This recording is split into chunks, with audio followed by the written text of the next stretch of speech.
Alright, hello everybody, and welcome to the stream. I am Razim, and this is Guild Tales Dungeons and Dragons.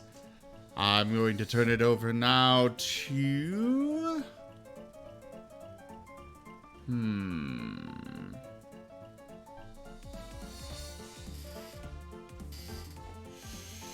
Well, I don't really want to pick on you when you're so new to the group, but at the same time, you were kind of one of the more active ones last time. So, take us there, Neon! Okay, let me see. Last session, Nim was running away constantly from the party using his vast magical might, as well as the very helpful wagons and buses all around town in order to get away. But unfortunately, he was being tracked using Martens. He eventually was talked down and made to explain himself, being afraid that he would get arrested for stealing that knife, and later learning that he not only stole it, but he burned someone alive. Let me see. Then some stuff happened. Oh, yes. And then there was the clown, who was from Rakdos, who was frightening children with haunted balloons that predicted the time of their death, as well as deep, dark secrets they wished no one to hear. Who was beaten up and thrown out of... Well, I don't know where he is. He was just beaten up. And then finally... there was a big fight during the recruitment process of Loot Tutor, in which Nim used his vast magical might and also teammates to beat him up to a bloody pulp, and then got so tired of it, he stopped after being talked down. Maybe a little bit. And that's how I remember last session. Pretty accurate. Though I think it's more Nim just got bored. Mostly because he wasn't able to do a whole lot to you after a bit. It also helps that Cray made sure to advise you to kindly not kill the one he's about to work with. Yeah, I guess there was that. But mostly Nim just got bored. Cray just had to deal with the flying sword first.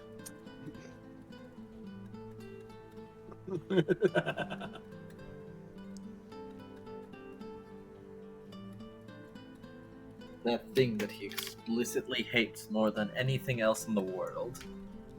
All because of a card. And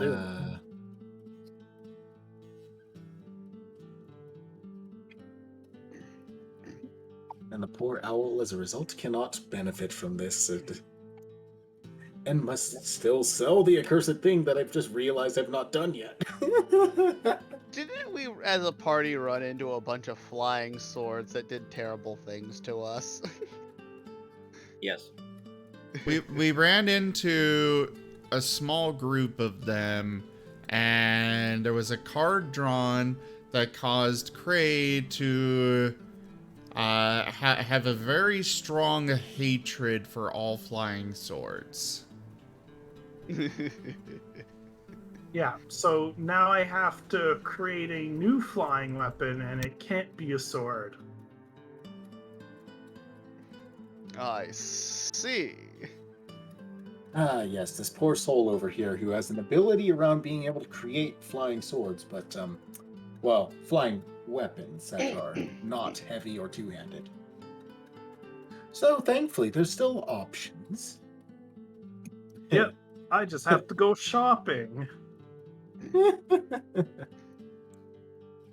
Nim is very good at going shopping. No one believes that. No, he gets really big discounts. It's Call called it- feeling. It's called fear.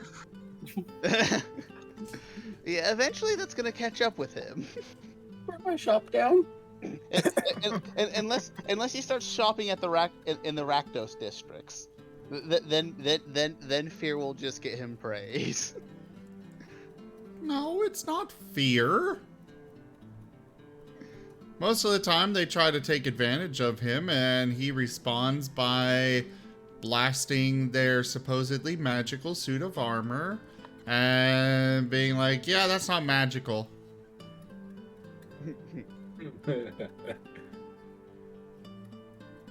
And then surprised, they get mad. And then Yeah, they tried to grab his tail, so then he bit them. Gasp. oof. They got off light. The fact that you say that. Anyways, So, what's It- Gran been up to? Since uh, it's been some probably- time? probably trying to find Oswald, if I'm being honest, because he's assuming that they don't have a whole lot of time to deal with Oswald, and the fact that he might go a little bit crazy. Mm-hmm. So he's probably Yeah, been that's looking what for you left out of Oswald. your recap. The group found Oswald. No, they mentioned it. Oh, right. Yeah, But he was I'm the assuming crazy Graham clown. wasn't with them, so No, he wasn't. Either that or Graham would have then, if he was, he's just like watching from the shadows, like a stalker. Like, what is Nim doing now? No, Yeah. no. We were just advised that there was someone going about scaring folks, and so we've went out, found Neo along the way, and engaged, which was rather pleasant, almost. He And then gave, Tanya came in. he gave Loot a talking balloon that warned him that he had 7 hours to live. All in Rakdos jest, of course, as it was harmless enough. But Yes, there was Well- no actual curse. But yeah, that's Actually- that's what Graham's doing. Graham is has a mission from future Eileen, and Actually, and he plans on completing that mission. That's what he wants. That's what Yeah. he's doing. That's what he's focusing on. The only thing that will deter him from this is finding something out about the Seekers. and I will say the balloon was actually accurate, except for the time, because it turned out just the day after the 7-hour period was the betrayal and killing and flaying. oh, such a drama. Close enough as far as prophecies go. Who knows how You're long? still alive, 7 hour- it's fine. Who knows how long it is for 7 hours in hell or whatever? Other dimensions are weird.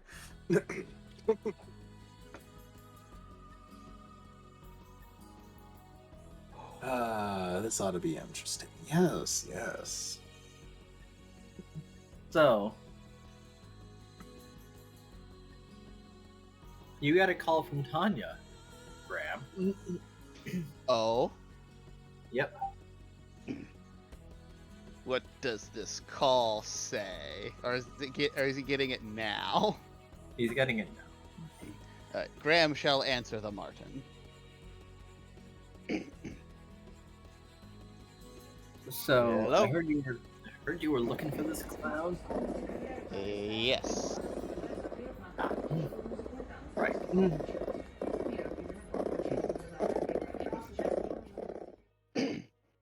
For very important reasons. Cool. I just dragged him back. All right. I shall come there and have a conversation with him. Don't know what you want to get out of him though. Uh, Spacey, all things considered. it's kind of difficult to explain, but I do have a task I need to set about doing. All right. And Graham shall return to the hideout and to find Oswald.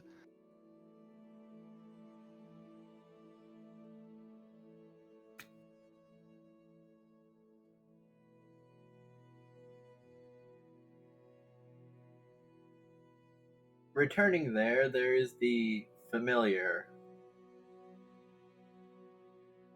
black and blue suited, but with a red and white Harlequin-esque mask, Oswald.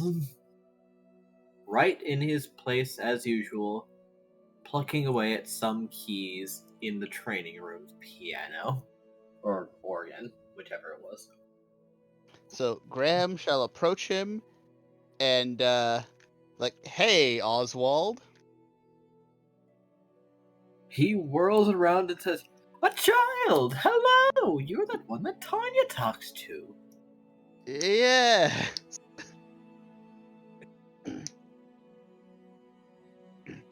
You've caught me unprepared. I don't even have any little knickknacks. Yes, anyways, Oswald, I heard your performance wasn't as well received as hoped. I really just don't understand. Don't worry, I'm here to try to help with that. By the gods. Yes, see, the problem is that you were with the Rakdos, right? Born and raised. And you know what entertains the Rakdos, right? I've never heard such loud laughter, as well as other sound.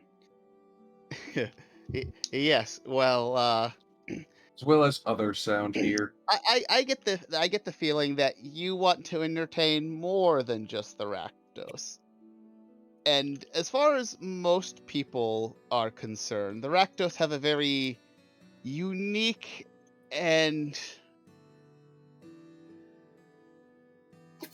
unpleasant sense of entertainment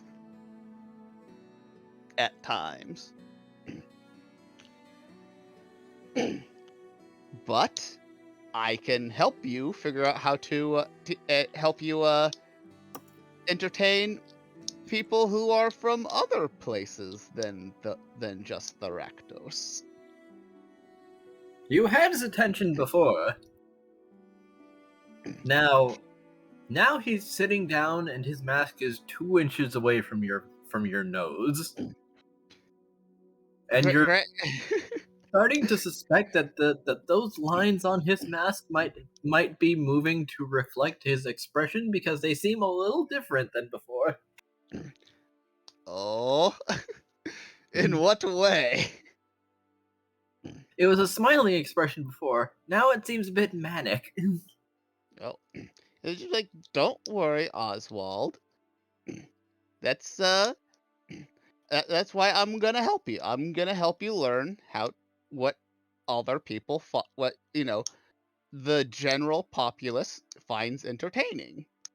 Keeping in mind that, each kind of faction may differ a little bit. But there are some things that most people and children find universally enjoyable.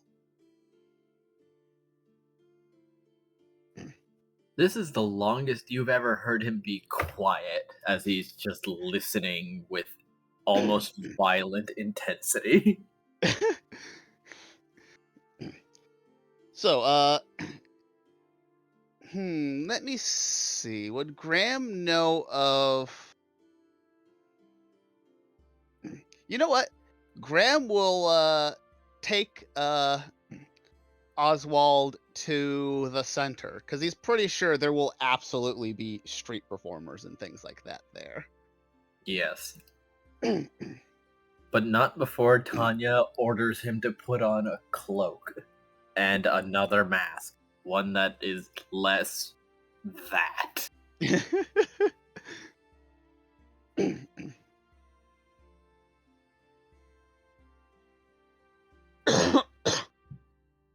And so he does, putting the mask on over his current mask rather than taking it off.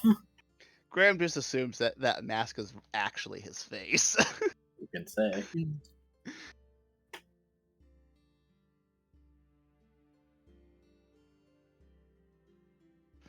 But yes, so Graham will take him to the center and kind of start showing him around, like some of like the entertainers. Like he'll start, with like things that are fairly easy to understand and implement, like music and things like that.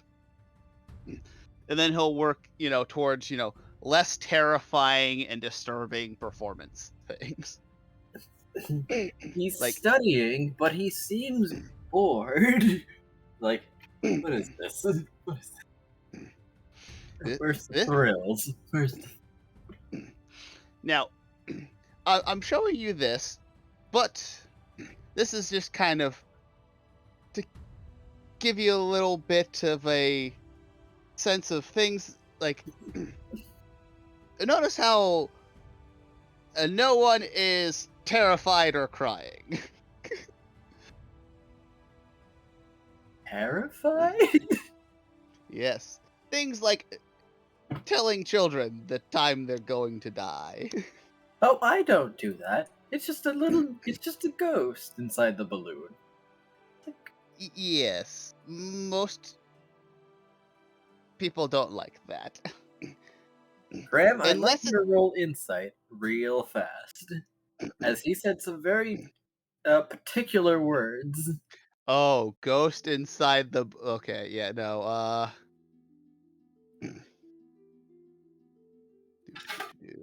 Graham's got pretty good insight. Well, you come to know two things. One, there is a possibility that this man does not understand fear. And the second is that he can apparently trap spiritual things or ethereal things in very mundane barriers.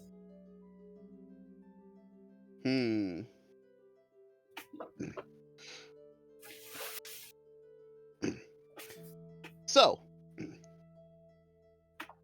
now moving on to what I would assume you would call more exciting forms of entertainment. Yes. By the way, just a general rule of note, anything that causes injury to your audience, definitely no. That's a definite straight no for general entertaining. He's going to put a hand to his chin and nod. All right, some creativity will be needed. And then he'll start, showing Oswald more things along the lines of, like people who do like fire eating and like sword swallowing. You're like, Well, I can do that.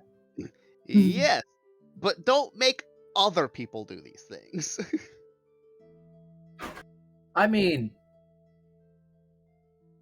I've seen people do it. They then just sort of double over a little bit. Someone else has to get it out, and they have gills or gill-like things. Yeah, that's not a good thing. But gills are so convenient, aren't they? It's breathing in the water. All you need is slits in your neck. That's not how gills work. What? Slits in your What? neck do not mean gills. Gill. Clearly, we They must don't- test this hypothesis on you, Graham. Come here.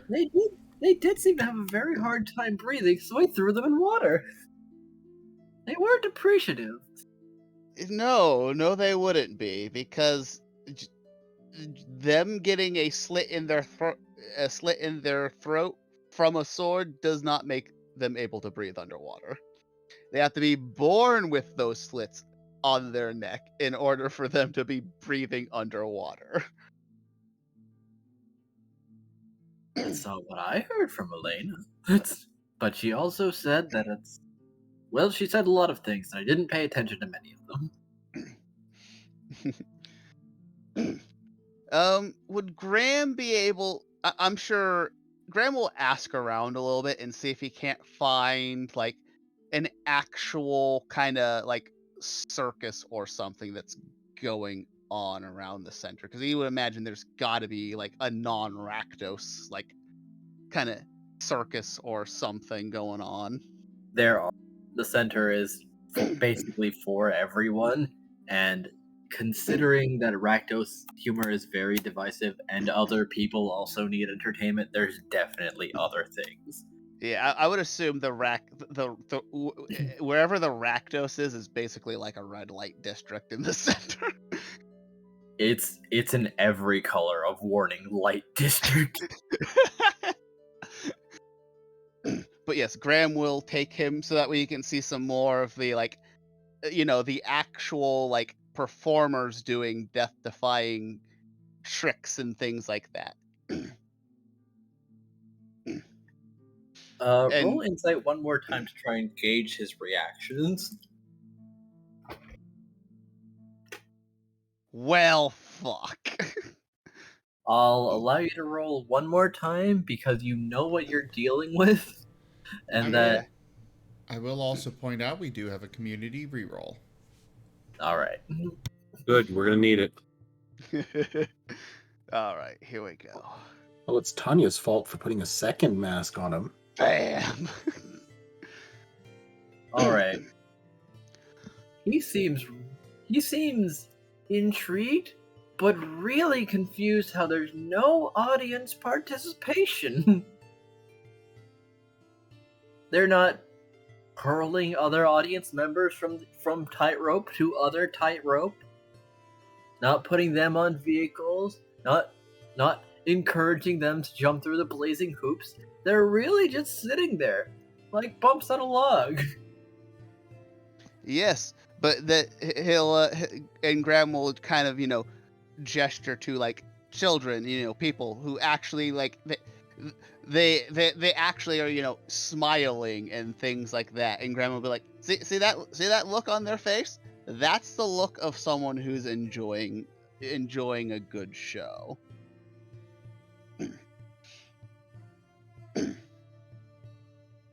People like to see and imagine others doing things that they themselves couldn't do because it's entertaining. It's the amazement and wonder of it all, I guess I should say. He's just kind of staring because he says, like, their mouths could be bigger smiles. Then, oh, they're cheering and clapping.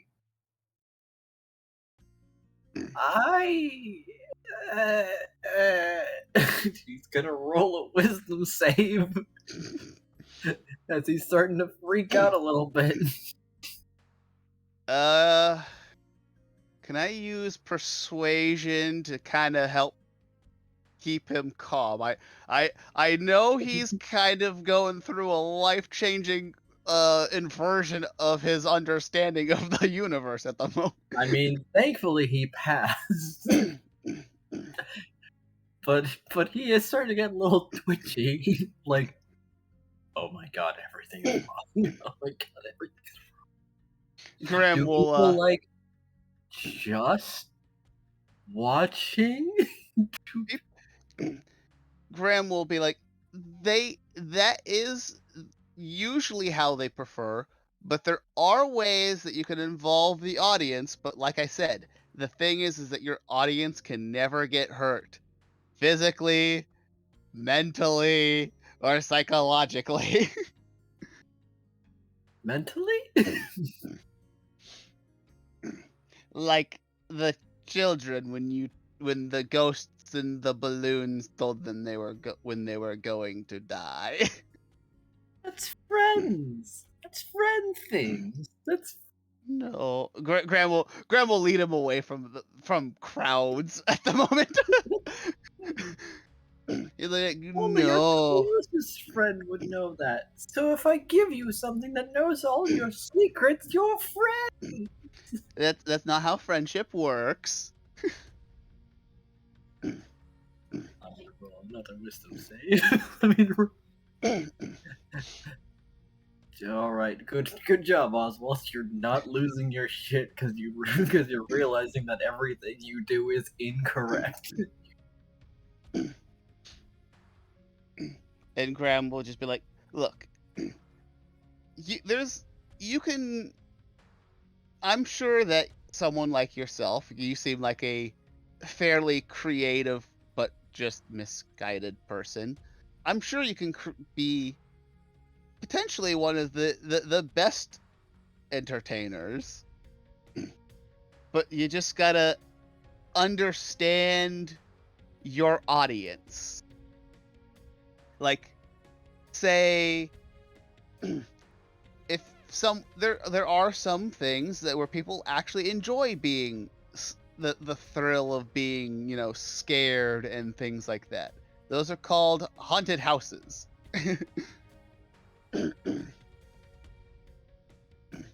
And you can have audience participation in things like that, but you have to understand what it is your audience is expecting from the performance.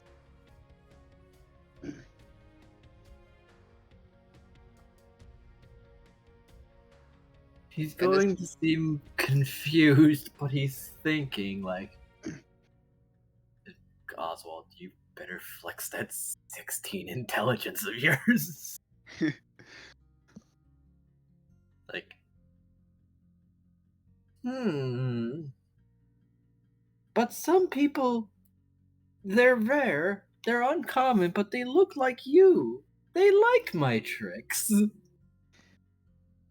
Let me tell you something about about my family, which is who you've been talking to, because they look like me. They're not good people. In fact, I would say the thing that they enjoy the most would be the thing most people find the least entertaining.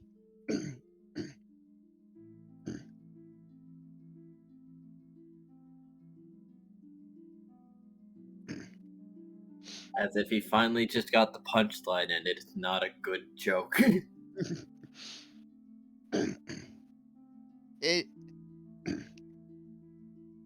Graham doesn't want to cause something that's going to make Oswald go after them.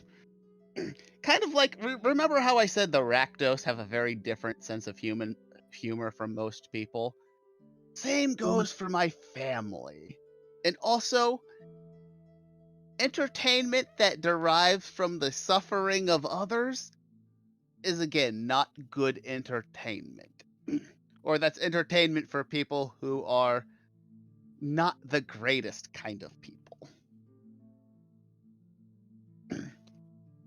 I thought it was fine if at least one person was clapping and laughing.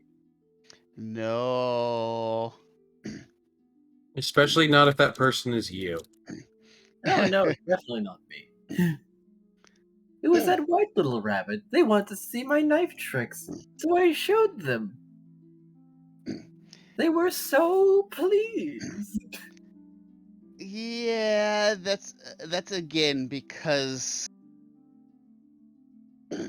they were not good people and they enjoyed the suffering of others.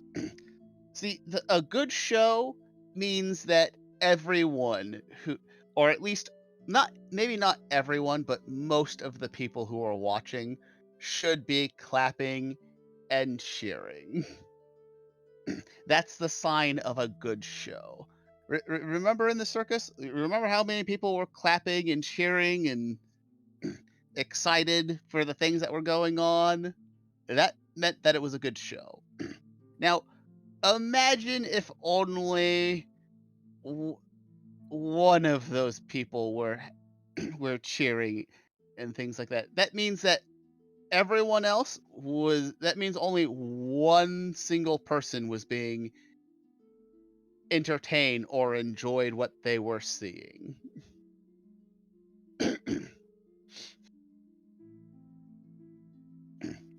Somehow, the second mask that's on his face turns cross-eyed.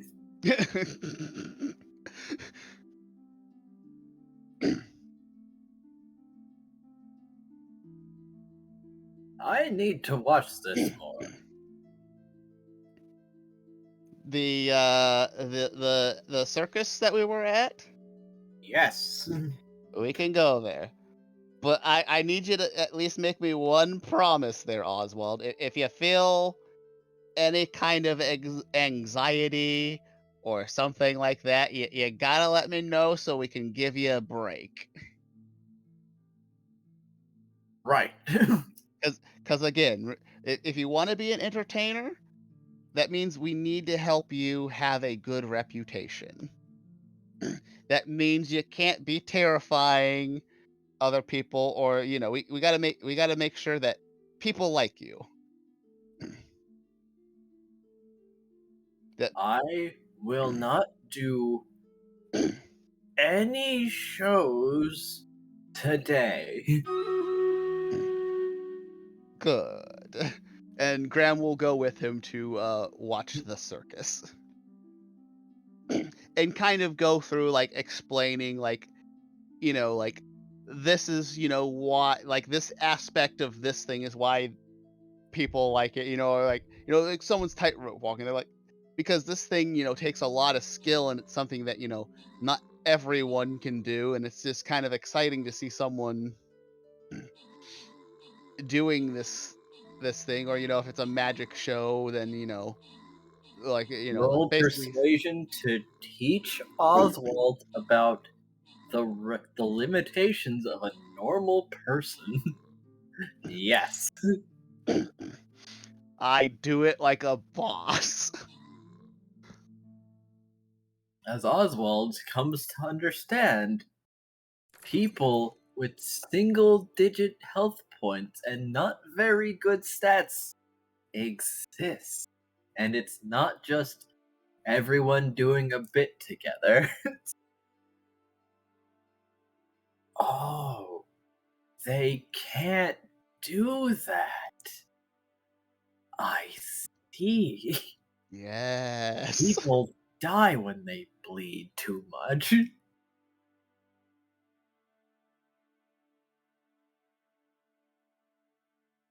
Graham will also look at Oswald.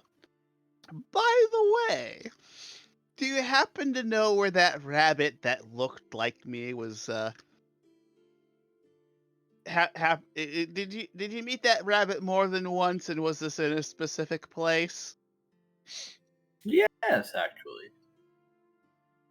Why don't you go ahead and tell me where that is? Well, whenever I was feeling particularly down, I went to this district. And he's pointing at one that is in the center, but not too far from the border of the Orzhov district. Ah.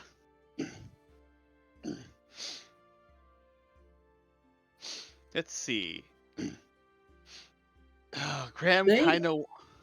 They'd always bid me farewell at the end of the day after making some requests, and said that I should come back soon.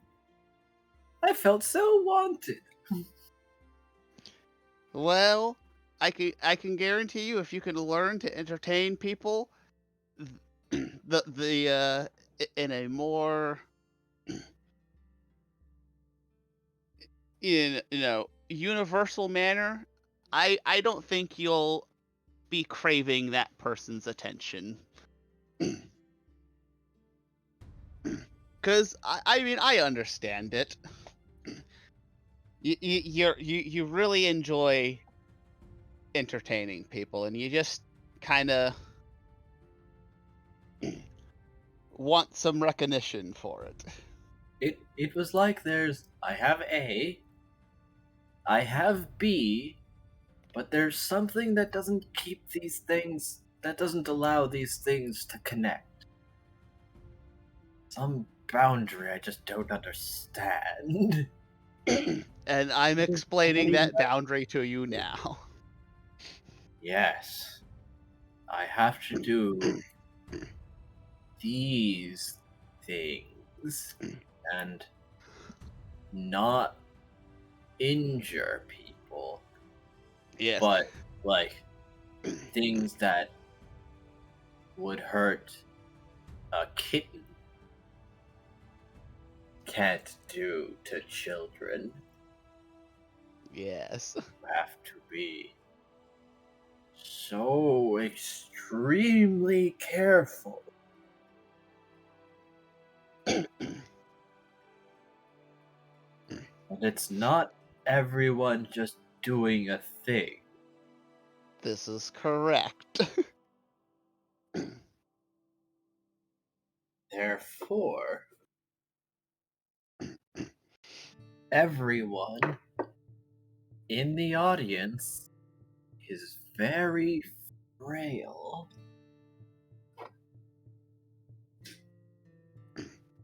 That is a good assumption to make. And they enjoy seeing things that surprise them or that they can't do. That does not derive from the pain of others. See, you're getting it, Oswald. I'm proud of you. I'm just going to have to take notes and don't have blood in performances. Like I said, Graham, well, with that 27 persuasion, he was also explaining like what aspects of the show, like, hey, this gets this gets people like their imagination, or this is thrilling for them for this reason or that reason. So Oswald can use that to kind of create his own show, because he's pretty sure Oswald's going to create his own unique show. Probably. And would like to have audience participation, so that's why Graham went through the trouble of explaining, like, and if you could like, he's very intrigued when the magicians come out and like saw someone in half and no one's alarmed, but also the person's okay and there's no blood. What is this? Graham, like I said, Graham's also kind of explaining that to him too. It's a trick. They've Yes. deceived you. It's something that plays on the imagination of people who might not necessarily be able to use magic. I have to lie. You can. You don't have to. I can lie to them. Oswald. What? It's a trick. They like the trick. Yes. I have to trick the audience. You can. I'm gonna roll insight to see if his version of tricking people is a bad one. Please don't fail. That's not terrible. Granted that he is not very good at hiding that he doesn't seem to be making any attempts to hide his emotions. He's probably thinking about any number of things, such as saying like, don't worry, it's just a play. Surprise, haunted house. That's a trick. Graham will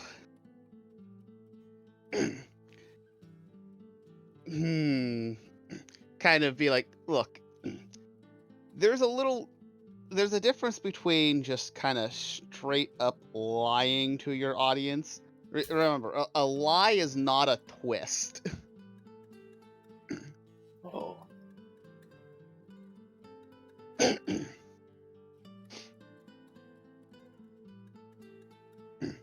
Like I said, when the magician is lying, it's to protect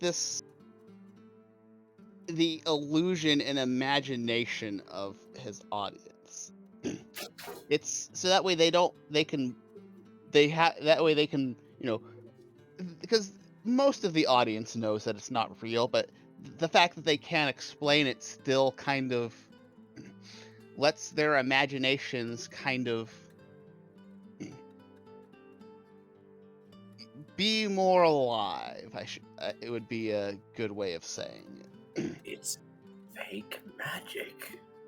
Fake magic. It's all a trick.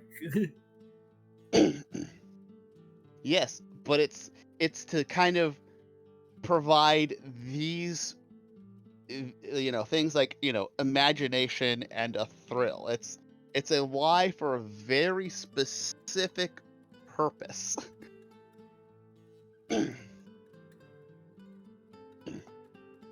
where the reaction to the lie is thought out beforehand. Devious.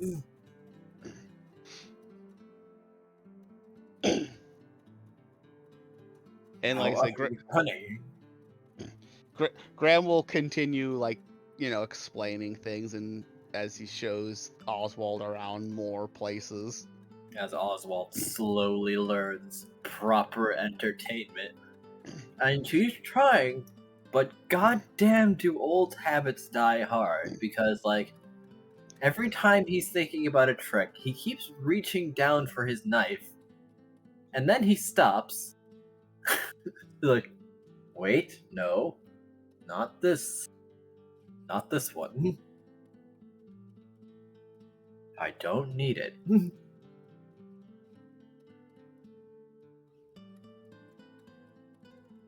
And Graham will keep at this until he feels like Oswald is at least understanding enough that he doesn't need a chaperone. if that happens today at all. He's a learner. Yeah, he's really trying, but it would probably take the rest of Graham's day. But he doesn't feel like Oswald's a danger anymore. Graham hasn't had this is, yes, it's a little bit of work for Graham, but Graham also hasn't really been to a lot of these places, so he's probably actually enjoying himself a little bit as well after a certain whenever he no longer has to explain everything, like his life and several other people's depend on it. Just have a vacation day. Just go out. In fact, Oswald could probably see Graham for the first time ever since the few times Oswald has seen Graham kind of just relax for a little bit.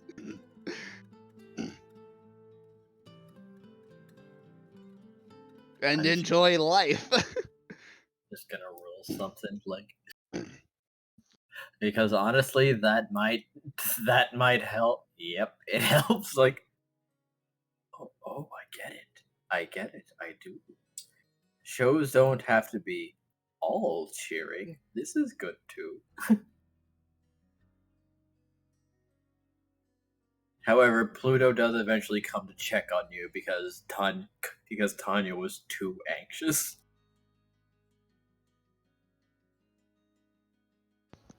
Because Tanya was what? Very anxious about Oswald being away for so long.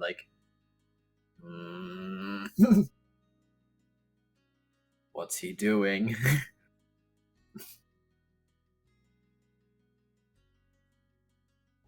But upon a brief summary and Oswald explaining shocking concepts to Pluto, such as, people don't like blood as much as I thought they did. Who are you? He may also take a seat. Like, more often than not, just occasionally glancing at Oswald to make sure he's not up to shenanigans and being shocked every time he's not. I would say, would Oswald tell Graham usually whenever he went to that specific place to meet the Orzhov rabbit? Yes. Well, if there is a specific time, and I'm assuming it's probably late at night, That is true. and the circus would have been over by then, he'll basically hand Oswald off to Pluto and just be like, I got a thing to do. Is it a safe thing? Absolutely not. Oh, one more thing. Graham, you might remember. Elena also told you that there was one more thing that Pluto had left to give you. Remember the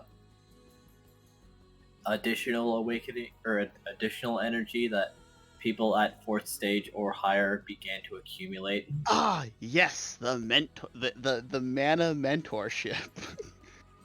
Yep.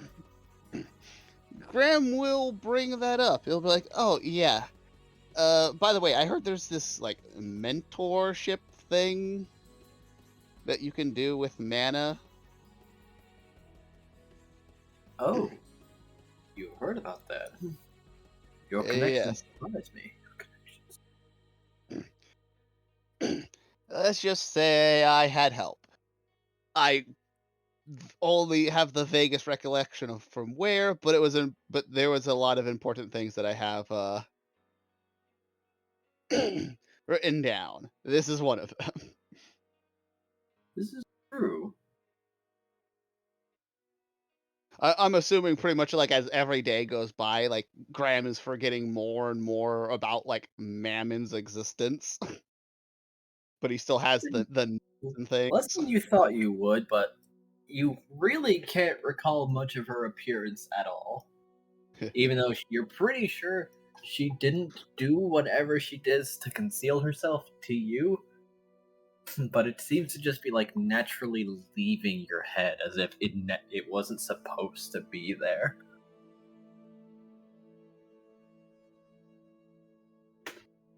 Fair. You're not wrong, considering the circumstances, and, well, I can't imagine who else I'd prefer to give it to. So, if you wouldn't mind. I don't. Especially since I'm likely on my way to murder a family member. Well, while I hope it doesn't come to that, allow me to give you what I am able to then. As he's going to sit and offer you a hand. Graham shall take Pluto's hand. I've not done this before, but I'm aware of the concept anyway. For a moment, your mana is going to have to touch mine directly. I see. Just make sure you're wearing socks. Because they're gonna get blown off. Sure, that's the reason why.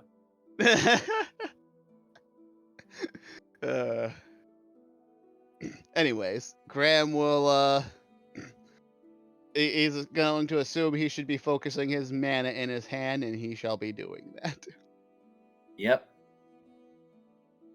Pluto does much the same, and I'm going to need a Constitution save from you. Luckily, my Constitution isn't terrible. My only terrible stat is Strength.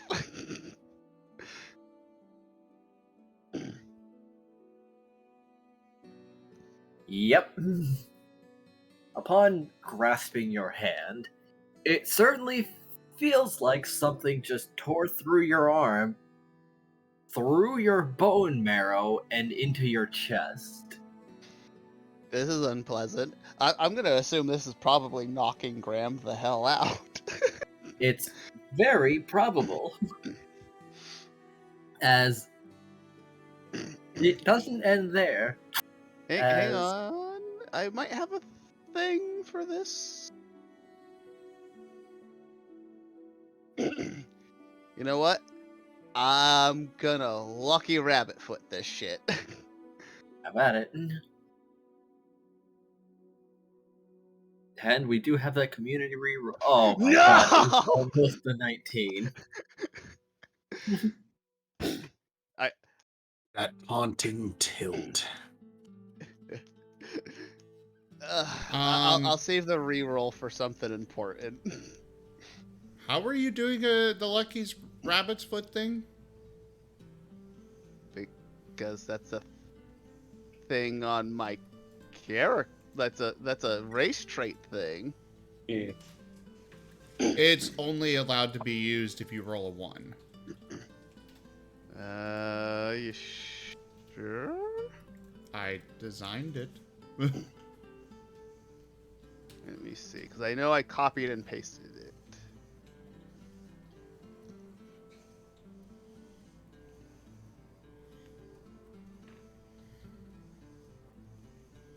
Oh, yep, it is a 1. Never mind.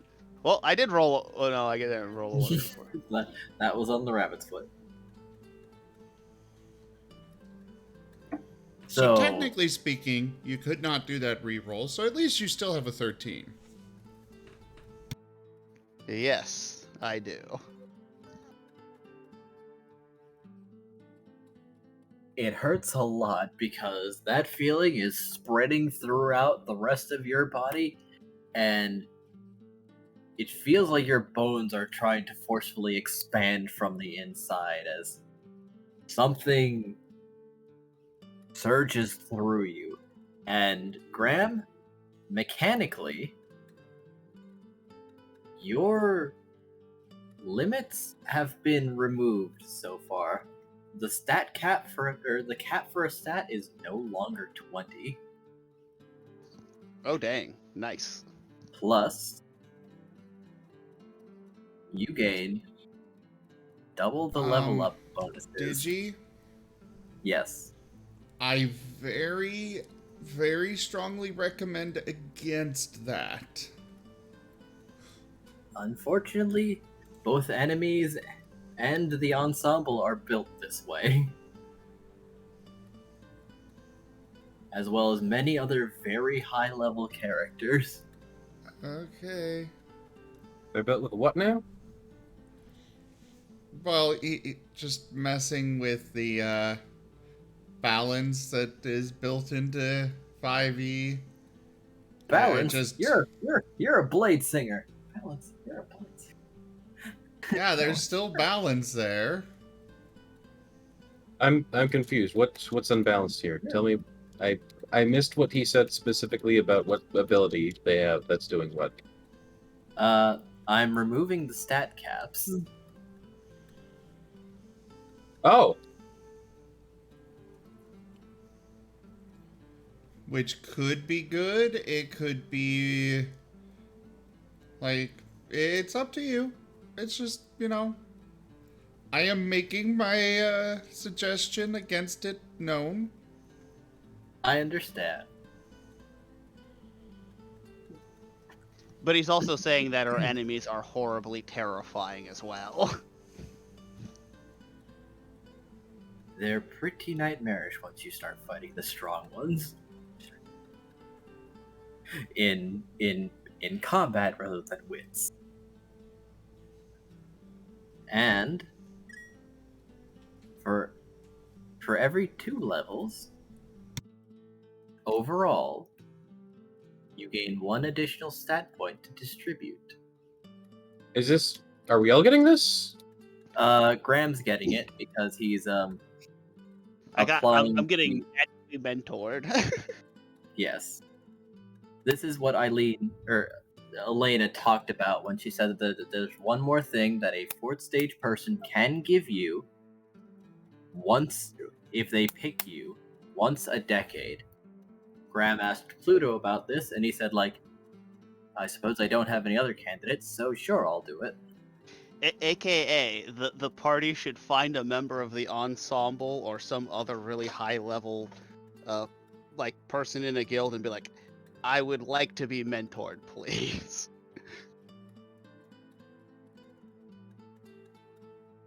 And if the relationship is good, the odds are they will say yes.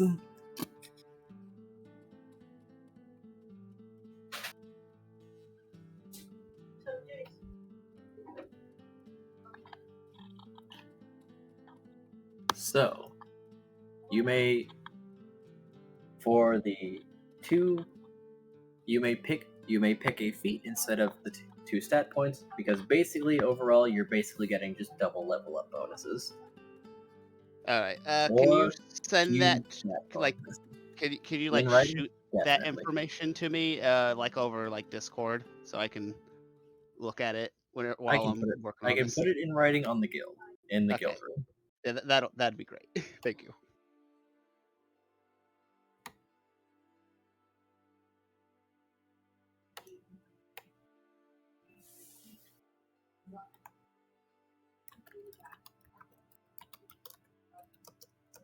And I'm assuming at this point Graham is being dragged back to the hideout unconscious by Oswald and Pluto. Yes. However, I will also reveal that you will get this regardless once you reach 4th stage. So this isn't mandatory, but it will get it faster. Graham is cool with this. Also, he's inadvertently been removed from fighting his his family.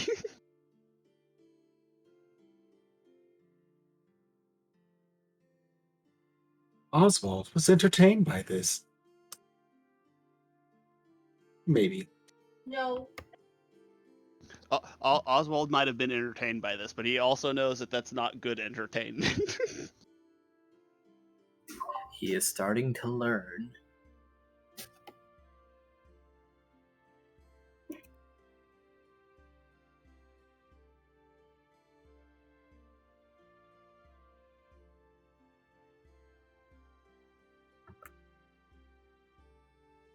But yes, so Graham is being dragged back to the hideout now,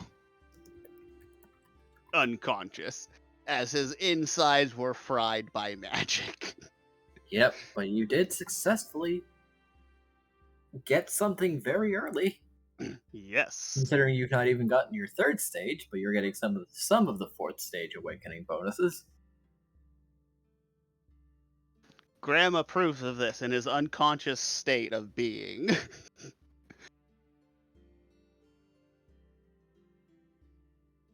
Unconscious. Worth it.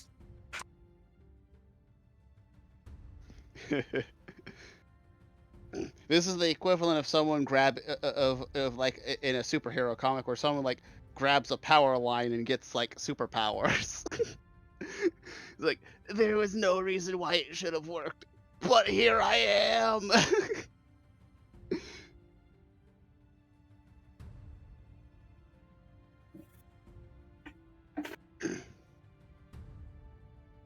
So yeah, Graham's second plan for the day is definitely a no-go because Nope, you're recovering.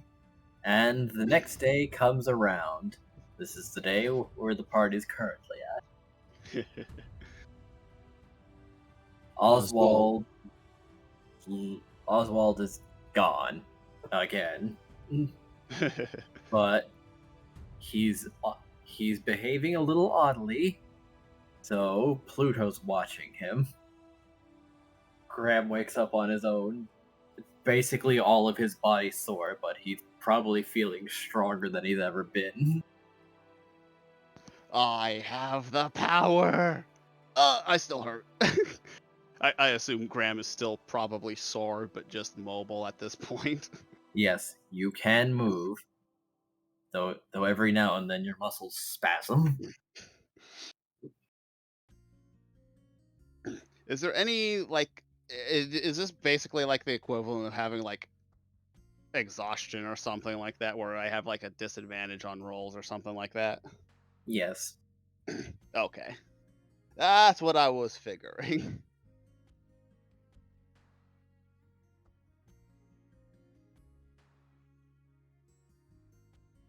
So Graham is going to wander around the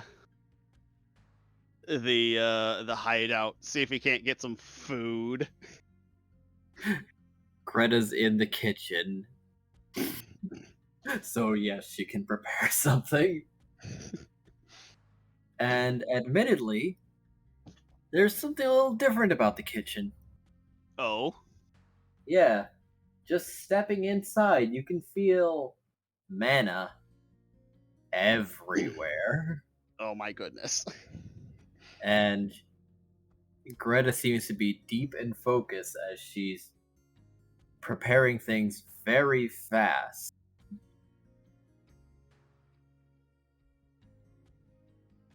And yet the food seems to disappear once she's done with it. Ah, so she's basically eating it as she's making it.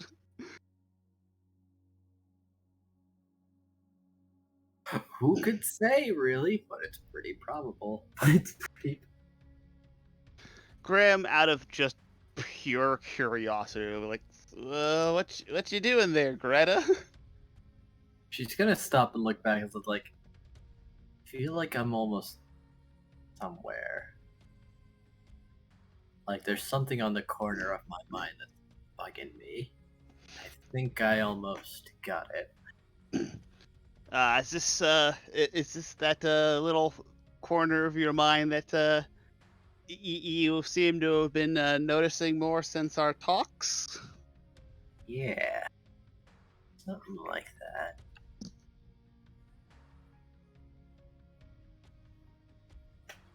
I will be right back. Well, a couple of minutes.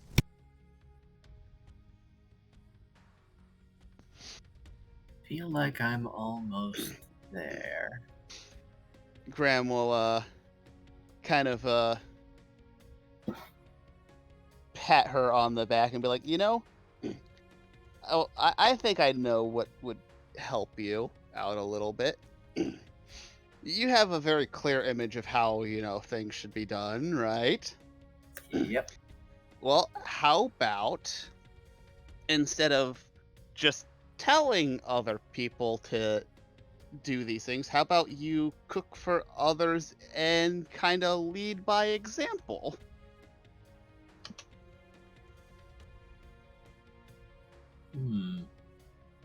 They let Oswald out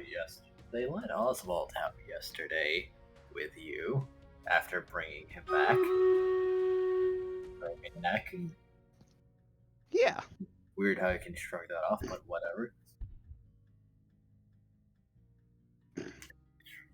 I think something like that would be very good for you. I'm going outside.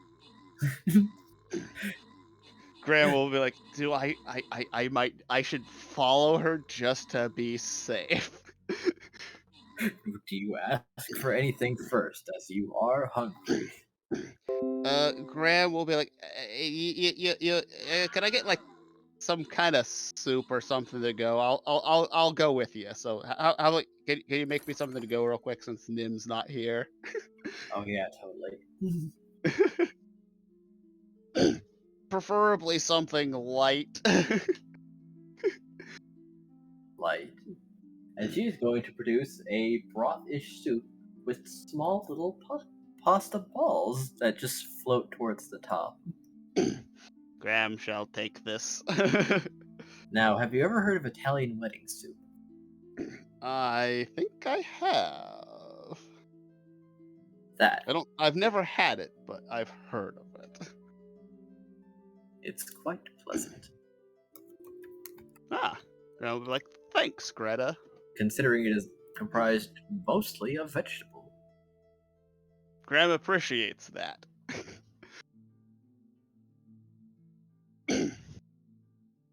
She He'll- seems he'll- to have held back on the meatballs, which would usually be in the soup. Graham will thank her for her consideration because he completely forgot to even mention that, and he usually needs to with Nim. She's getting better. She's learning to be considerate. Graham's feeling pretty good right now. He feels like he's got some wins. He feels like he's a little bit less distant from losing his goddamn mind. Congratulations, Graham. The fruits of your labor. As she leaves, and Graham will follow her because again, she's one of like the 2 or 3 people. He's like, I'm not entirely sure she should be left completely alone. Elena is following after you because she is of the same mind. Hi, Elena.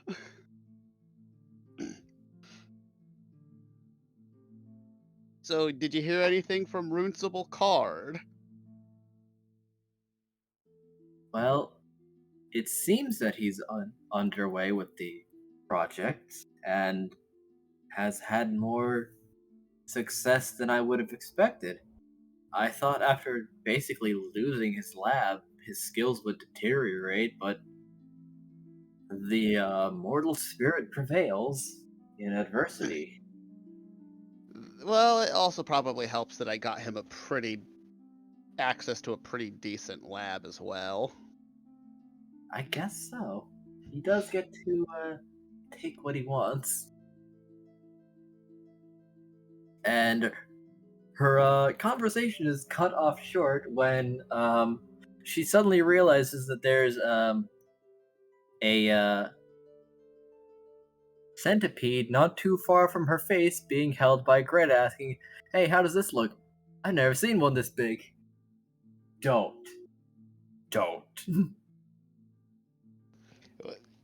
What? What, you don't like this thing? Come on, look at all the legs. Greta, I would never hit anyone, but if you keep putting that thing near me, I will start swinging. Greta, most people don't like bugs. Greta eats it. They also don't tend to care for watching other people eat them.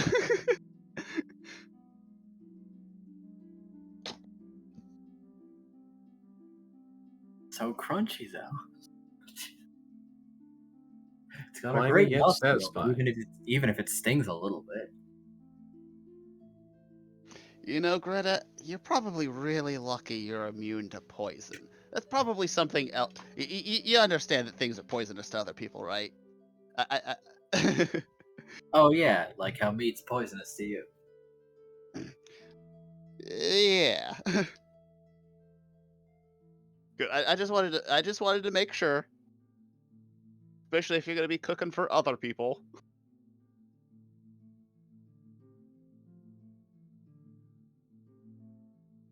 Right.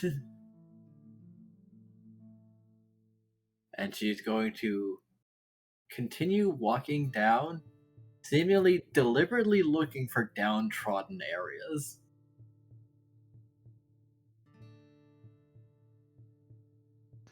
Considering Graham has probably visited a few in his Orzhov days, he'll offer to show Greta to some of these places.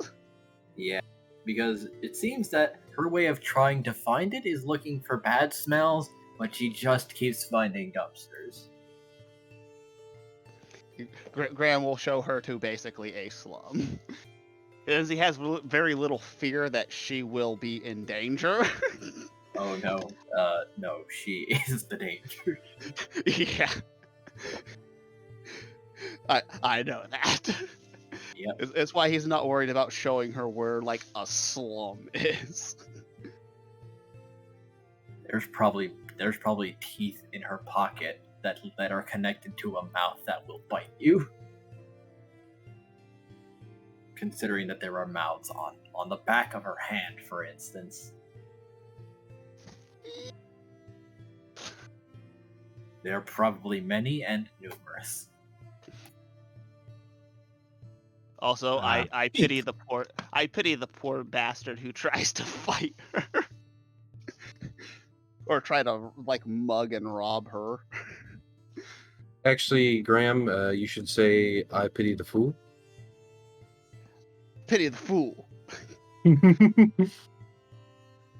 Social link, rank up.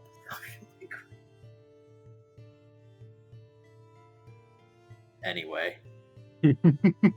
she finds her way around until some people are bold enough to walk in front of her.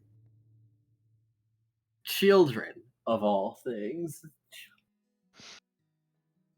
Graham will also mention is like you know, in these areas a really good way to draw in some people. He'll basically like find he'll ask Elena if she has like a quill, and he'll make make a sign. He's like, Greta, you have food, right? Always. He'll make a sign being like free, and like you're, and I'm, if I'm assuming correctly, you're planning on just giving this food away, correct? Yes. Very good.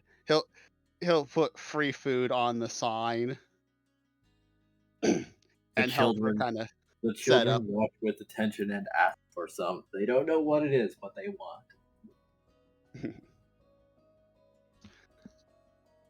And Greta starts producing the legs of a table, assembles the table, pieces of an oven that she then assembles,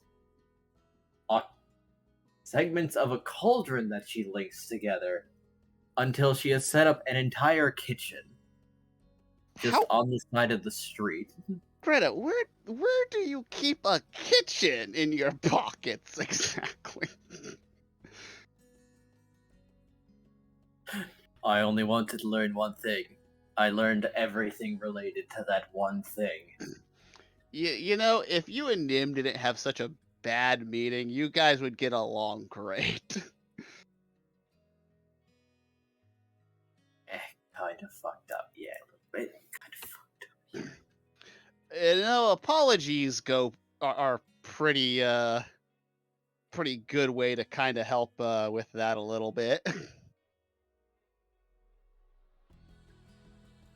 He is a If I see him very again. good cook. If I see him again, if I see him again, I'll try it.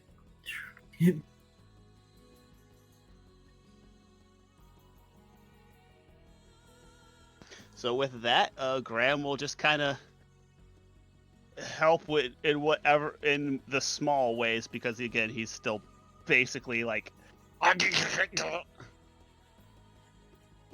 He will also inform the party that he is basically like out and about doing some things through the Yep. Marten phone. So if they need him, He may They be could- occupied. yeah. Basically, barring an emergency, he'll be busy.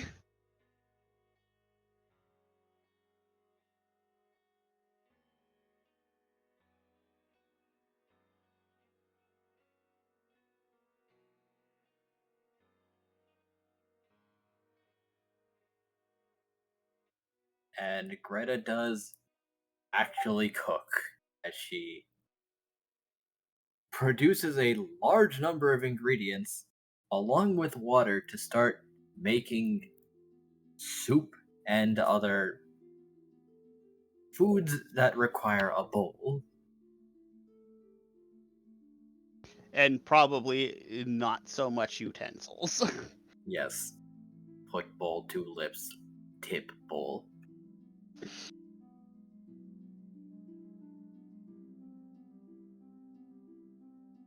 Oh my god, Cardon, you're right. Oh my god. He lives in Element's house and Element is not here. Oh my god. What's up?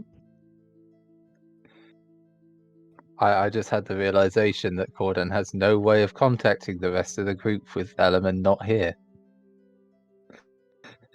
He's Oh, no. he's on standby in Element's house. Well, I think Element probably would have told Cordon about the Martens and like slapped down the paperwork. I think Cordon can do paperwork. He's quite intelligent. All that might be troublesome is the mandatory feeding of the Marten. They like most foods, however. I mean, there's all sorts of specimens in his lab. He's used to feeding things. All right. Accidentally gives a slice of lemon wedge with extra citric acid. God. I The mean, he Marten- does Just like keep in sour mind that- things. You that- might that- think Martins like them too. Just keep in mind that your Marten phone, if killed or abused, you will be doomed. You will be destroyed swiftly and without mercy.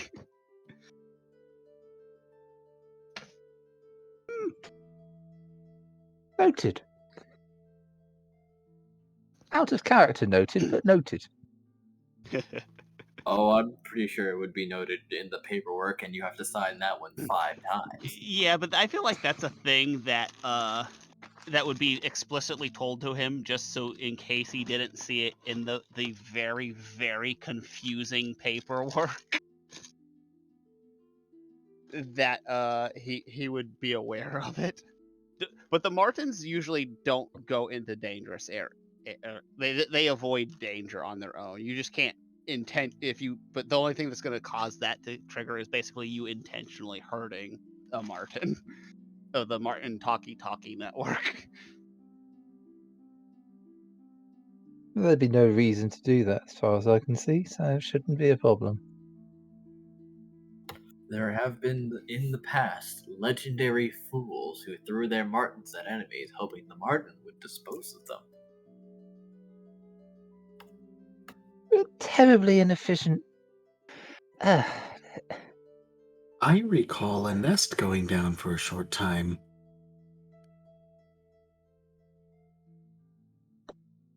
Oh, who can imagine the chaos for that?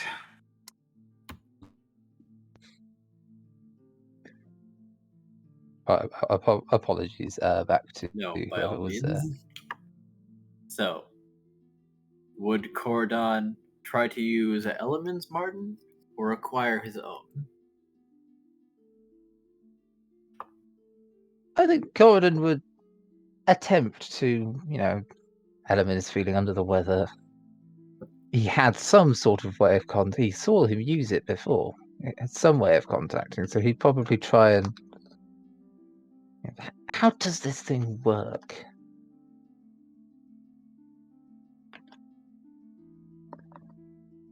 Feel free to attempt to speak with it.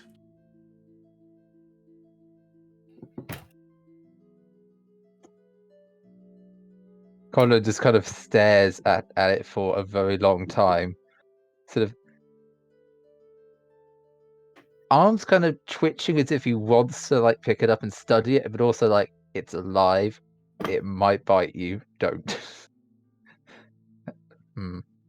Well, to answer your Marten phone, you have to boop its nose. Ah.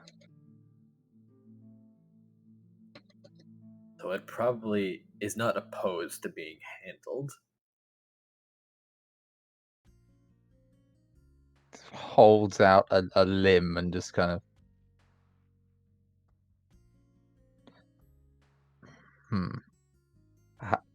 You boop it like you saw Element do it. And it's like unauthorized user detected. Destroy. Yeah, Corden kind of hesitates a lot and then just kind of goes, I think he did it. I think it was like this, and very lightly boops it on the nose with an armored finger, just boop.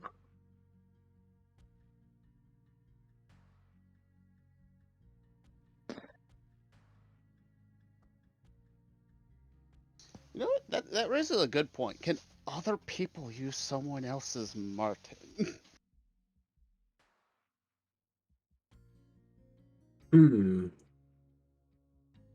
I do believe the little dragon was attempting this with Nims and was unable.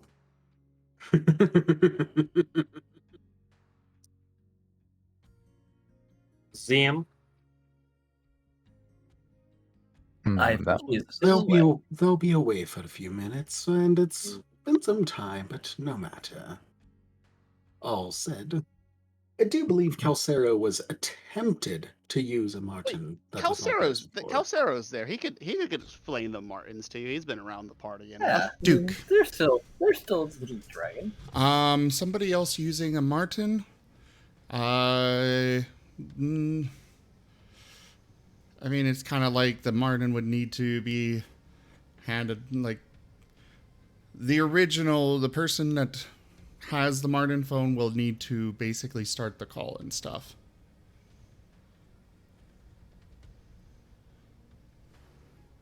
But but Calcero could probably be like, you could probably request the paperwork to get a Marten phone through this Marten. Probably. Yes. Calcero could request that. Did I miss something on why this came up? So we realized that poor Cordon and Cordon is with Elemen, and Elemen is absent, and Cordon has no connections with us. So we're curious if Cordon would have any interest in the Marten network, and how that would all work. I mean, I will say, DG can always use the Deus Ex Machina. Yes. Greaves just That's pops in. boring. Greaves just pops in, picks up Cordon, and drops him over next to Cray. Completely possible. I would advise against startling the Cordon. Oh, you've not met Raylil. Wait, isn't Cordon and is it? Yes. So then he should know Oh, about Raylil, who is Cordon best is not an insane. He is it adjacent, sort of, in Okay. attitude. I was gonna say he's Oh. not. Is it? He's just a scientist from another plane of existence. He's been dropped in here by some shenanigans that he doesn't understand. He's just kind of here at the moment. Well, like I said, Calcero would have enough knowledge on the subject to be like, hey, if you need to talk to the party, or if you want to Those join the people. network, then yeah, you can just request your own Marten from this guy here, and then do some paperwork, and you're set. Worst case scenario, turn to Marten. How do I get one of you?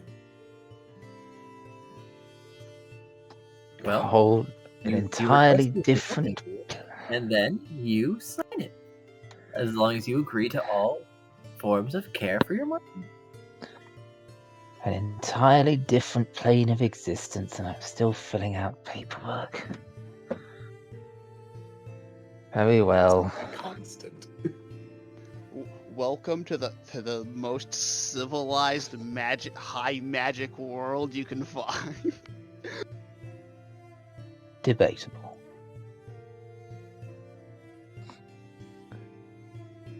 For all Hang the on, things then. witnessed. This is beyond paperwork. This is like super paperwork.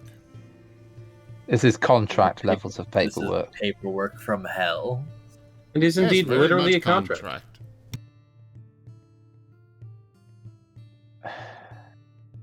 Well, he's familiar with those.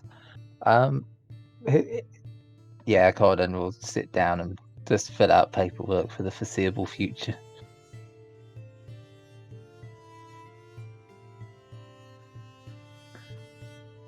Well, let's see. That's an intelligence check. If I remember Oh, correctly, my it's like first a DC roll. 15 or something like that.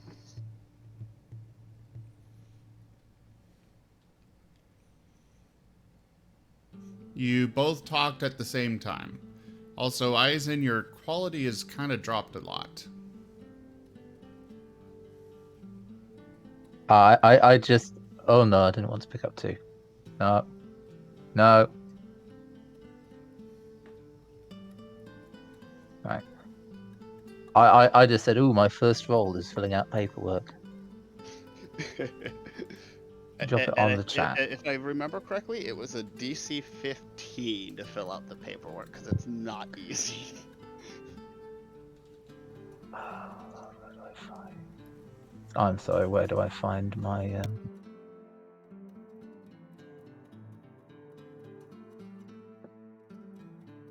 Is it just on main? Ah, saved. There we go. Sorry, saved. Not a save. You want to check.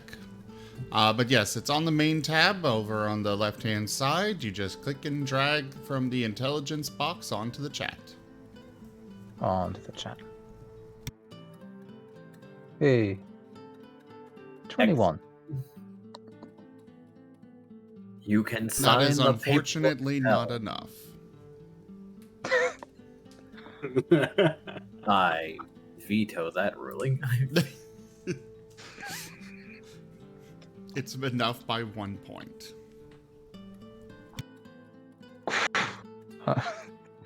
Wow. Okay.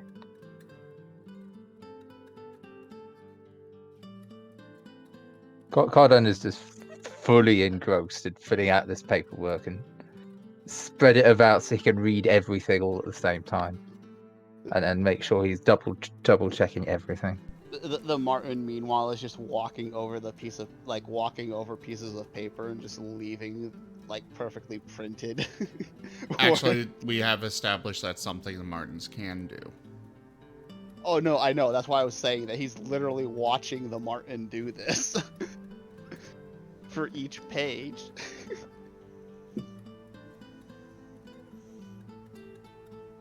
Because I was pretty sure he didn't know that yet. So that's why I was like, Eisen, your quality, it sounds like you are very muffled. He sounds fine to me. All right. Okay, I understand that he Sounds sounds a bit fine quiet. to you, Cray, but he does not sound fine to me. I'm just stating that because usually in an event where 2 people are getting 2 different levels of audio quality, it may have something to do with a connection or a server or Discord, and really not much the user themselves can do about When it. I'll everyone just else restart is my sounding Discord real quick. fine, then it is usually a problem with that one specific individual. But if I'm giving the input that I am not seeing any dip in quality and I am seeing the same level of quality, then what could be causing that? Honestly, I'm not sure you hold it to the same level.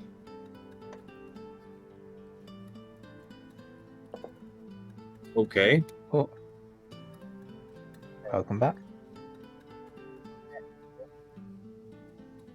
Time for a soundtrack.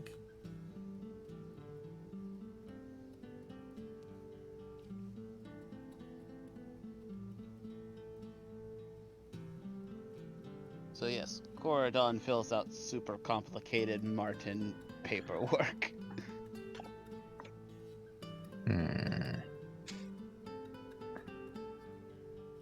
Fills it out being greatly displeased the entire experience. It is somewhere around 1,000 pages. It's difficult for him to hold pens.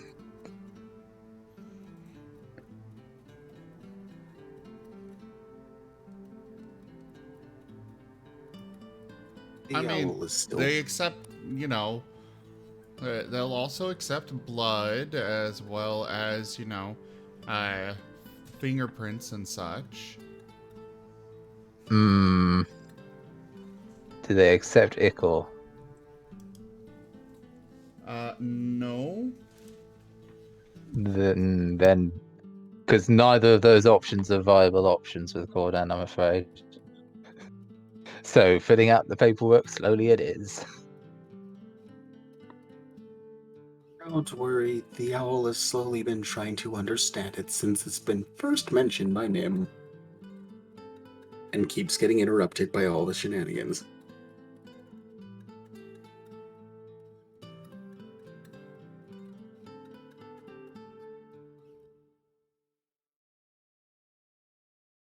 Sounds like the owl also wants to join the Marten Talkie network. Oh yes, the owl is most certainly interested, but courtesy of events with Nim, there is a great hesitation on just jumping on things.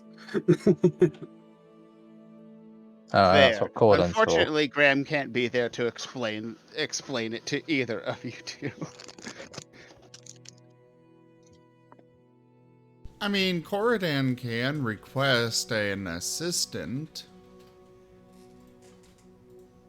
Does he know this? I mean, you rolled high enough that it, in the basically the paperwork. assistant would make it, take longer, but the DC would be lower. Huh.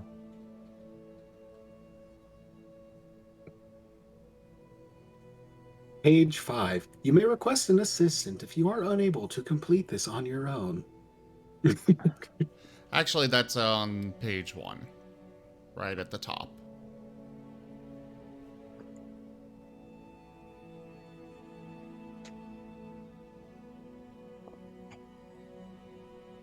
Actually, usually page 1 in the contract is definitions. Usually, but the Martens don't work by what is common. If you have difficulty with any of these definitions, please request an assistant. You will need them. Cordan would just read that and just think, if I have to suffer through paperwork, I shall suffer through it alone and not inflict this nightmare on others. Continues filling it out.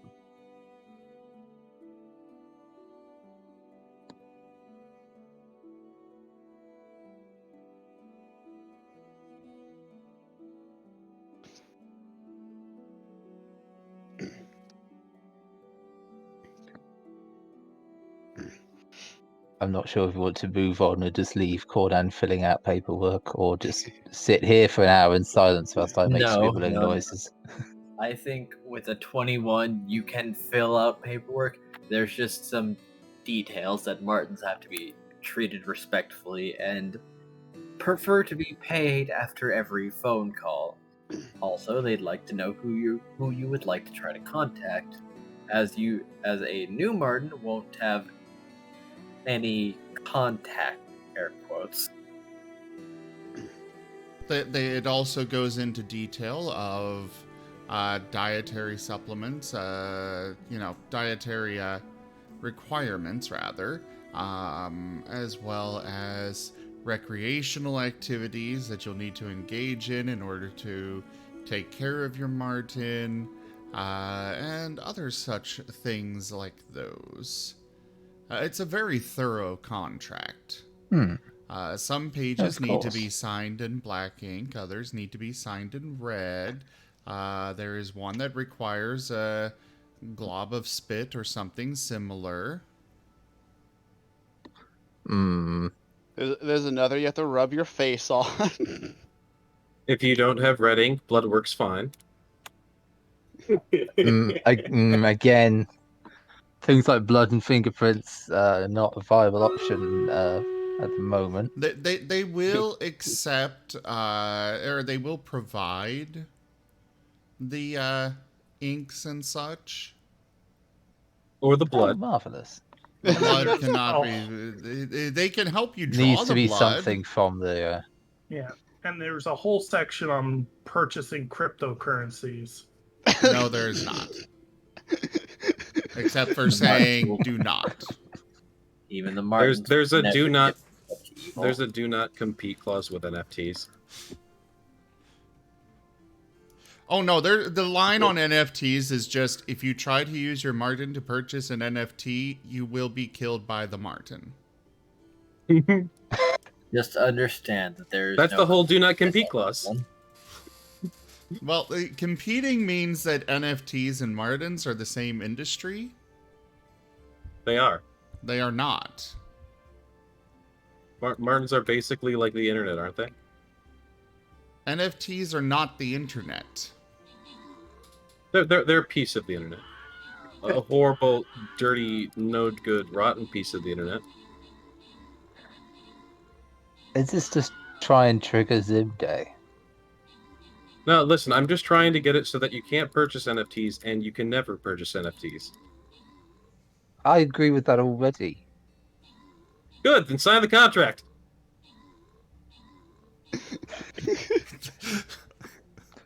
I will say for any bits that require, blood or anything else, Cardan will just lift it up to his hood, insert it into the hood, and remove it.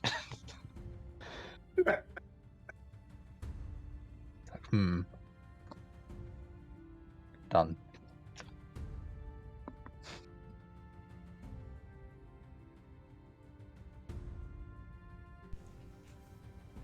And there is a full list of features and such that your Marten does have.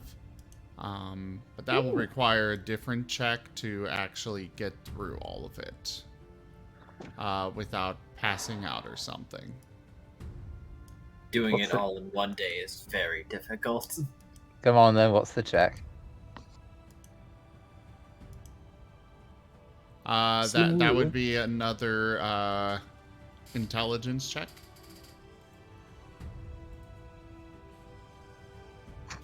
Oh, Pretty good. pretty Not good. No, enough. that's good, but pretty good. No, it's not. Okay. Really.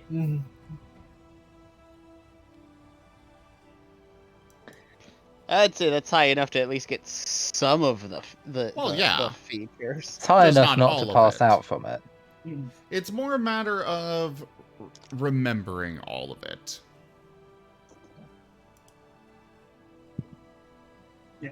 Make sure you put your Marten on vibrate. Set your Marten to purr. You do this by petting the left and right ears alternatively for 2 seconds.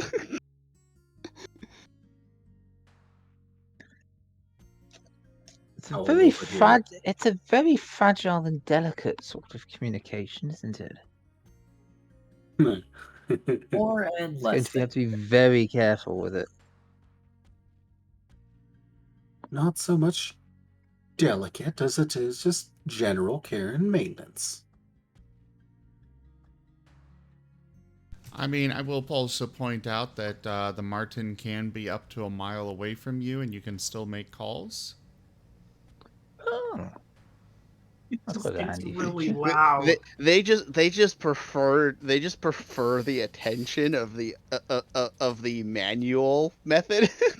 Well, yes, but they can be far away, and they will go that far away if you're going into like a dungeon or something. Go into a fight. Yeah, that's quite useful. So at least there's no risk, typically, of a random fireball destroying the Marten. Like I said, usually to get the Marten talkie network to come and destroy you, it's usually you have done something specifically to your Marten. I almost feel as though Nims keeps his distance at all times due to all the times he has just randomly started fights.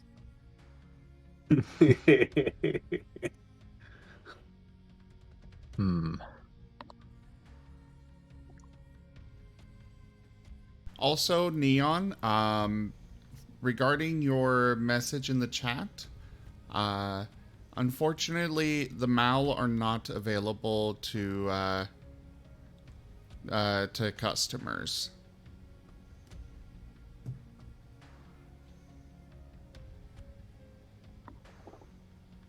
The Mao. Marten's at law. Ah. Yeah, they represent the interests of the MT&T. Mm.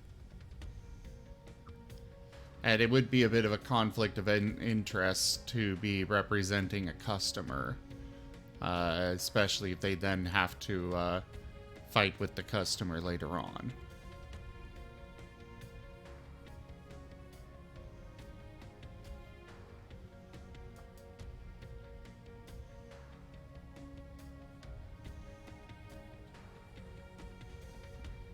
Nice.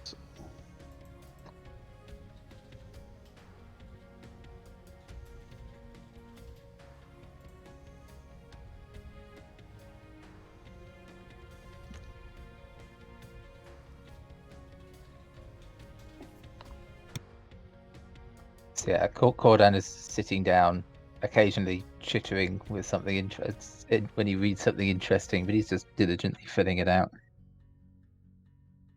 Calcer seems interested in what Corridon is doing now that he is out of the closet and doing a thing. Oh yeah, he has just been scrunched in the closet most nights, hasn't he?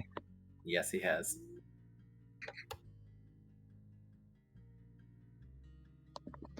Cordan does not look up at all. He's used to people like moving around him when he's working.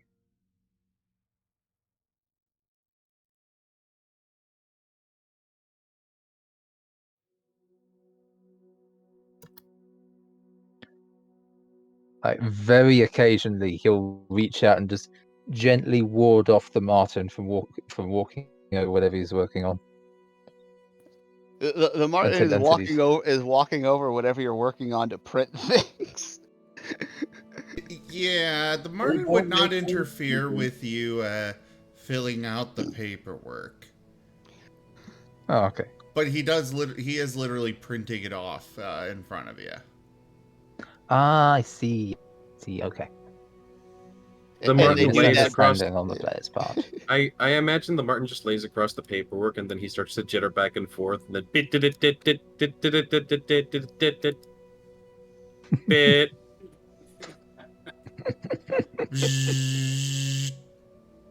It lays on the paper and rolls. God, that's a noise I haven't heard in years. Even an imitation for. It can also print in the Doom theme. And everybody knows that noise. At least currently. Everybody knows that noise, and yet, yeah, it's not been a thing for many a year. Tell us you're a 1990s kid without telling us you're a 1990s kid. It's okay, as long as none of us have 3D printed the save icon, I think we're good. Yeah, why 3D print it? They sell it. Do they still sell those? I don't. Not at, like traditional retail stores, I think, but like there are still places that definitely have them. Mostly like, ma and pop PC shops. Lappy disc.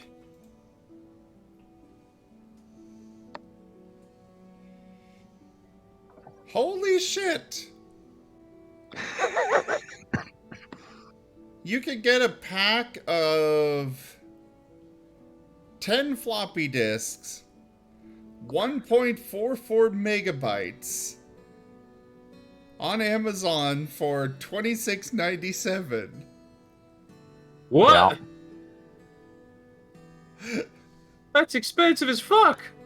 They're obsolete. They're not. It's all They're- yeah, they're it not is made in- absolutely obsolete technology. I still remember using floppy disks at school. You're gonna make me pay out the nose for a relic. That's how antiques work. Yes, that is very true. This isn't an antique. It was made 20 years ago. It's an antique. Heck, I think they were still making them in the early 2000s. Yes. I just want to point out that on the box on the picture they say world's leading diskette manufacturer. Yeah, I'm sure you're probably the only ones that still make these. Yeah, that's very probable. I don't think it counts if you win by default. Nah, it's completely No legitimate. competition. Hold We're the up, world's leading Sony brand. You're the still only leading produces brand. these? You know, just because you're the only one doesn't not make you the leading. I mean, being the only one makes you both the leading and the worst and the middle ground. Fair. Sears. Pack of 10. $46. Sears doesn't exist anymore. That doesn't count. Sellers. Well, you can get another 10-pack from Sony for $29.97. It's even worse.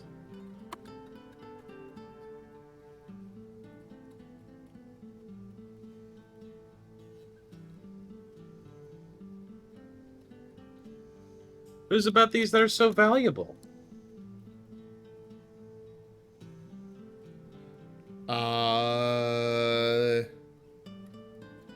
You give one to a Porygon, it can evolve. What?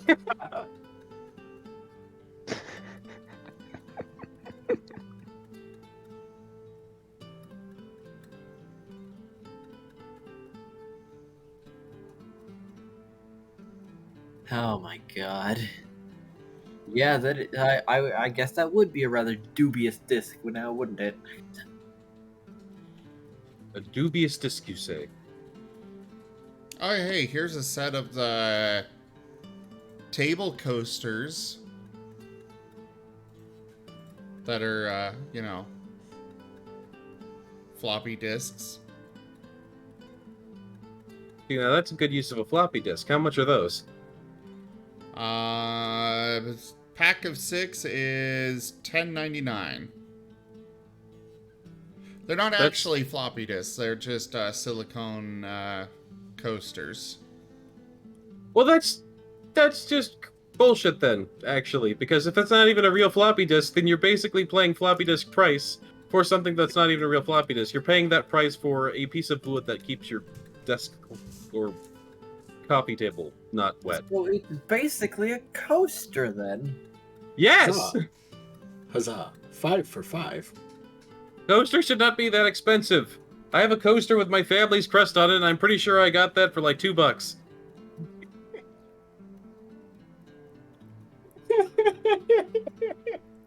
Hey, here's a pack of 50 recycled floppy disks for $24.95. Define recycled. The picture is just a bunch of them shrink wrapped. I don't know anything beyond that. They are in various colors. This party and the slide tracking, it's hilarious. One of these days, floppy disks are going to be the new vinyl. This is Right, we really should get back on track. I was just curious about that, and yeah. I mean, fair. I was also intrigued by this. Anyway, Cordon, there's a small, what seems to be pseudo dragon that seems to be curious about what you're doing. Does he say anything? Because if he doesn't, Cordon's just going to continue ignoring him and filling Yes. out the forms. Wow, you're out of the closet without being called. I think that's a first. Hold on, look. I've been here 2 nights. Yeah, there's still a little bit of a precedent, though.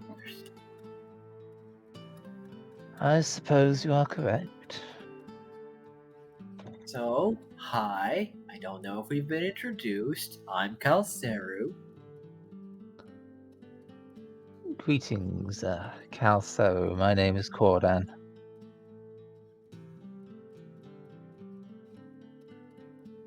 So, are you getting a Marten?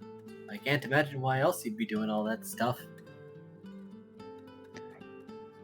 Well, with Elman indisposed, I realize I have no way of contacting, well, anyone, really. So, Oh, well, seems I the can't smart way to contact do you, it. but I can point you in the right direction. I know my way around. Kind of.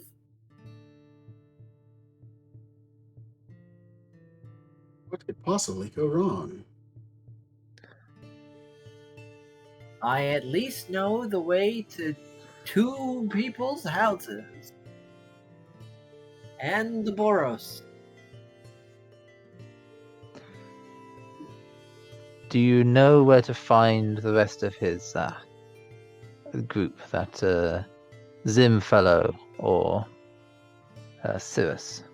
They're either at that Kenku's house, or they're at the place with all the people with the black suits. The people with the black suits. Yes, the ensemble. And they would be. Well, they're in the Golgari district. Kray's house is in the center.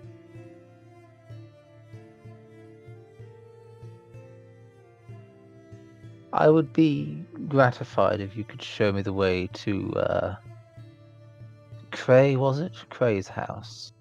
Yes. I can take you there. It's Don't worry, I'm not really a familiar, so I can get far from Element. If Corden had an expression, it would be skeptical confusion, I suppose. Skeptical confusion. Like, I'm not sure what this person is saying, but I'm also not entirely convinced they can do it.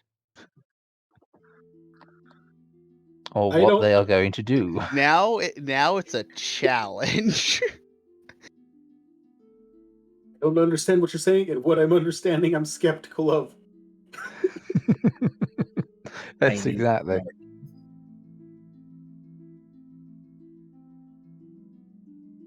more. Well, this ought to go well.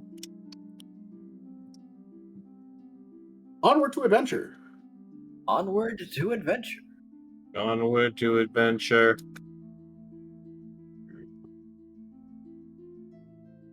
So, let's see if Calcero can do it. Yep, he remembers Lost. the way. Gets lost on the way, yes. Immediately lost. Now, was it right or left? Goes to the Orzhov. How I did have we made wind a- up in the ninth circle of hell? I'm very bad at direction. Oh, not here again.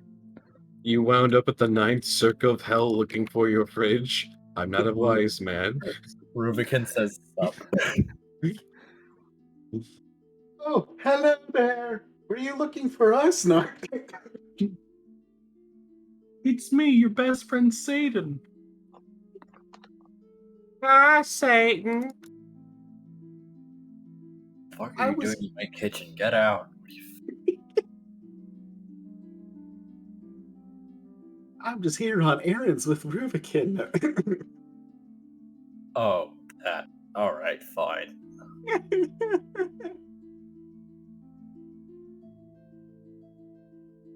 Oh, I thought that was a joke of Nim finally actually wound up killing you on accident. Oh, no, not yet.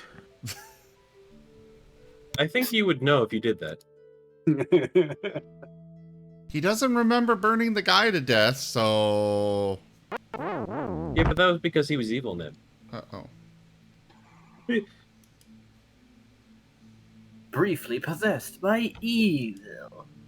Evil! I thought it was just angry Nim. Well, that name might as well be evil then.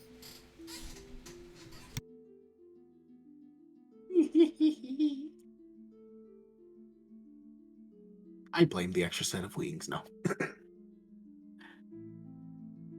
One was evil. Anywho, I'm sure the trip went uneventfully. Generally, yes, as You got mugged. Zero had to dive into your cloak and just sort of feed you instructions. Much I'm of not all sure the- he'd want to go into my cloak, but there we go. Too late He now. kind of has to stay out of sight for the most part because there aren't other dragons in Ravnica. There's Dragonborn, but he's a little noticeable. acceptable just traits. make a little room. So, if Dragonborn are born from dragons, Not really. and They're not. Ismit is the only, if he's the only dragon, does that mean that he's the daddy to all Dragonborn in Ravnica? No. Right. We it would basically probably said be no like to this. granddaddy, or maybe great great great granddaddy. Somewhere along I the don't line. think Dragonborn have any dragon relation. I'm pretty sure that there was like dragons in the before time. No, he killed all the other dragons. He's like, there can only be one. Was that what Niv-Mizzet did? I'm pretty sure I remember one of the magic lore monkeys that we used to have being like, yes, that's what. I thought he Niv-Mizzet just did. came from another plane that has No. That's that was the big boss dragon. That's the big Nicol like, Bolas. yeah. Nicol Bolas is the one that you're thinking of. He came from a place like all the other most of the dragons in Magic the Gathering come from a plane called Demaria.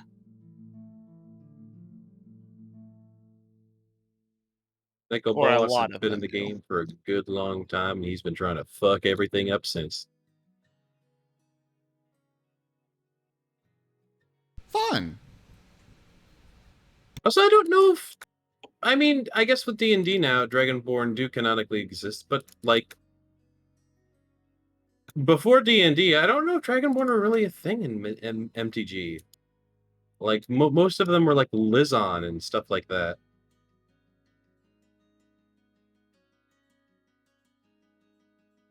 There was lizard people. There was never dragonborn. Yeah. I mean, like I said, now with D&D 5e being canonically part of the Magic the Gathering universe and vice versa, now there's Dragonborn. But, like, before that point, I don't think there ever was. So it raises some interesting questions.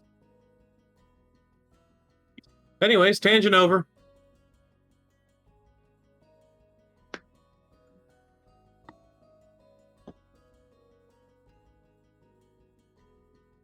Go back to whatever you're doing. But yes, if anyone dives into Cordan's robes, he's going to have to submit. It's like a disclosure warning. Like, I put these robes on for a reason. The reason is not alarming people around me. Oh, you're Deadpool. No.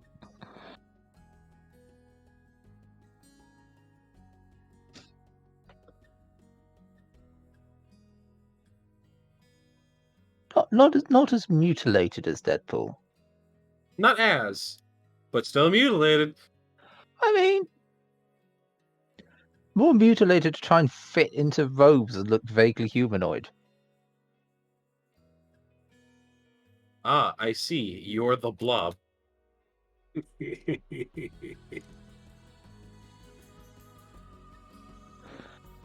mean, some people might have an idea if they look back at some of their interactions with him, but I like keeping it a secret. It's more fun. Calceru is going to do his best to ignore everything and just look out from the side of the robe and just pretend everything's cool. What have I agreed to? What have I agreed to? What have I agreed to? Hurry, walk faster, please. I gotta get out of here.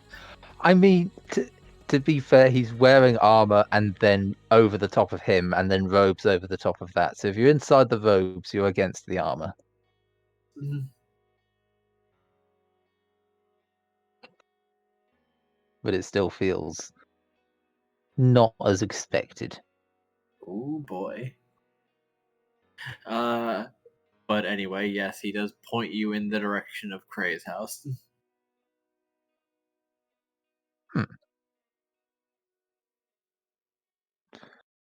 Where at this time, Nim, Loot, Cray, and the owl Wrong are all thing. gathered outside. And Cray's house has a big stone box in front of it. No, Oh, that wait, was dismissed. Yeah, never mind. Scratch that.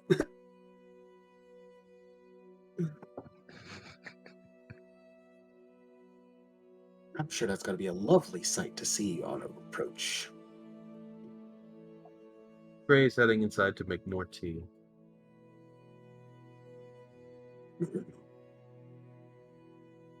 Still on the hammock, he lets the hample fall to the floor and continues sipping on the tea he took.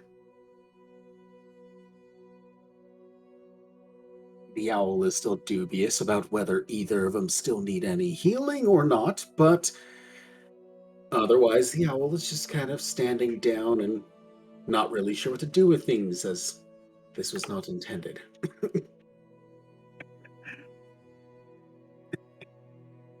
Just general confusion. Welcome to the club.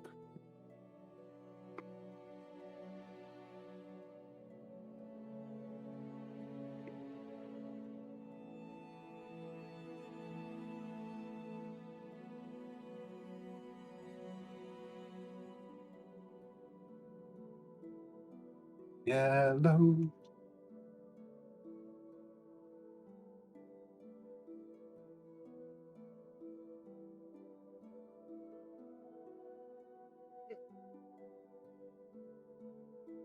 Hey, Coridon.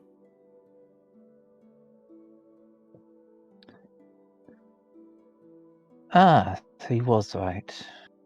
Hello. Huh. Quick learning. I didn't even know this place yet until a while ago, so fair enough. I was given some rather surprisingly accurate directions. Well, I'd hope so. Is Element all right?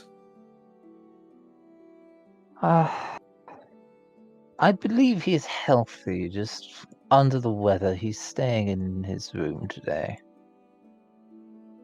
Oh, I'm sure that's fine. I did not inquire as to why, but I wouldn't be surprised if they're dealing with the shenanigans of those two he spoke of yesterday. So, no matter. What time Welcome. is This it while they're talking?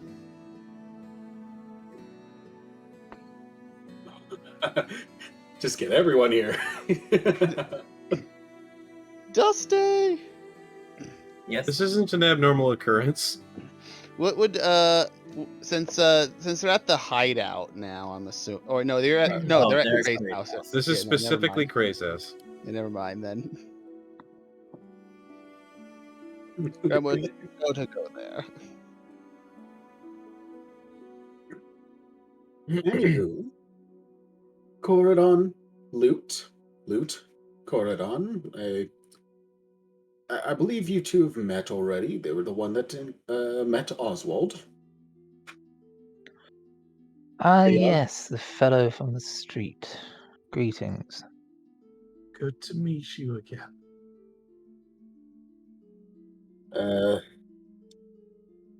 Don't mind the blood or any of the wounds. Everything is resolved. I think they're okay. They've not asked for any healing. I think. Close enough, I'm sure. I do believe Nim would be present as well. Nim and Silver are currently inside the house resting after Silver's surgery. All right. Are they in the little doggy bit? Yes. Yee.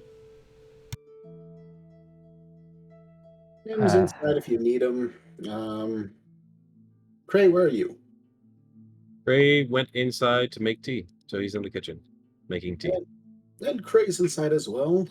Looking for anyone in particular, Gordon? No, I just figured it would be. Well, I did say I would support. I did say I would support, and Well, Edelman asked us to look after his troops, did he not? So I thought I might as well well, we might hold that come and over meet up when with you. they're able. But that said, I'll definitely keep that in mind. But I think this group here is onto their own shenanigans. I'll give them a minute first. Also, while Graham is at the with Greta while she soup kitchens it up, he'll call Cray. Ray picks up the Marten, but I'm gonna wait for it to ring first.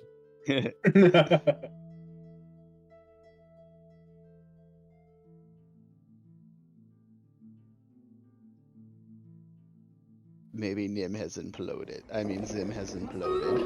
There it is. Pick up that little boy, boop him on the nose, and then give him some tea.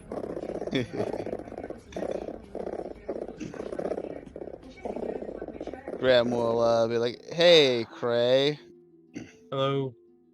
So, you know that thing that the other Eileen was telling us about? If any of the Many things. yes, but specifically about basically the Mana Mentorship. It hurts like hell, but I still highly recommend it." Well, it is true that usually in a point of strengthening, it is usually a point of discomfort and pain. Yeah, so if you have anyone who has their 4th mana ability, Therefore, and they like you, yes, then I would suggest that you converse with them. are you stating you've unlocked 4 mana abilities already? No, but Pluto has. Ah, I see.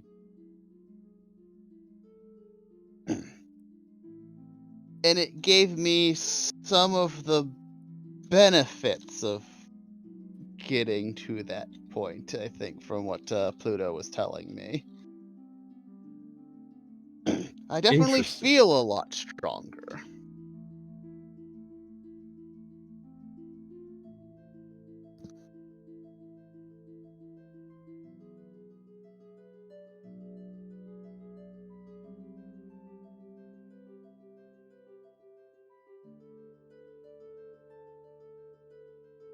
Is it all? I mean, does there need? Yeah, no. I mean, outside of, I mean, what happened while I've been out looking for things and trying to deal with some of the things.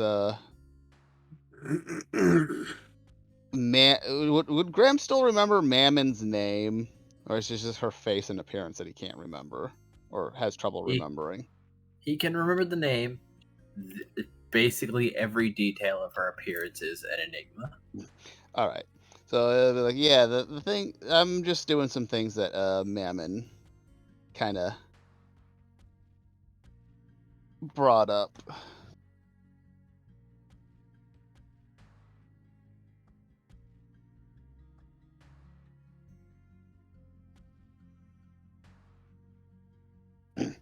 Are you But doing some yeah, what that man brought up? yes. What? Remember the thing that I implied that kind of knowing it might actually make it more difficult to resolve? What about it?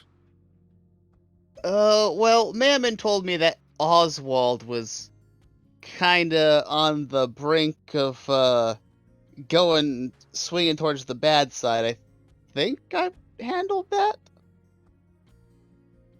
Is that the thing that would be difficult to solve if spoken about?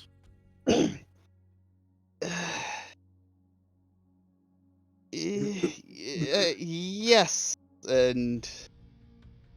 but yes, I've helped Oswald get past his obstacle. I see. Good work on you. I'm sure we'll see the results of such soon. Hopefully. But also, it is something we'll want to keep in mind with our own party members, because I do know that it does happen at with the fourth ability. If you can get stuck there, and if you do, it can end real badly. Interesting. Well, it shall be kept in mind, though I do believe you should tell the others as well. Largely things that are the big thing to watch out for is from what I would understand, the best way to put it is mental breakdowns. So it is necessary that everyone builds their mental fortitude. Yes, that won't necessarily stop it from happening, but it would definitely make it a lot harder for it to happen. Oh, I can certainly tell that with these individuals that's going to happen a lot. Yes. Graham's like, yes, I totally haven't been on the verge of a mental breakdown for a while. Nothing to worry about. It's like, okay, take care, Gray. Like, And with that, Graham will resume helping Elena and Greta. Since Cray didn't apparently say anything about anything new happening. as far as Gray's concerned, there's nothing new that needs to be communicated. Like, you just mentioned not having mental breakdowns. I probably shouldn't tell him. Yes, yes, the stolen artifact is nothing of note. Doesn't need to be mentioned. Gray makes the tea, takes it, has a little tray, and he walks outside and out to the porch with it. I'm pretty sure everyone should be able to see him due to that. Yep. Welcome. Is are Nim and Silver doing better? Oh, they're resting. Okay, good. That's good. And then he glances over to Cordon. Ah, yes, you finally arrived. Yes, they found their way on over. Quite surprising. So I had some rather good directions. Good. I'm going to need to speak with the two of you, he says to Luton Cordon as he gestures his head to the side and starts walking. Oh, and I suppose you as well, Cyrus. Oh, certainly. Following Very along well. in, head still on a swivel, because caution. Cardon will also follow along. More relaxed, but it's hard to tell under the hood. Fireball.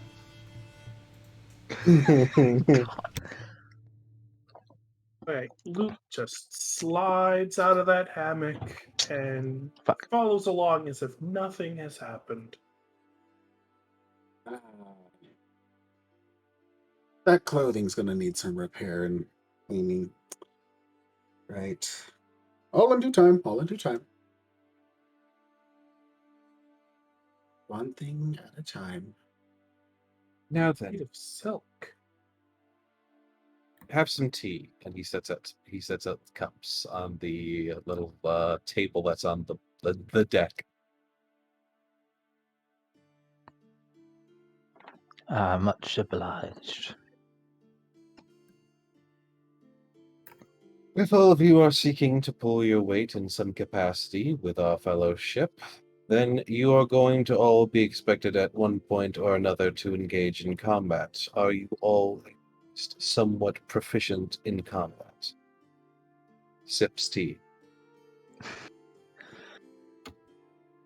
While I prefer hanging back on the sidelines, I am indeed proficient. I can hold my own.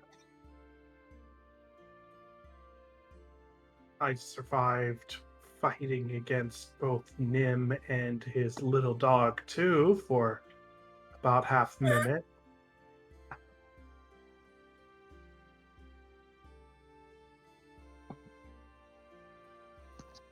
Nim peeks up from the pile in the corner.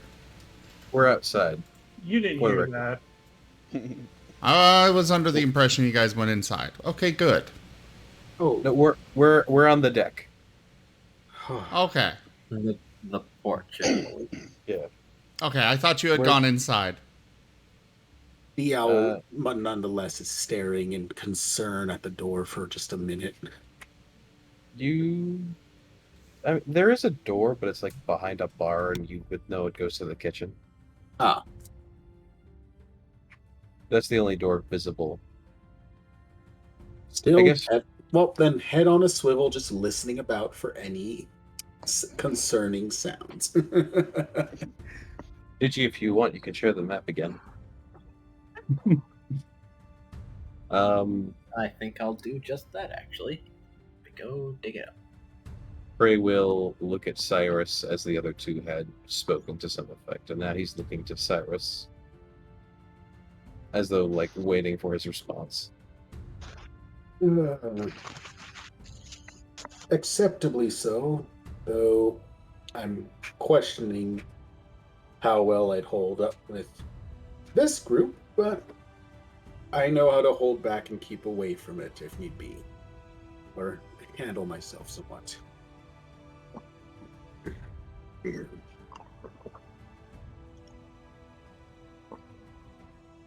Now, there's a question to be had about all of your allegiance.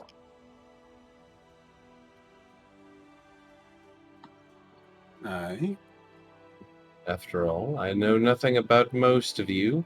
Cyrus, I know that you make teeth.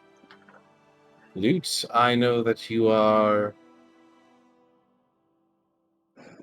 of an interesting persuasion. And Gordon, I simply know you to be a researcher. And a rather passive one at that. He says with disdain in his voice at those words.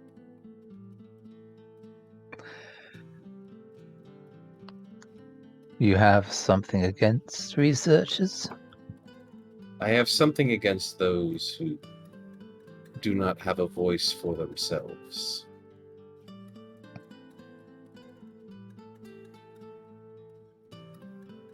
That is fair, I suppose. I have a voice, but I'd rather observe and learn the situation before rushing headlong into problems. After all, they did drop in just rather unexpectedly from whence they came. There's a difference between making observations and from being passive. Regardless,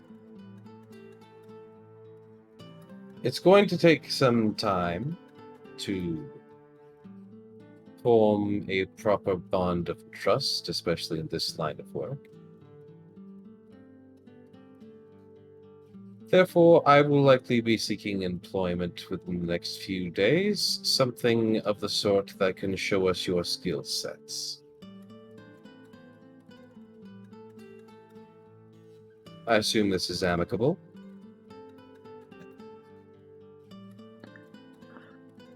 Employment is a necessity in the civilized world, I have found. It will be a single commission. Any jobs for those who claim to be adventurers out there, especially in the major city? Before involving you with any more delicate matters, we'll see how you fight. Of course, you must test the quality of your new acquaintances. Indeed. Apologies, How but I about need there- to step away again. Oh, you're good. There are some immediate benefits that you will be open to. First of all, being that at what was it called? The something Sonata? Resdora Sonata. Resdora Sonata. A restaurant called Resdora Sonata, just a few blocks from here. It is one of the finest eateries in Ravnica. There is a table permanently reserved for myself and my associates there. You, now being one of my associates, are permitted to use such a place. The food is not free, but you will always have seating.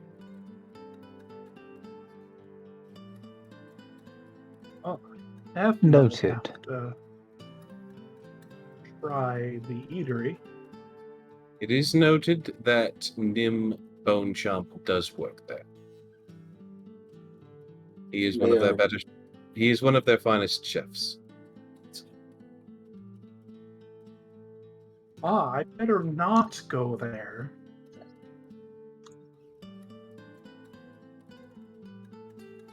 Don't worry, just take me along and I'll order whatever it is you request. But I'm more than happy to risk that because the cooking is certainly worth it. So, don't worry. I will take your word on that, Civis. As for you, the researcher, given that you are not accustomed to the ways of the civilization here, you are welcome to use the library on the second floor. Corda noticeably straightens up at that, knowledge. That is a most. Thank you very much for the privilege. I myself am also a librarian, amongst other duties with the Azurius, and have access to most of the Grand Archives. So if there is information that's not available in my personal private library, there is, of course, other means to access of knowledge that I can provide. You know, that brings up a very good point. When was the last time Cray went into work to do his job as a librarian?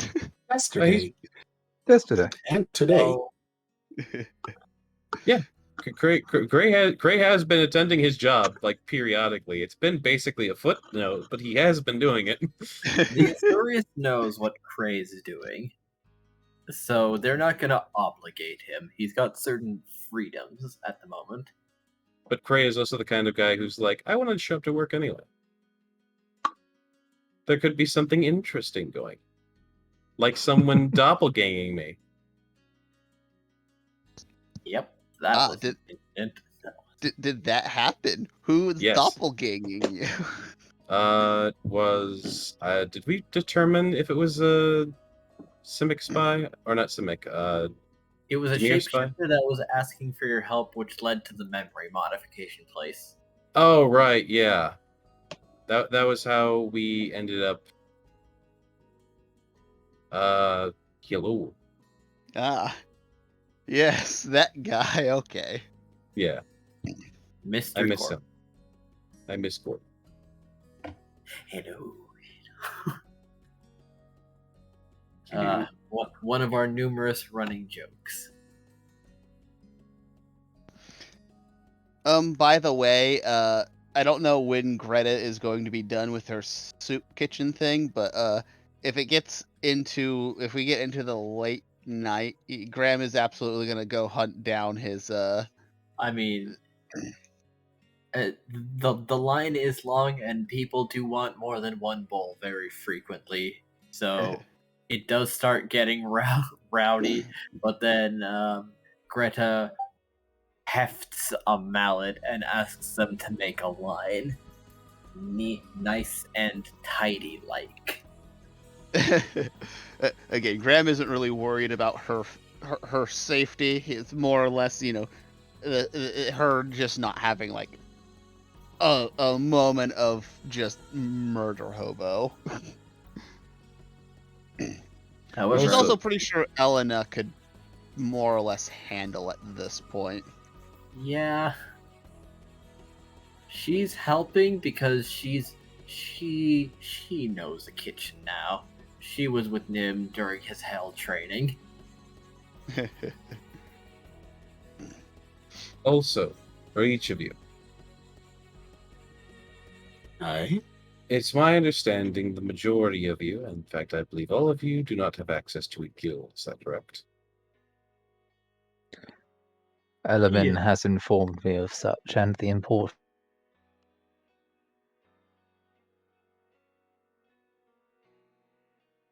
That would be correct. I'm glad that you have been informed. Though I must further make it a point that we will be wanting, nearly requiring you to join a guild at some point. There are several reasons why, but most of which I cannot openly disclose at this point. I can state that we will be needing access to some of these areas, and having a guild member within their ranks is going to be incredibly valuable. Likewise, it will give you access to many resources, and I understand your standing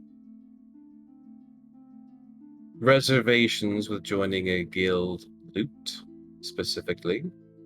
So I can further assure you that being part of a guild does not tie you down so heavily. I can speak from experience as an Azurius. The only one who would probably tie one down more heavily than the Azurius would likely be the Boros, I would believe.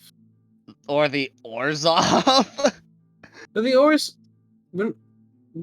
Orzhov don't really care what you do as much as long as you're making money. The Boros want you to show up on time for drill practice. It depends on if you're the one who's getting the money, if you're the one who's getting the money. Well, if you're part of the guild, usually you're doing a good job getting the money.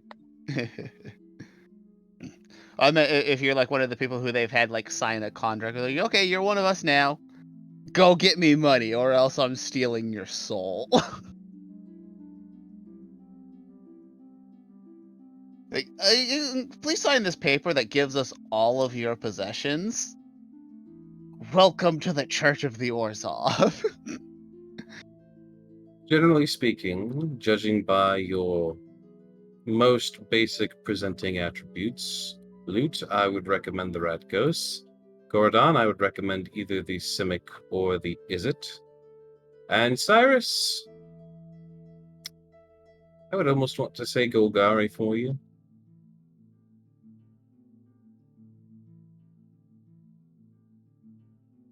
I suppose I could see that. I would all heavily consider your options.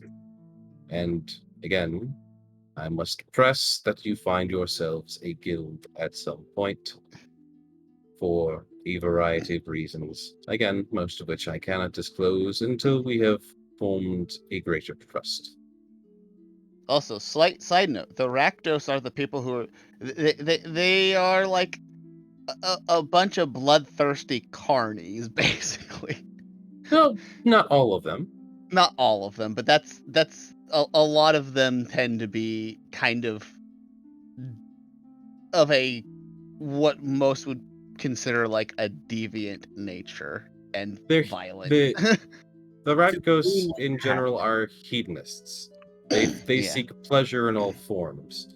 The more extreme types are the ones that are like, I like murder, and then they just get all murdery, or they're like, I like sadism, like but like more tame guild members are basically just there for a good time. Like I've said, there are plenty of Red Coast like bakeries and other stuff that like exist that are just good times. Yeah.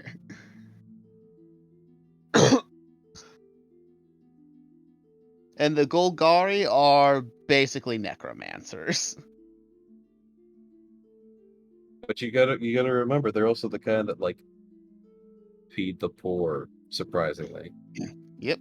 They Like feed the poor and get rid of dead bodies. well, I mean, they get rid of like a lot of crap on the streets. They're Yeah. basically the trash man. Yeah. I'm the trash man. I work for the Golgari. And another important thing is that basically every guild except for the Gruul basically serves a purpose and function to keeping the city running. Right.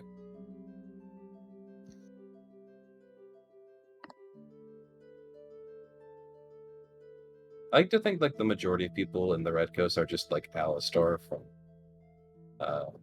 Has-Been.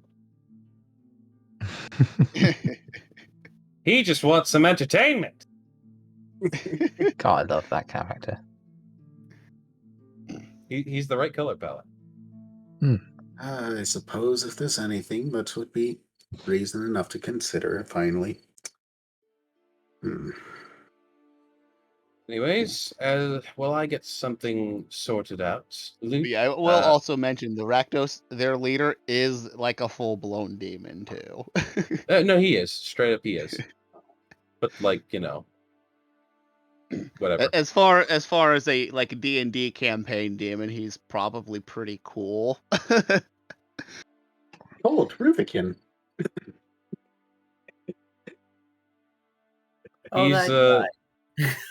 He's the head of demolitions.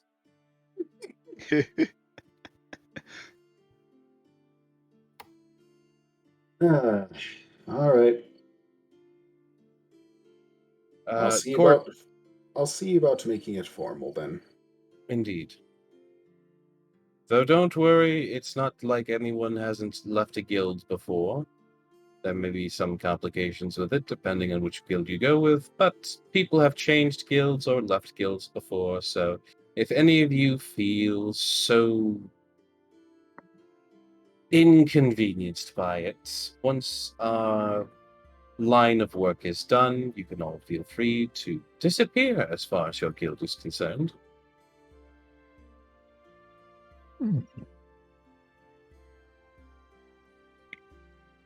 Now then, I'm going to go and start making preparations for this first job that we shall be attending for this testing.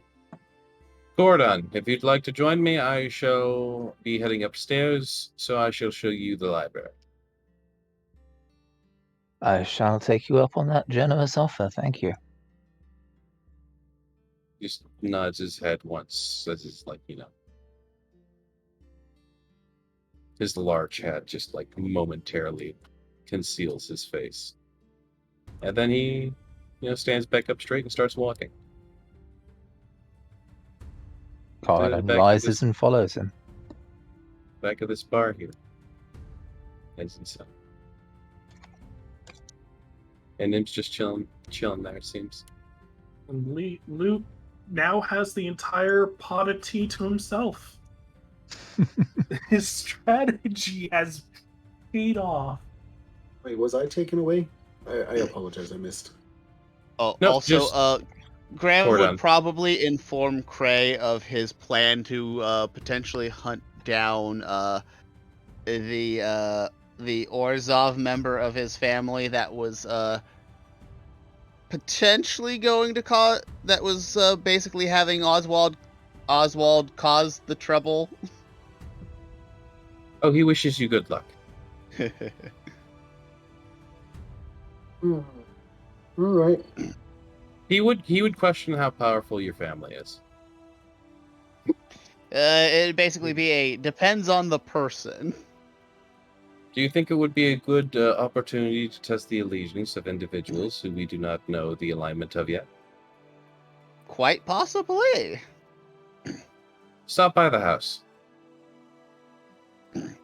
I Great. shall do that one. And ahead. Graham will basically inform Elena and Greta that he's gonna go meet up with Cray. Well, good luck with that. I'm assuming he's been helping Greta and Elena for like a couple hours by this point. For Cordon's benefit, feel free to share the second layer of the map.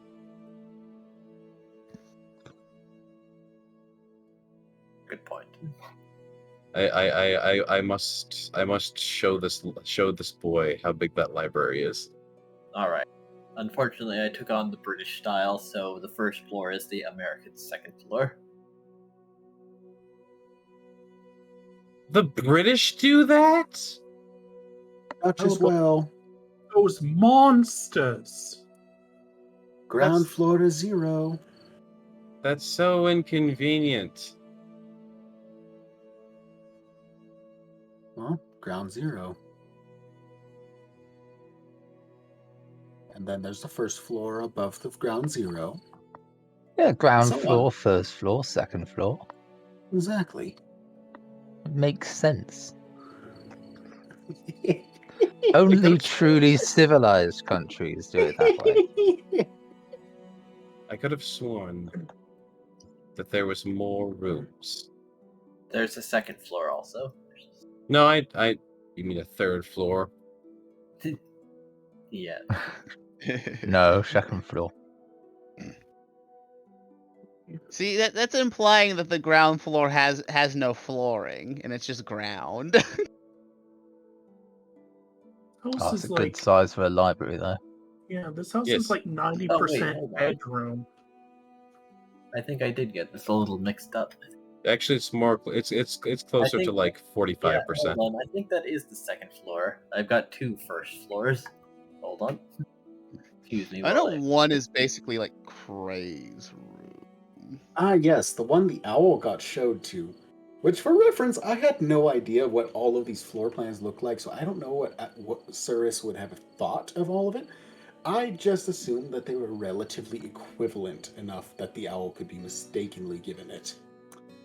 No. Ah, well, then the assumption bends to assuming all rooms are magically larger than they are on the inside.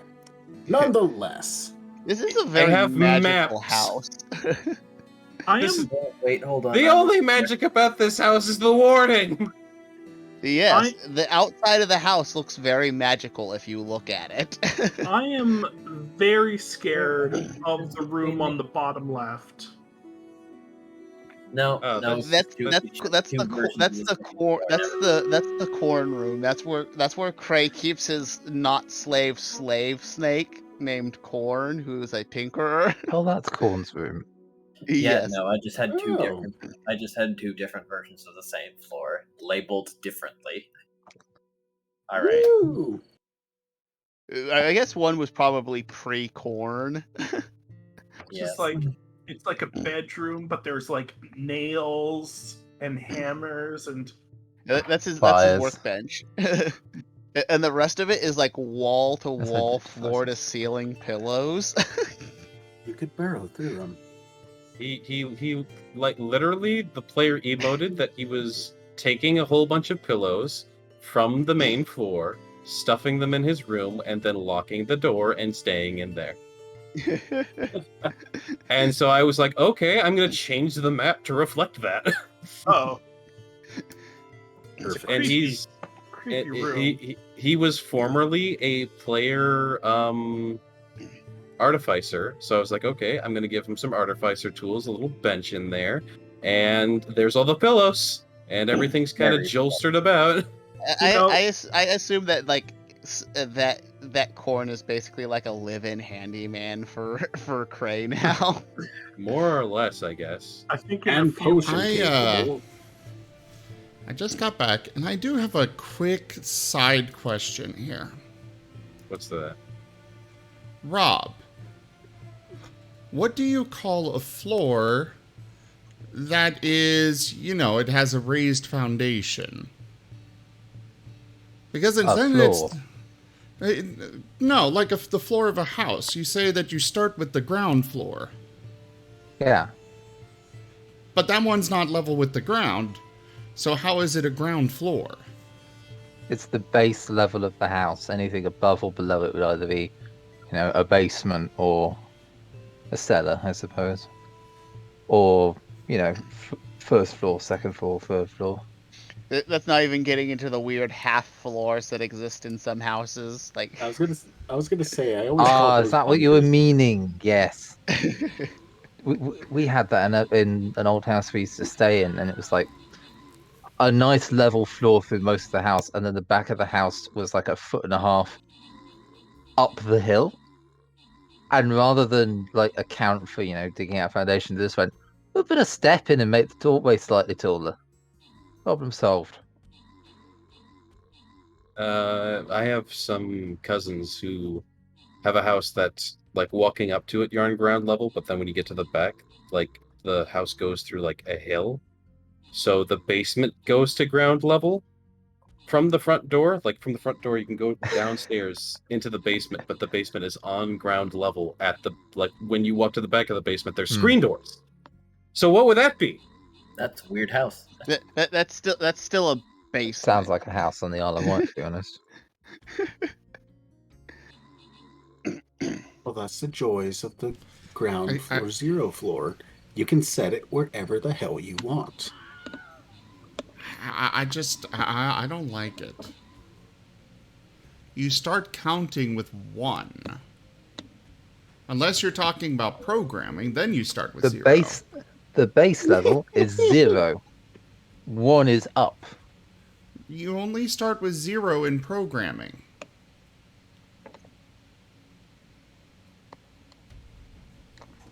Or if you've got the sloped house, you are now able to call the top floor or the bottom floor 0 and count up and down from there. Okay, what did they call the ground floor before 0 was invented? Because houses were way in style before 0 was even a thing. We called it the ground floor. The basic level of floor, and anything The sky above floor! that was you an do additional. it too, Chaffer? Really? Anything more than the base like ground floor that you had was additional. So it's just like, oh, I've got another floor plus 1.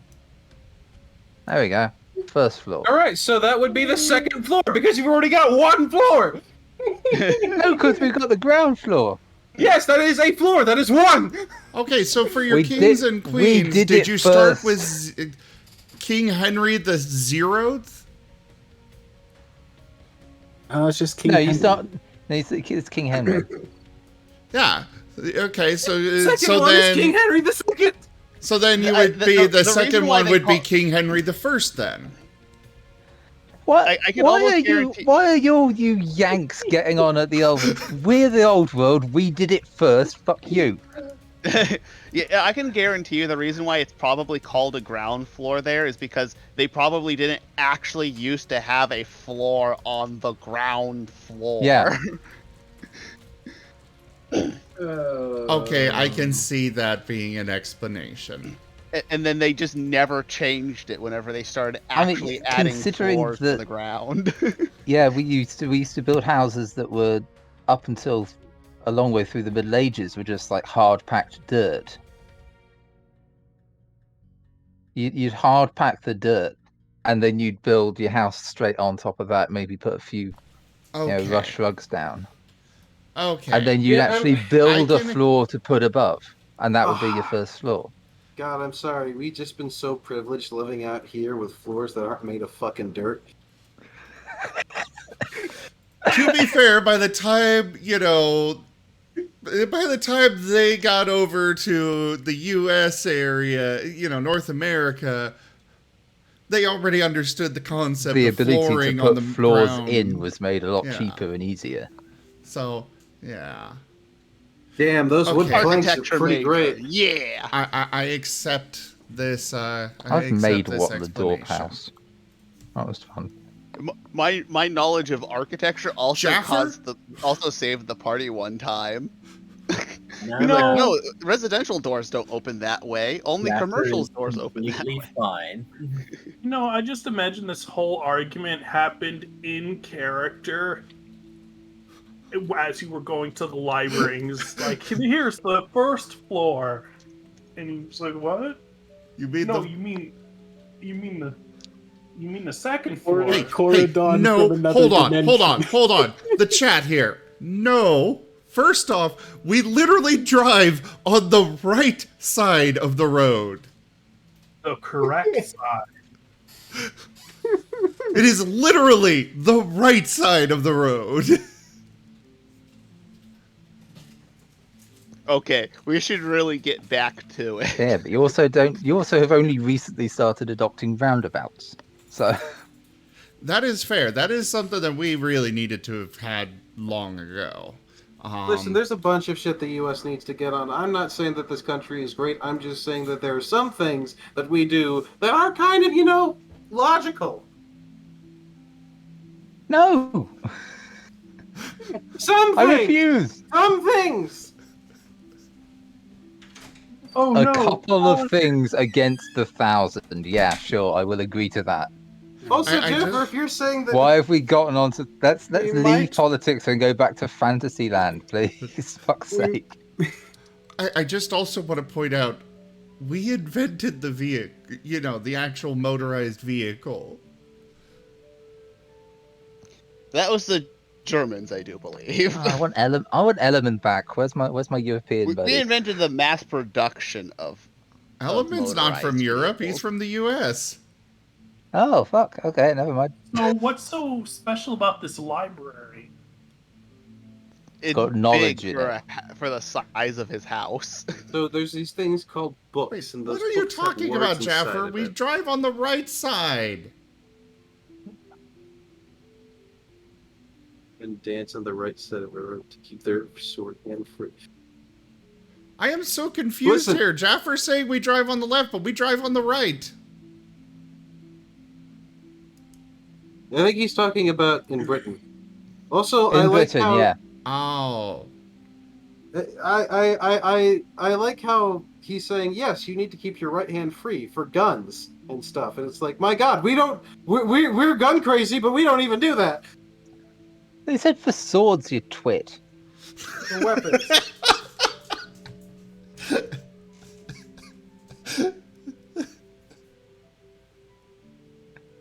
We make our drive-by shootings harder. Okay, moving on You get a from lease over that. for that. Moving on from that.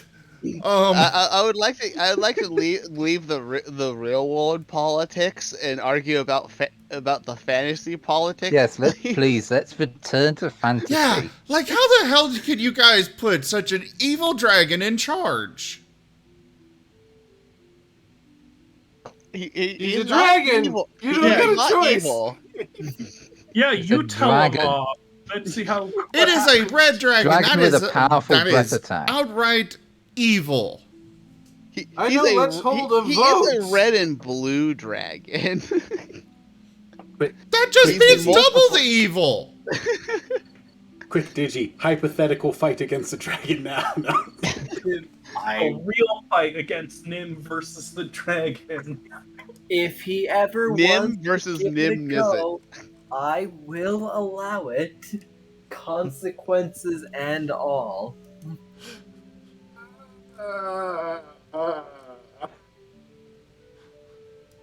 So about that library. Library.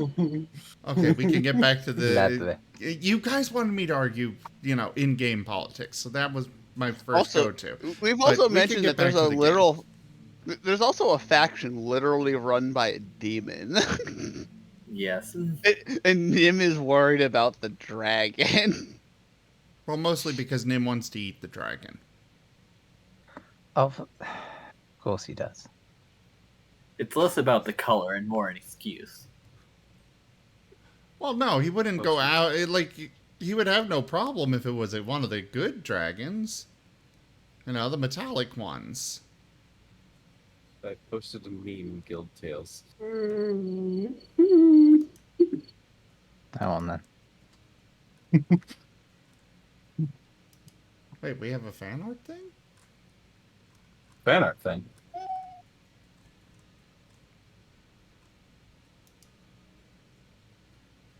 That pack received. Go for the eyes, Boo!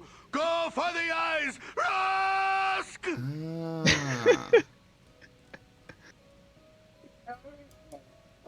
Now we are getting an influence. Oh boy. Is it just gonna All right, be get let's see. on with it? Get on with it. Fair enough. Yes. I'm checking still, but ooh. If the influence is for me to call it the 0th floor, I refuse. You can't make me. No, we Yeah, established it would be King Henry the Ground. No. Crowned. Crowned. Did I kill you, Rob?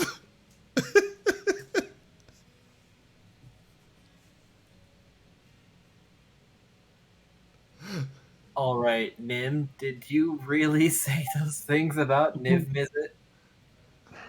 Took a drink of water as you said that, Sim. You shit.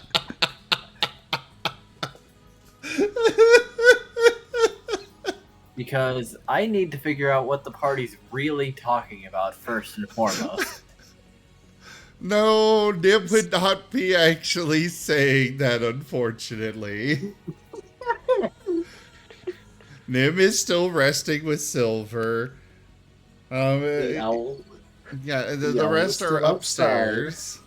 Oh, I guess the owl's still so- outside with So loot at then. this time, yes. So at this time, the owl has been left with loot and the tea. Corridon has been brought upstairs for the library, and Nim and Silver are left to chill in the pillow floor. The pillow. And eventually Graham will arrive whenever the DM deems it's been long enough from the hideout to here. It's been plenty of time. Then Graham arrives. So, is anyone Oh. outside talking about anything? Praise showing the library. I did refund it because we weren't saying that in characterly, for the record. Fair. Then yes, it's probably best to refund it. Good work instilling fear, Jaffer. You keep doing you. And the owl just Jaffer is the favorite of all of our chaotic gods.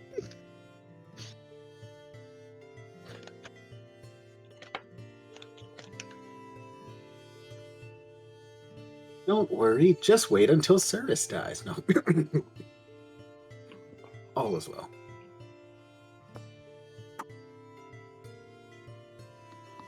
And the owl just enjoying tea and still head on a swivel, so probably noticing Graham at some point or another.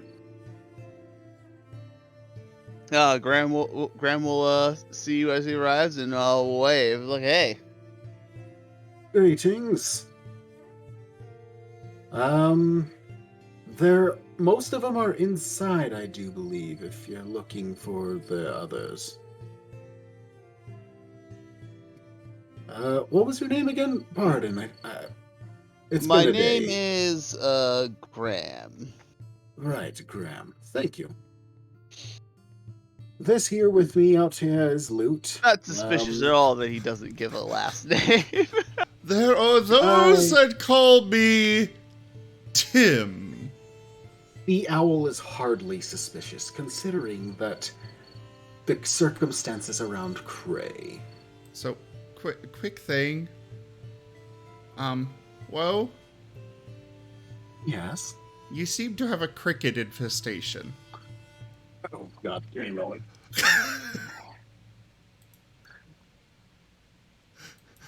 Every time you talk, it's just cricket, cricket, cricket, cricket, cricket, cricket.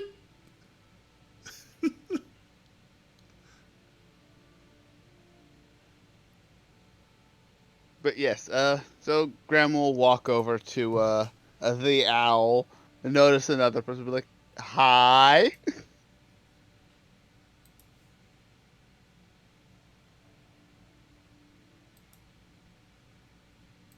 Pardon, give me one more minute to close one more window.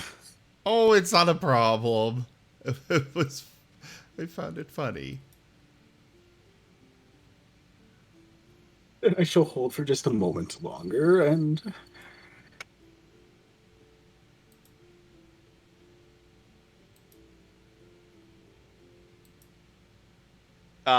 If you want, Dusty, you can plot me on the map.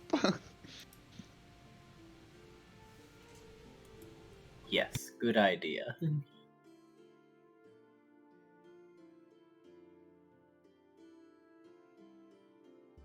There's the bunny.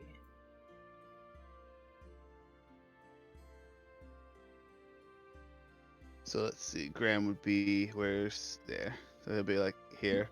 He'll see a lot of people around. And be like, A lot of new faces. A lot of new faces. And a He'll broken wave to them all door. and be like, "Well, it's nice to meet you. I hope my friend, acquaintances, Anywho. party members, my party members haven't been too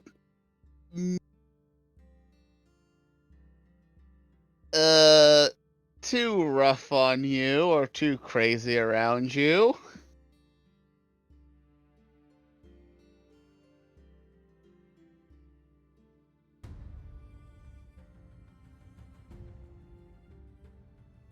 I hope I have not missed anything important, because I accidentally turned myself to the wrong audio source and heard nothing. Well, Graham was like, it's nice to meet you. I hope my friends, acquaintances, party members, my fellow party members, haven't done anything too. He's about to say violent. He's like crazy. The owl's right eye just twitches. You could swear that the way he said that crazy was spelled with a Krei.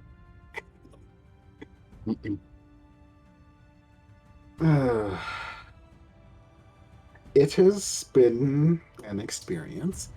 Nonetheless, I've been told you're a little closer to Cray and element instability, so... Yes, I I would will- say that I am. Fantastic. I shall hope we get along well then, but... Nonetheless, I've just been told that I might be, assisting with something here, but we'll see how that goes. I've been dragged along this far. I'm morbidly curious at this rate. Well, as far as the thing that you might be helping us with is, Graham thinks for a moment. He's trying to figure out how to say, we're probably gonna end up killing one of my family members, who's basically like an inquisitorial assassin for the Orzhov, more than likely. Well, that was quick to get us something to do, and Graham That's one- doesn't say that out loud. He's like, yeah, Oh, we're okay. probably gonna be. You're probably gonna be helping me deal with someone who is starting trouble. I'm sure you remember the Oswald, the clown guy. vaguely remember such a fellow. I imagine they've already told you about all that went on there. Yes, well, I found out who convinced him that what he was doing was a good idea. And I'm planning on going to take care of them. And Alright. they may or may not be pretty strong.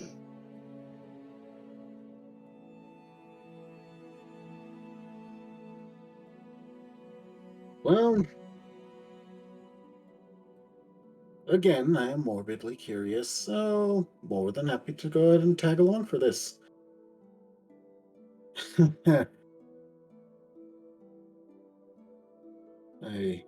I question my reality, but no matter.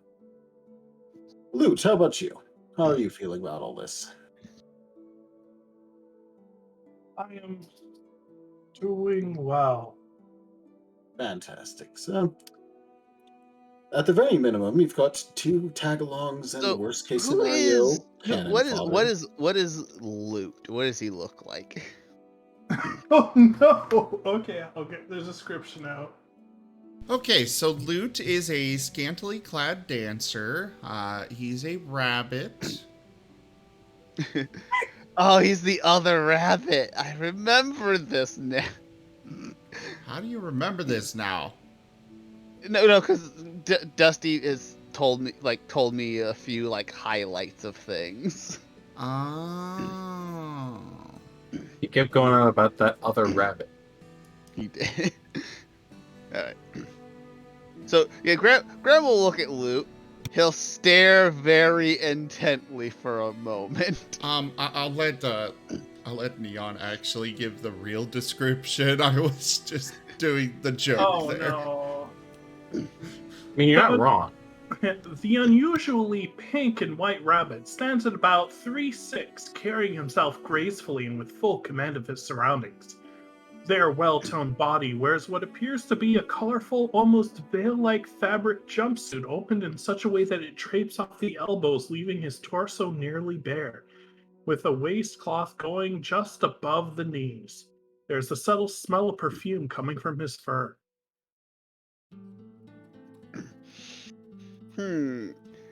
I would like to roll perception to see if I can tell if his fur is dyed pink or if it's just naturally pink. You're looking straight to my roots. Oh no, Graham will get like he's like getting like real close and just like 15 enough to look straight to someone's roots if you just walked right up to them and like practically rubbed your hands over their fur? Considering it's a skill roll against another player, I'll let you be this judge of that one. He doesn't seem to have different colored roots, is what I'll say. It just occurred to me. You two can call each other cute.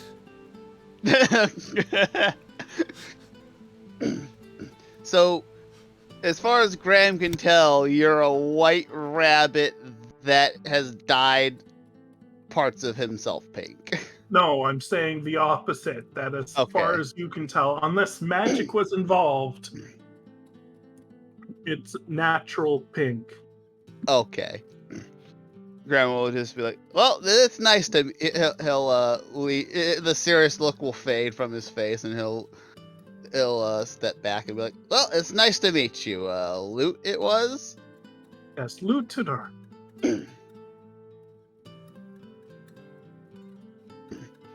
Graham, nice to meet you. Glad to meet your acquaintance.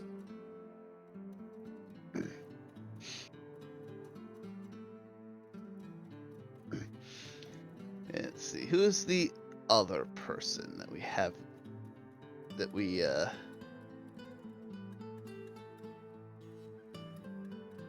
Well, if you're referring to myself, that would be Cerus, and if you're referring to the third, that would be Coradon. Currently upstairs, I think, with Cray. Wherever the library is. I know where that is. I should probably go tell Cray that I'm here. And Yes, Graham please will do. Element will kindly sent me along over here without notice, and that did not go quite ideally. well, Cray knows me, so it should be fine.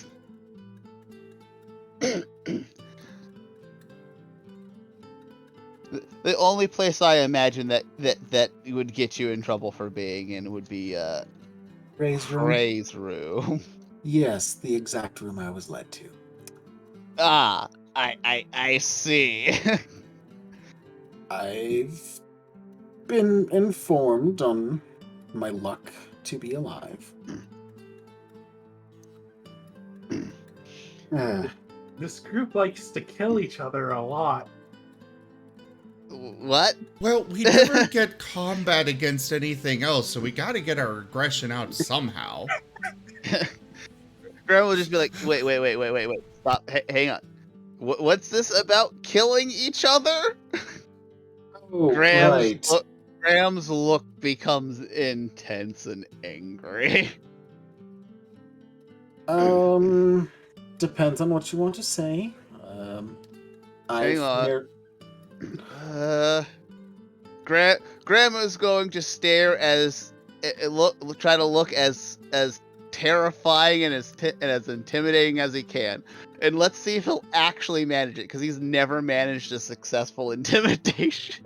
Natural on one. anything Natural ever. one. Natural one. Natural one. Natural one. Natural one. Natural one. Not terrible, but Can we use the party reroll to go for lore? The owl. Oh, God.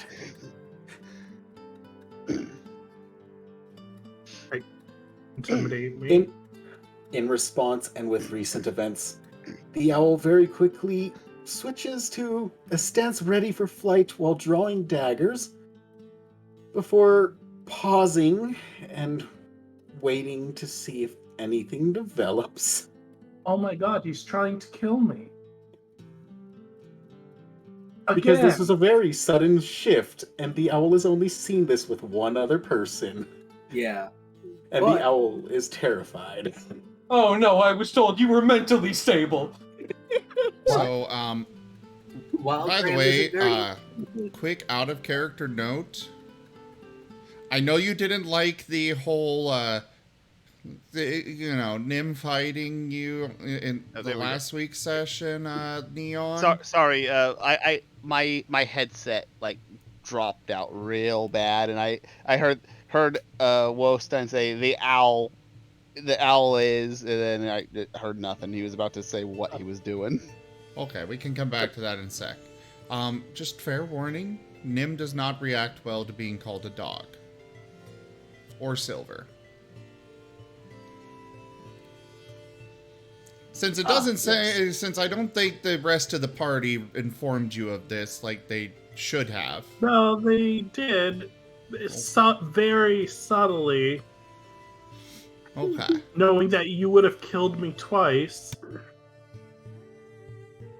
Oh no, he doesn't kill people for that. Though he has ripped off Listen, an arm before. If you can't survive Nim trying to kill you for things, then let's be honest, you may not be in the right party. The owl over here. No. Anyway, since someone else is now trying to kill me. I would say this isn't like intimidation, like he's going to kill you. More like intimidation, like he just looks like he's going to go hurt someone. Yes. Not necessarily you, but someone. Yes. And he's looking at you like he's like, I want you to tell me, because Nim, this is not okay. Nim tried to kill me, so it's apparently what he does. And the owl is already bark-skinned and sitting ready to run with daggers already in talon. And I'm gonna walk to this wall He's giving you that like the principal look of who did it. I know you know Yeah. who did it. Yeah. Yes, unfortunately, the owl has only experienced this one other time, and it was Markov smashing a counter and quickly switching to "I will kill you if you don't talk." Oh yeah. Do update your locations on the map because they could be important. You know, Graham will head up. Will start marching his way upstairs. just for safety, Luthor is going to just jump over this wall, which he can do thanks to one of his abilities. Jump over what wall? Just the wall to the neighbor's yard. Oh, okay. And he is going to Oh, you didn't glare know at about- Nim and Silver as he passes. You didn't know that Kray's got invisible walls that go above what you actually see? Was that? Did we establish that? Was that a thing I actually did? No, it's not. Okay, I didn't think so. I was making Len. a joke about video games, you dork! World boundaries. Well, Yes. Cray's house has been programmed with invisible my walls. experience at this point is that yes, you would totally just suddenly have a wall that could block me just pop out of nowhere. You might want to make your direction to the front/road as opposed to a neighboring house, just for reference. Oh, Too many unknowns. Cyrus, make a perception check, by the way. Oh god. See, the prop. Actually, you don't really need to worry about the neighbors too much because all the neighbors are way loud. Oh, wait. or the houses are destroyed. That's true. Besides this one house, this neighborhood looks like a disaster area. In fact, They also would know Nims in the other house and would just stay away out of Oh, self-preservation. trust me, Raylel is Sorry. worse. Sorry to ask. The perception check, is that just grab wisdom, or is there a special area for that The one? skills tab on your sheet. Much appreciated, thank you. I want to point out, Neon, that Raylel is the one that literally ripped off Nim's head. To be fair, it was the most dramatic way to remove a brain parasite that he could possibly do. The But owl has it- rolled. The most. Nim was only scarred emotionally. Nim The owl got is on high better, alert. but it still happened. It also saved him from having his head decapitated by a different crazy scientist. Yes, an otter. Unfortunately. For the same reason, because the brain parasite was transmitting other parasites telepathically. And Nim is connected to a lot of things telepathically. Yep. Anyway. Neon, I hope we're not scaring you away Graham will from- come upstairs, kick the door to the library open, and be like, "Cray!" I rolled perception. Yes. You notice that Rubicon is poking out of your feathers and looking like he's ready to do something. Or at least No. he was when you suddenly got into a battle stance. No worries, Rubicon. We're good, I think. They went away from us. You could probably hear Graham yell, "Cray!" She's like, "Cray!" Thank you, though, for Rubicon. As much as I'd love to introduce you, but at the same time, it's appreciated to just have that safety. Oh, okay. He sinks back into the fluffy void. Ray looks over from the bookshelf that he's at, and he just gives a sigh, and he goes, "Graham, have you never been in a library before?" What's this I hear about Nim nearly killing someone? Doesn't he do that normally? What the hell makes you think that this is? We should be encouraged. Were you around? Did you witness this? Did you try to stop it at all? I mean, that Yeah. depends. Who did he try to kill? I mean, he killed one successfully twice. So no. The I guess the one that they call loot. Ah, yes. Luke had directly insulted him.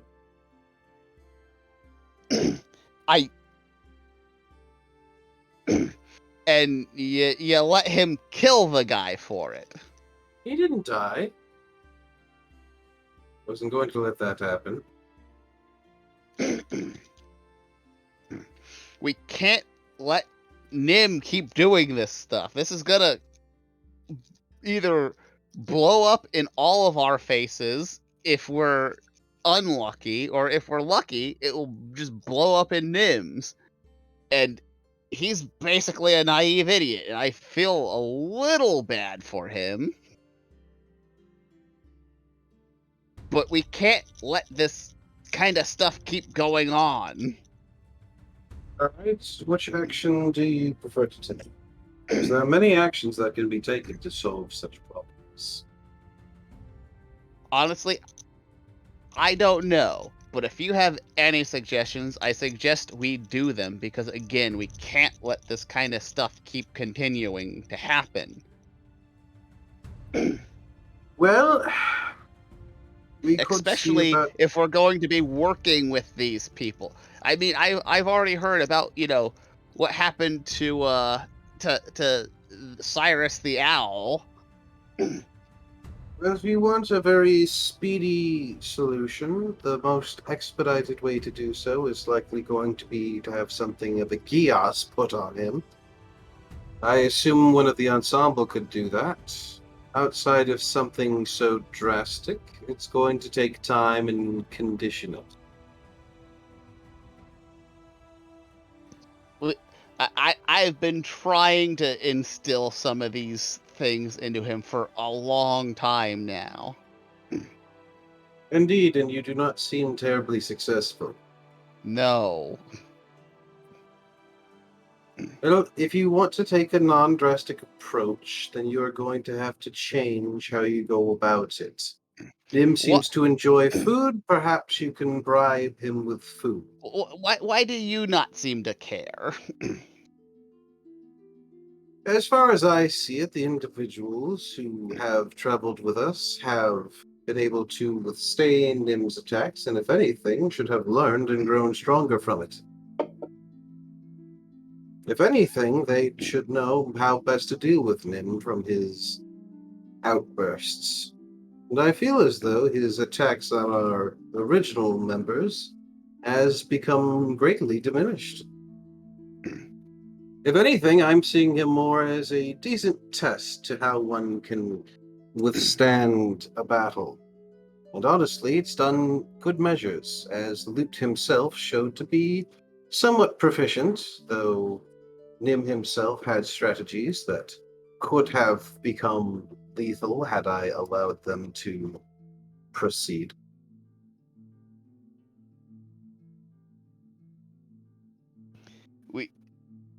I mean, you understand why we can't let that kind of stuff continue, right? Like, it's one thing Easily. if it's just... There are certainly circumstances in which that can be incredibly problematic, especially if you want to maintain diplomacy.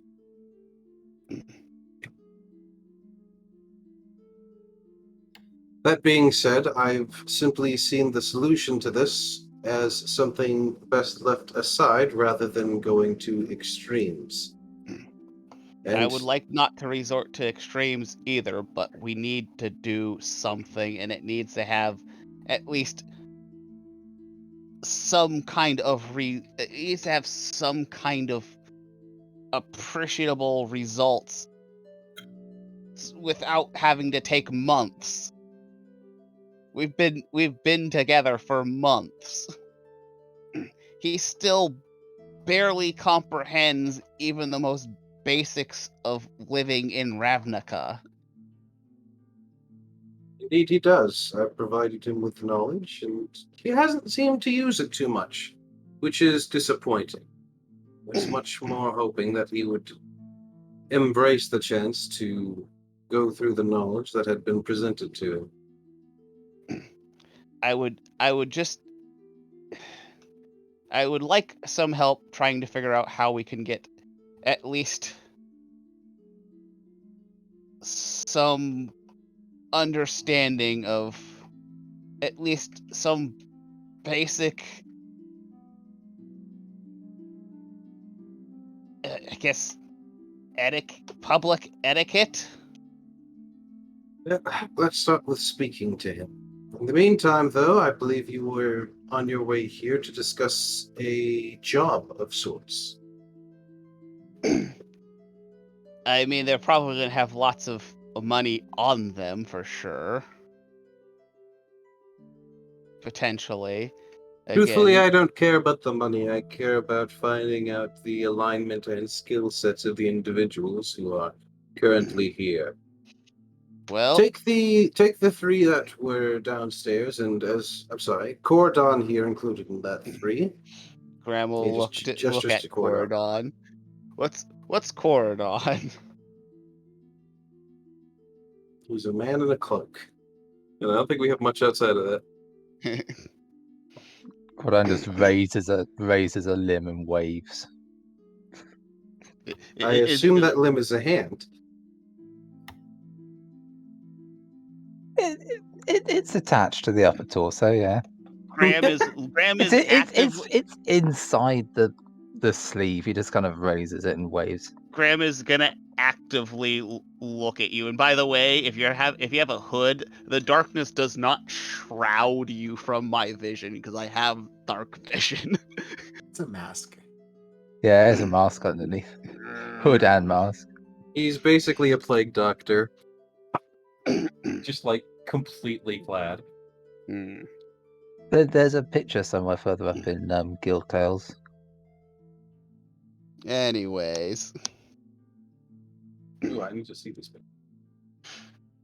I'm scrolling and I'll act when I get to it. Okay. Go ahead and take them to go and deal with whatever situation you presented. I would normally attend, but if you really wish for things to be more amicable with him, I suppose I'll stay behind and speak to him. After all, he is seemingly wanting to rest due to the surgery with Silva.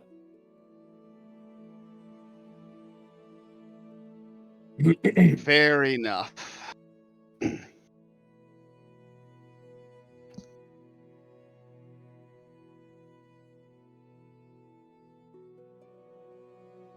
Ah, he looks like a tech priest. I am quick on the search. May or may not have been binging Mechanicus for like a month before making the character.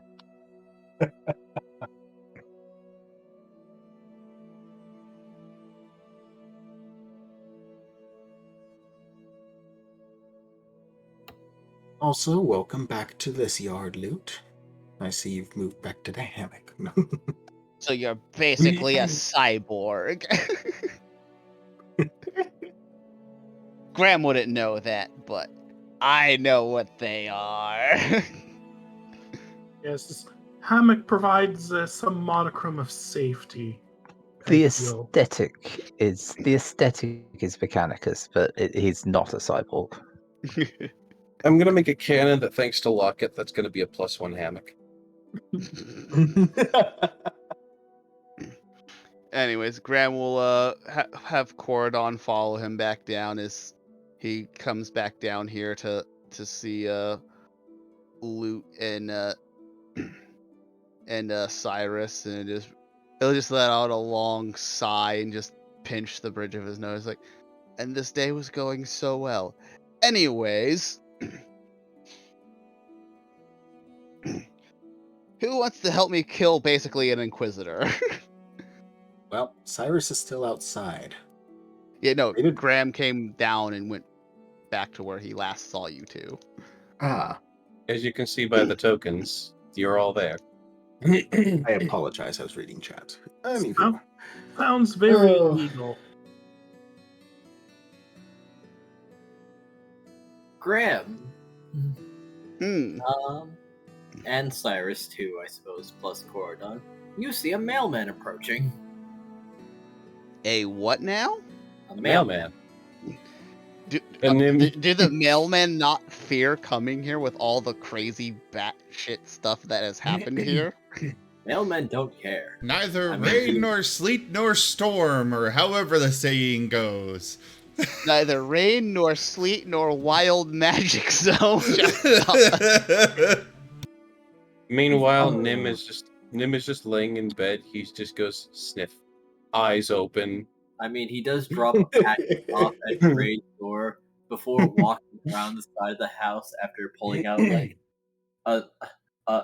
a note and like, all right. And is there a loot two-door here? Yes, me. When you started describing him walking off to the side, dropping off the package and walking to the side of the house, the only thing that came to mind was The Sims, where, the mailman will come by, drop off a packet or deliver the mail, and then just go into your house and start raiding your fridge. I'm gonna cook something because I'm hungry. I'm hungry. This is the feed. I mean, that's The Sims for you. It's a very nice neighborhood. Oh. I mean, you got to remember that the fridge is where everyone does their grocery shopping. So,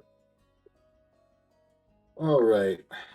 Graham, For the record, Nim will have gone to the porch, grabbed the package, and tried to read who it was for. You're stealing my package? No, he's stealing Cray's package. Oh, okay. Ray is standing right there. Well, Oh, are you going to stop Nim? Like Cray is like literally 15 feet away from your little doggy bed. Oh, I didn't realize that. Yeah. I was saying Nim would have gone over there to go gather it, and then he would have taken it to Cray upstairs. But if Cray's right there, then Nim won't do it. I assume he knocks or something, right? Yes. Like Cray Oh, goes to the door, he gets Loot, the the package. mailman came around to us and handed you your package or your letter. No. He left a package on Cray's door, and then he went around the house looking for loot two-door. Oh, okay. Okay, so he doesn't have to move. He just gets the letter delivered right to his face. By the way, can we kill the dancing blade? The dancing blade is still present. No, it's dead. It's freaking. It's destroyed. I removed it from my inventory. Yeah, no, I know, but can we delete its character sheet so that I never have to see it again? Well, you didn't clean up the shattered pieces of the sword, so. I was told that it was disintegrating. Disintegrating. Like it was gone. Its dead corpse lay on the ground as a warning to all future flying swords. Listen, if I could hang a sword on a pike and make it look like the sword is dead, I would. But unfortunately, that's not how this works. Nonetheless. Sure it is. You stick the broken pieces onto a board and then you stick a pike through it. The board, that is. Yes, I am going to open this letter. Yep, Well- that's the love letter. While they're opening the letter, just waiting till the mailman leaves. Oh, he doesn't stick around long. He's got other mail to give. Exactly, but out of earshot. Okay, Graham. Package. You're gonna have to give me a little more information before I go off and doing stuff. Consider the party's already gotten up to some very serious things, and I want to make sure I'm not getting roped in too far so suddenly, or perhaps even just thrown to the wolves, if you will.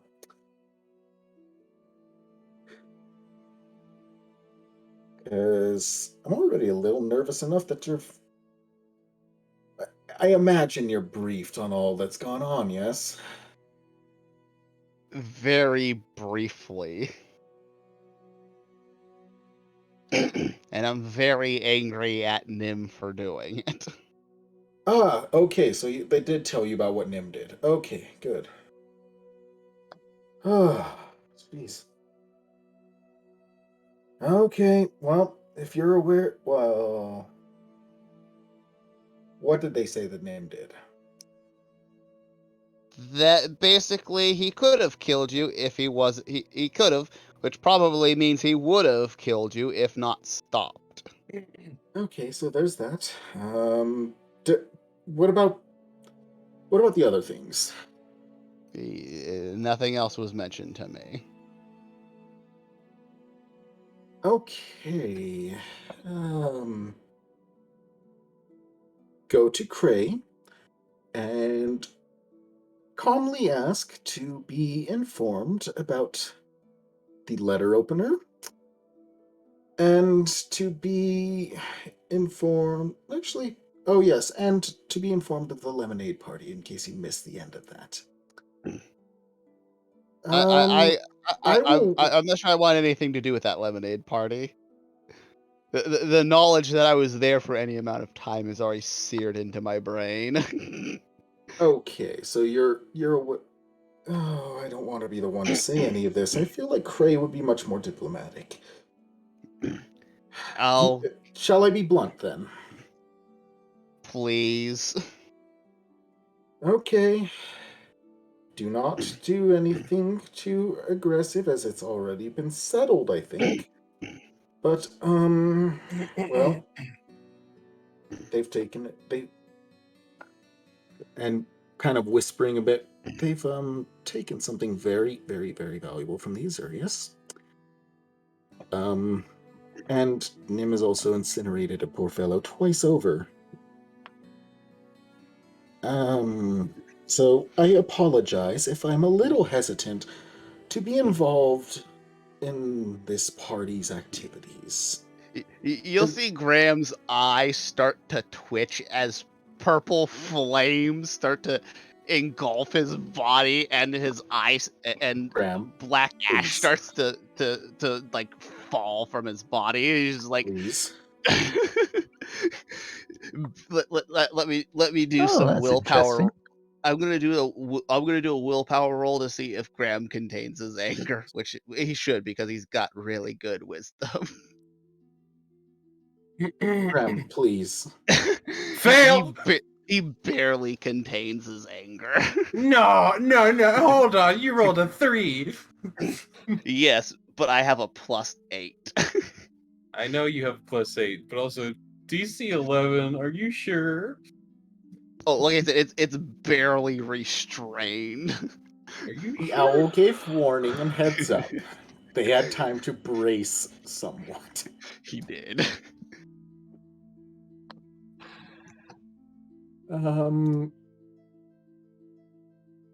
If you're gonna kill me in whatever you're gonna do, please kindly make it quick. I don't kill the messenger. Go for the eyes, boo! Go for the eyes! Rusk! Oh no. Okay. That said, I hope you now understand why I'm asking for a little more detail. I have sent you the influence digi.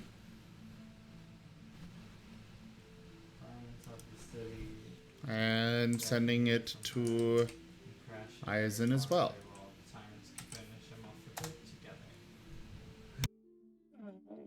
Oh, I could already imagine what it is. All right. You didn't make that DC, Aizen. Okay, I'll do it. Sure, I accept. Graham? He's going to he's going to cast something on himself. And he's gonna go from this like little 4-foot rabbit to a 7-foot rabbit. Still these purple flames and black ash just falling from his body, and his sword's gonna turn from a long sword into a great sword, and he's gonna start making his way towards Meanwhile, towards Craze at the the front door. Meanwhile, Craze is at the front door, like package. Which has You, tea you, could, inside. you could probably see Graham in his were-rabbit form, He glances up, probably glances back down, probably continues gritting his opening the teeth. package. Continue gritting his teeth, and he's gonna try to kick the goddamn door down. Craze gonna open the door. All right, since Cray's right there, Graham might be kicking you instead. No, it's like one of those things where like Prey opens the door and he's stepping with the door as it swings, so it's just open. Nothing. He's trying to smooth on Graham. Roll Graham initiative. will- Who opens first? Graham will turn and look at Cray. What's this about stealing some powerful artifact and Nim immolating someone twice? To be fair, the immolation Nim doesn't remember and is somewhat concerning. As for the stolen artifact, Nim generally also seems to have been in a position where he didn't remember that either. I believe Mammon to be involved. He shuts the door behind Graham. Did the what? Then what? Does he still have the artifact? It's been placed in a different plane. We have access to it if necessary. Though it could Why be- wasn't it returned? It can prove incredibly useful to us, and the fact that Mammon wanted us to have it is incredibly curious. Mammon wanted us to have it. Indeed. Morbid curiosity. The owl wishes to attempt to eavesdrop.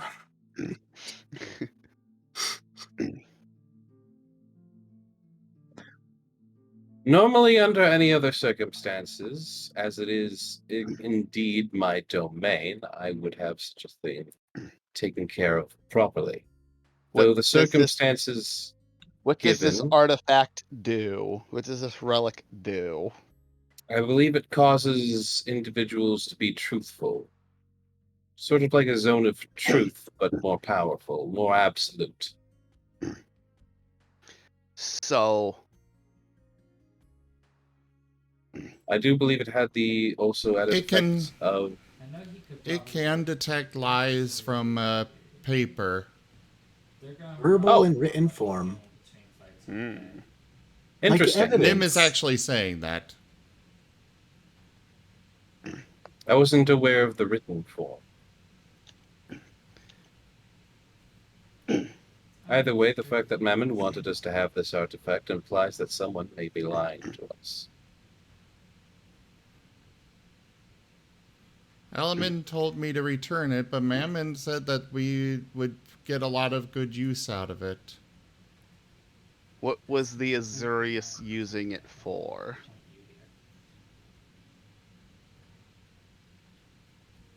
Be truthful, it's the Azurius. Given that we're lawmakers, there's a good number of things it could be used for. Again, normally I would have returned it immediately, understanding its value in its place. Again, we are under specific special circumstances that I cannot go into right now. And because of those specific special circumstances, it is the only reason why I am even entertaining this line of thought. Graham will remove the curse from himself to return to his normal self, and he's just going to smack his head as hard as he can into the door. Let's see how hard that is, because it's probably not going to be very hard because he has like jack squat for strength. Small bunny. Let's go. He just like thwomp. You barely even hear it. I'll just hear a soft thump against the door. I would feel better if we at least figure out why Mammon wants us to use, why Mammon thinks we'd have a good use for this, because there's only a few things. Is that there's a spy among us for the Seekers, or Mammon said either keeping or returning it would be a good idea, with different consequences for each choice. well, They said then, that like it I would said, be useful to keep my friends safe. So I chose to keep it. And Mammon is making sure nobody can trace it back to me. look, Nim. As much as us helping each other is important, we're not the only ones who live in this city. There's other people who live in this city, like, especially with all these Seekers and stuff that are infiltrating the guilds. Who knows what they were using, what the Azurius were using this for? They might have been using that to sniff out They these were people using and it then to check court records to make sure that the right decision was made. that And I seems was pretty thinking important. about that. I did think that over. Graham, again, And right as- now we are dealing, from what I've been told and overheard, we're dealing with literally people that are trying to destroy the entire city. There's a chance that, yes, some innocent people will get imprisoned with this, but I'm sure that after it's returned, after we deal with the Seekers, those cases will be reviewed again, and those people will be released. I don't trust it. As They may the stand-in suffer. for They may suffer for the short term, but overall, it's going to make sure that, the city as a whole stays alive. As the stand-in for the Azurius Senate as well, they have no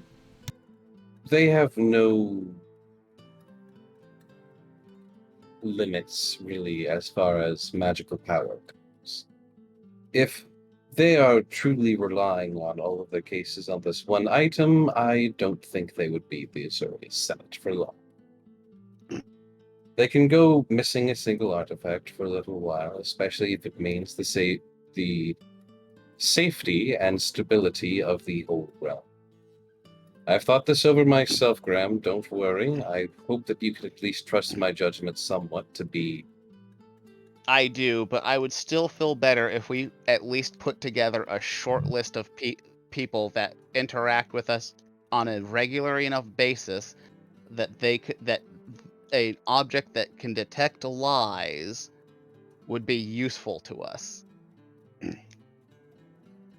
You can start making such a list. Though I would appreciate. The only people I can really think of that would be one is Morath. We have Raylel. We have what is his name? Luke? It's the Boros guy, Volcasa. And then there's the people in the ensemble. If you're saying that this list of people should be the list of people we tell, I would advise against it. No, I'm saying the list of people that we use this on to see if they're actually with us or with the Seekers. Oh, easily. That's because those are the only people I can think of that have enough that we interact with enough that they could basically cause us issues. You also must you need to keep in mind as well, Graham. Mammon seems to be time adjacent, so to speak. It could be that this item in the future helps us more than it does currently. Either way, I'm more than happy to make out a list and to go through your various suspicions, though I would suggest we don't tell anyone else in our party about this item. I'd hate to have this conversation 5 more times, as it simply impedes progress.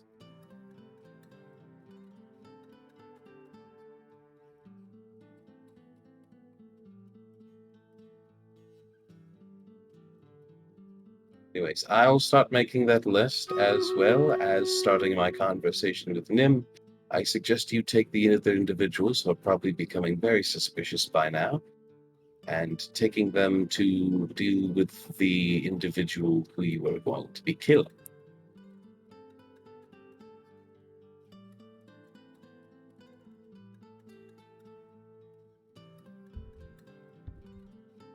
Does that sound appropriate?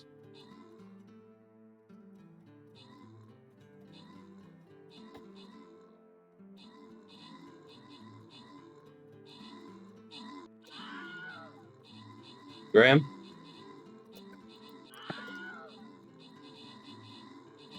No, Graham is dead. Hello? How about now? Oh, I can hear you now. Welcome back. So Graham will just be like, fine, but I agree, but as reluctantly as possible to this. Well, we can work on that reluctance later. As much as I hate to say it, there is work to be done, and I'd rather have these individuals and their trusts verified sooner than later. Having that knife actually would be rather good to make sure that they are who they say they are. Perhaps we'll fetch it before they come back.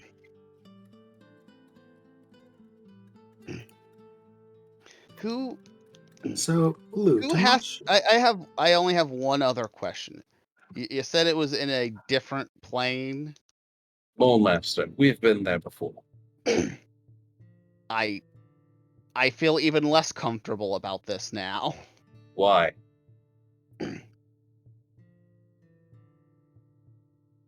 Because we have no idea who has access to it over there to begin with. It was my understanding that Nim made sure it was quite secure, didn't you, Nim? I very much did. Would you recall for us specifically how you secured it? I do believe you told me before, and I seem to think it was sufficient. It is secured in my personal chambers at my guild there. Does anyone have access to them? No. Only me. Are they magically sealed? Yes. And I assume there's a series of locks and various systems in which that would prevent easily stealing it for the physically inclined. Well, first off, people would even have to know that there's anything in there worth stealing. Which nobody knows, because those that even know about my chambers there, they Would probably not assume that you have something like a powerful relic there. Alright. I guess that's... okay. That's at least a little bit more comforting. Alright, I'm gonna go grab the others, and we'll go take care of this person. Let's see I like how how quick you guys are. You just zoom. I just instantly see your tokens move from one spot to another. I say we all roll dexterity or initiative to see if you guys can manage to book it out the front door. Yes. I would like to do. You don't get to Mach 10 out of there. Would it be a dexterity or initiative roll, Dusty? I think we would need stealth rolls first off. All right. I was going to bring this up, but I didn't want to interrupt the discussion. Well, there. Cyrus, that does not beat my passive perception. Loot, that's a nice 20 you got there. Do you have anything in stealth? Oh, okay. We're making it stealth. Initiative would not be a thing for this. 5. Well, I'd see initiative more like it would like be a timing 25. thing. Not this. Exactly. Right now, what we would be wanting is stealth. Yeah. Yeah. So That's my a roll. nice 20, 25. though. It's a nice. Yeah, but it's for initiative, not stealth. Kills my Yep. fox. That's a reroll. By the rules of this, of how we normally do things, that would be It's a nice 20, and I hate for a 20 to go to waste, but it's how we've always done it. Even if it's a failure I don't before, even you know why reroll I'm for. stealthing away. I'm just running. No, this would be you stealthing to eavesdrop in. So Yeah. Graham would have heard Cyrus at the door, and that would have probably been enough for him to like move. I was there twice. You to closed move the with door right on my face. So Graham probably would have moved away from the door whenever he heard Cyrus on the other, like, thump his head against the door to like try to listen in. I really like the design of all of So you guys probably wouldn't have heard much because he would have moved away from the door. Yeah, I would have heard something. You get a net 20 on his perception, so he would have heard something. Yeah. He would have heard a few things, actually. He probably would have still heard the whole thing. Even if Nobody rolled perception for listening. Wait. Cyrus did. Yeah, I thought we Cyrus were. did. Wait. Nat 20 up above Graham's first wisdom save. That was for Eavesdropping. earlier beat. No, it was for. Oh, yeah, he's right. That was whenever he was. That was when Rubicon poked him. Actually, Loot's been rolling in the tower, and he's been rolling pretty good. He's been Oh, okay. Wait, how do you roll in a tower real quick? In your On the bottom The right. thing that looks like a tower. And if you put your mouse over it, it says Dice Tower. You drop your dice on that instead of the chat. Ow. And it'll roll it only to the DM. Yep. Yeah. You can do So- secret actions. I can do secret actions. Well, we usually don't use the tower unless requested by the DM, just for Yeah. Okay, The- gotcha. for the players' enjoyment. Otherwise, they like they don't And see the dice. and the audience. Yeah. Okay. I'm sorry. That's what I meant. Not the players, but the audience. I request that we avoid the tower in general. Like, definitely there are some roles that should go in there. But Yeah, unless but the DM what a requests it, we do it in the open, mostly for the viewers. Yeah, well, what a coincidence that the perception checks only happened at the end when people were saying these drops. I did, as I said, I did not want to interrupt the conversation there. But yeah, like I said, the fact that Graham would have heard. So basically, unless Cyrus and Loot basically went at different times, Good when you're lucky. like whoever, if you guys went together the first time, Graham would have heard Cyrus and moved away from the door, probably far enough that you couldn't eavesdrop because he heard you trying to eavesdrop because you didn't beat his passive perception. Super hearing. The owl wandered to and from 3 times to fetch more tea. So I have super hearing. Oh, that's right. So you might have Loot probably would have heard things even with Graham moving away from the door. I don't probably Cyrus unless he got like a really crazy good roll. Probably. you want me to wouldn't put a have. perception check down? Probably because, like I said, Graham would have probably moved to like over here Oh, after I he was heard on this. Cyrus eavesdropping. I also went into the house to eavesdrop. Yes, and Well, we would have Graham's needed whispering. stealth checks and stuff for that. And Yeah, I but wanted then to you would've resolve moved that too after far. the conversation because they were getting into it. Yeah. Well, with the owl having heard very little of things, the owl is now very concerned.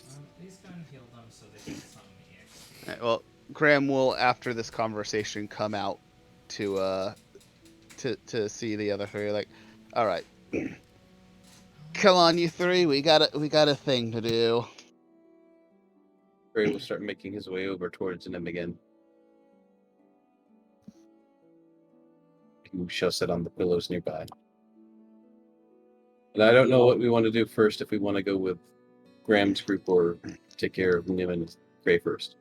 I say we do Nim and Craig because we haven't seen a whole lot of them yet this session. Fair enough. Does Gray walk? You're good. Go ahead. And courtesy of the lack of hearing, the owl is now extremely on guard. Gray's going to move over, sit cross-legged in front of Nim. He's going to pat the pillow to grab his attention. Nim was already looking because he was, participating in that conversation. Right. So, Nim, Huh. it seems the conversation is in order. Now, does that mean increases by 20 power? Or Okay. 20 damage? Due So to it could end up being stronger than this, but it various doesn't attacks look made between yourself and the party, and now these new individuals, some of the party is becoming concerned that you don't know how to contain yourself.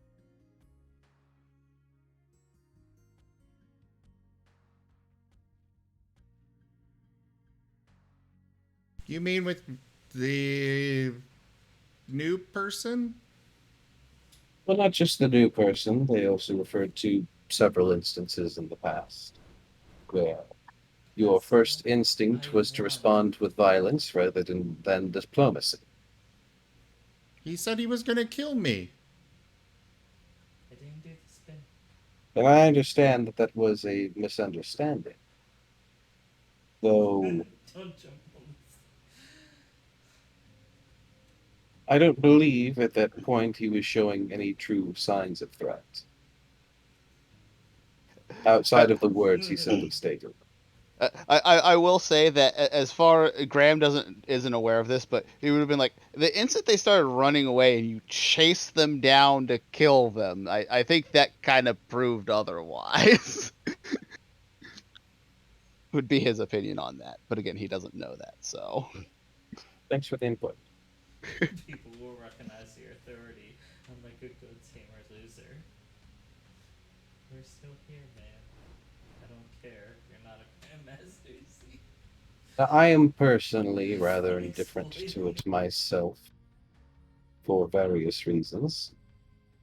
Though it's my understanding that you and Graham have had several conversations on it, and I'm simply trying to form an understanding myself between you and the other individuals who we often are with, so that people don't often become upset with it. That is counterintuitive to all of our goals, especially if we're going to be working together.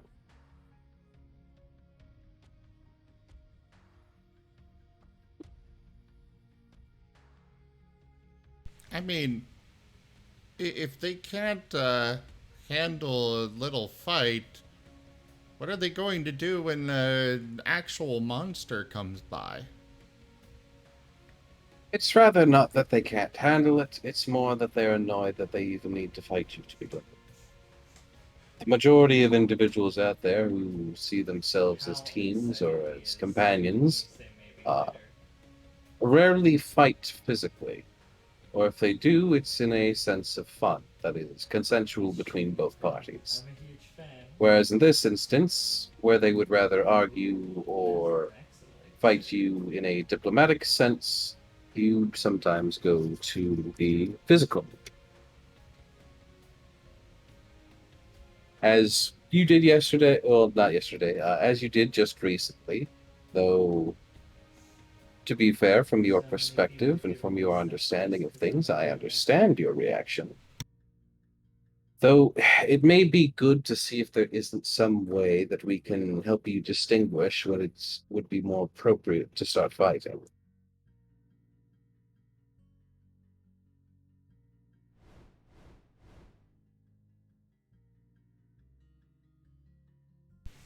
Okay. What? For now, I'm going to. That's what you're worried about? The bandits Go ahead. from like hours ago? For now, I'm going to personally ask you, simply for the sake of working with the individuals who we have been working with, that for future endeavors, we try to maintain a diplomatic air for as long as possible. And potentially, even if that seems like that's not going to work, unless attacked physically first, maybe try to confirm with the rest of the party, especially mentally, as we have that communication, whether or not we can, whether or not it is a good time to go on the offensive. Would be my personal recommendation. Though, of course, I'd wish to hear your side of things. I wish not to impose. I don't really want somebody to just go for my throat. That's absolutely agreed. However, I don't believe we've been in that position yet.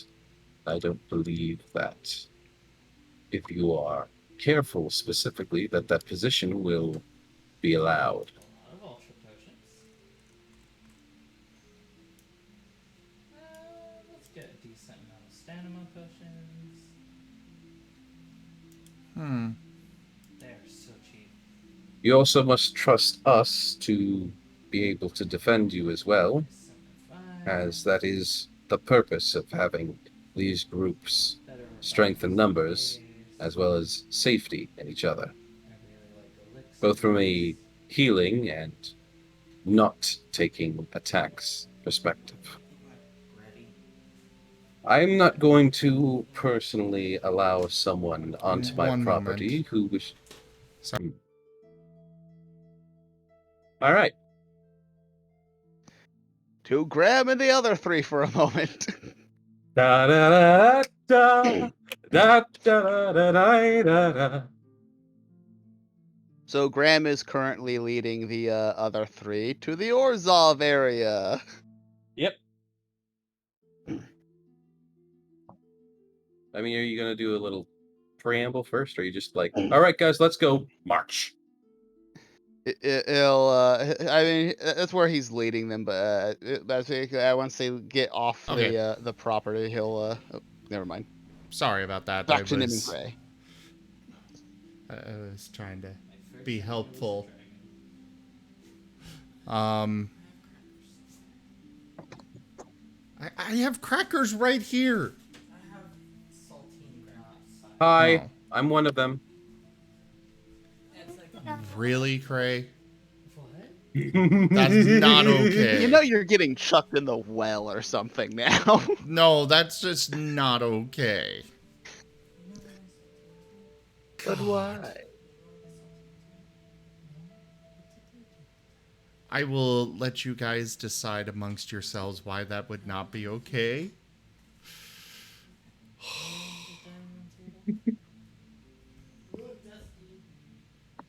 Not okay. Anyways, where were we? Oh, right, Gray trusting. Yes. Gray was about to say that he was not to be. I'm not going to allow anyone on this property who wishes harm to myself or anyone who I allow to stay inside this house. Or try to break into people's homes to look for some loose package. I mean, Because of. I trust you, Cray, but Graham's kind of always angry. All of your money. Indeed. Truthfully, I feel as though his anger is one thing that needs to be worked on, but that is the purpose of traveling with others. Sometimes the imperfections that an individual has is made up for by the other individuals in said party. But at this point, it is becoming difficult with the level of trust that we have. It seems as though we need to build more between, well, for instance, Graham and yourself, perhaps even Element as well. Focusing I'm on still such a iffy task about would the like element. I'm aware, which is why I'm stating that we need to work on this trust between you and them. Because without said trust, there's going to become a point where, in the most dangerous positions, we will not be able to tell who can protect who. And at that point, we will fail. Trust is the foundation of any relationship. And if this relationship between yourself and your co-workers, associates, whatever you wish to call them, is one that is going to save the realm, then I think that there should be some great value placed in it. Wouldn't you? Yeah, we can figure out a way to work on that. All right. When Graham returns from his current mission, I'm going to ask him to sit down and speak with you, and the two of you can try to find something that is amicable and a way that you can start to work on each other's trust. I think that will be incredibly beneficial, and it will stop this constant bickering and some of the speaking that has been going on behind both parties' backs.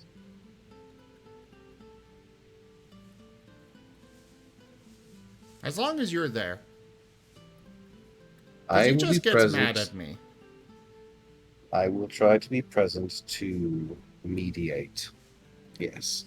After all, it will likely be happening here once Graham has finished his mission. In the meantime, I'm going to let you rest, and I myself am going to meditate on a few new pieces of information. Get the fuck out. Well, I mean, I'm okay. It's Silver that needs to rest. Well, if you trust me with Silver, then I would highly recommend that you return to the base of the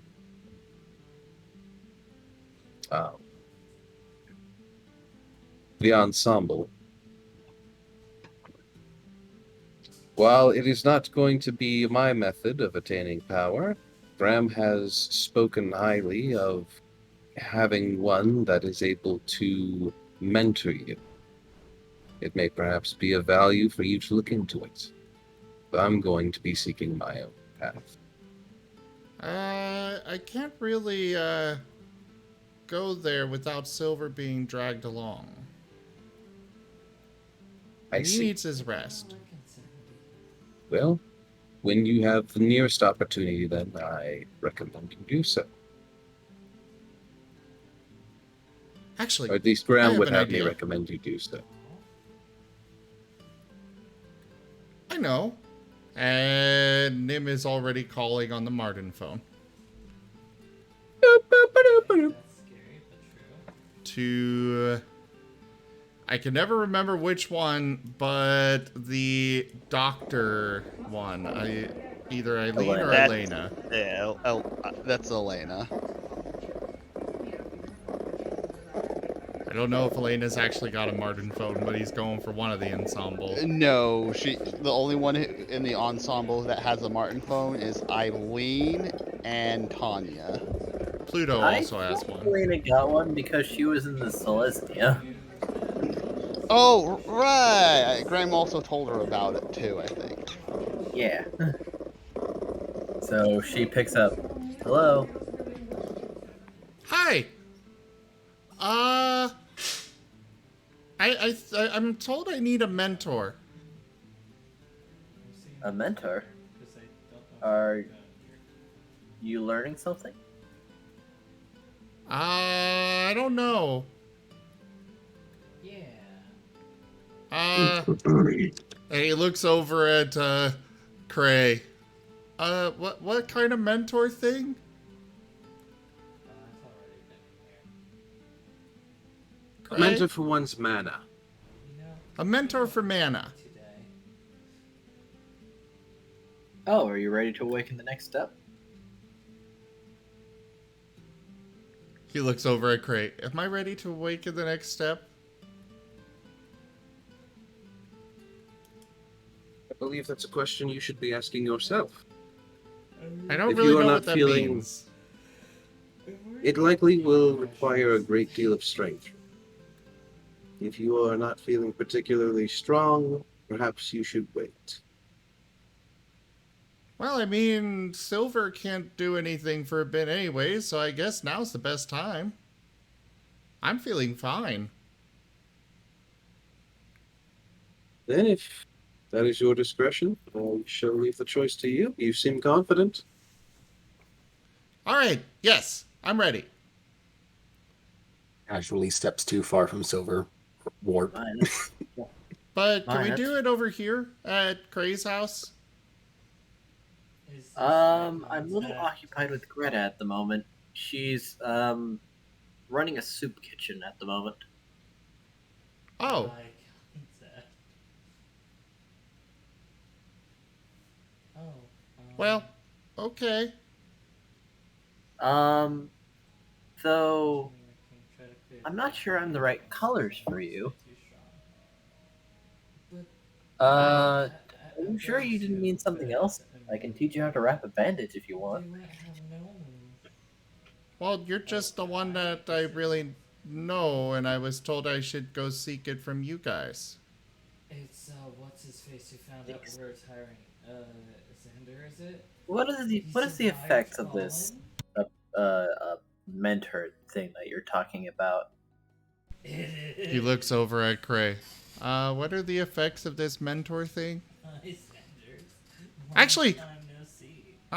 Marten, can you add Cray? And now Cray's added to the call. Hello.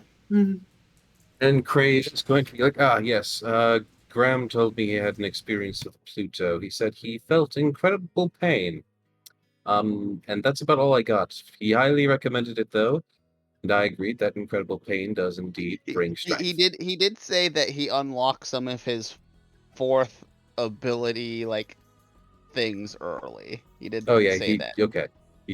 Gray relays that as well. Yeah, he also unlocked something near the fourth ability or something about that. Oh, that. Oh, well, it's a little surprising, but I suppose so. Sure.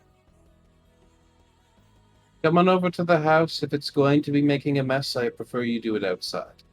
It's not bloody. You're just going to go through a lot.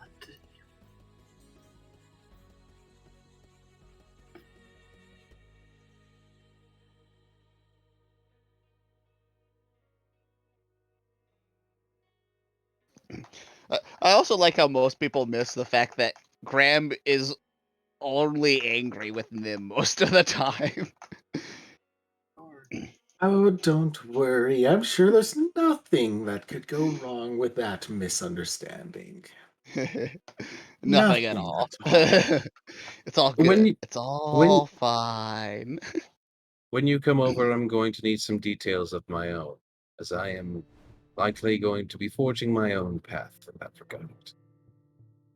Well, let's see. When someone enters fourth stage or higher, they can take an apprentice, so to say. Generally, only one, as there's a bit of a recharge time before this can be used again. But I'm not seeking apprenticeship person. True, it's just I suppose they call it apprenticeship because someone further in mana is basically bestowing something upon you as their apprentice. Or rather awakening something. It's a bit difficult, but people tend to have to be very choosy about this.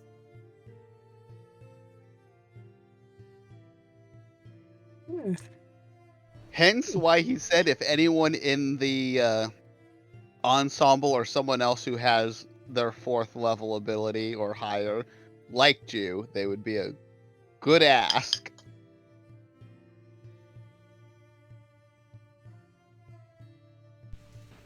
And Nim definitely doesn't feel like Tanya likes him, and Pluto is standoffish. Not to mention he's also already been kind of claimed.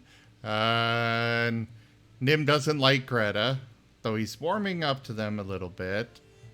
And he doesn't know any of the rest. If there was one person he liked, it would be Elena. Yeah. Which is why she's the one that came to mind first. I wonder about that chef. That's my strategy. Don't use my strategy. Nim does not like Greta at all. Oh no, the other chef. The one that trained. Gordon Ramsay? Hmm. I don't know. Just throwing that out there. You He's don't just- know I am- Ramsay's strength. You don't know. Ramsay's just an entrepreneur and maybe a mage. We don't know how magical he is. All we know is that his food is magical, No one. but has like in ever the delicious way, not in the magic way. Okay, because two of the players are talking in chat about this. Neon, Nim does not like Greta because she came into the Resdora and just started eating and killing the staff there and scared off all the customers. And they did not have a reservation. And yes, Rob Gordon Ramsay, that is Nim's boss at the Resdora. That's his name. We just stole Gordon Ramsay. Copyright be damned.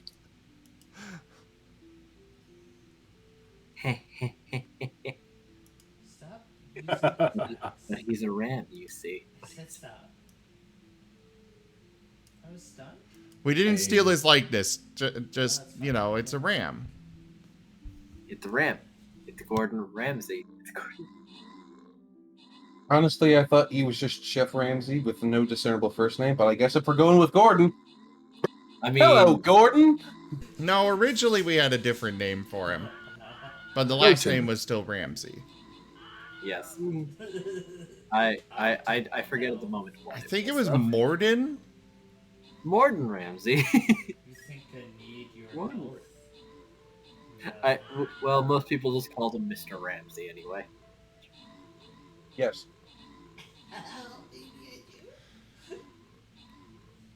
Mr. I- Or Mr. Ramsay. Hello, Gordon. Anyways, back on track. Yeah.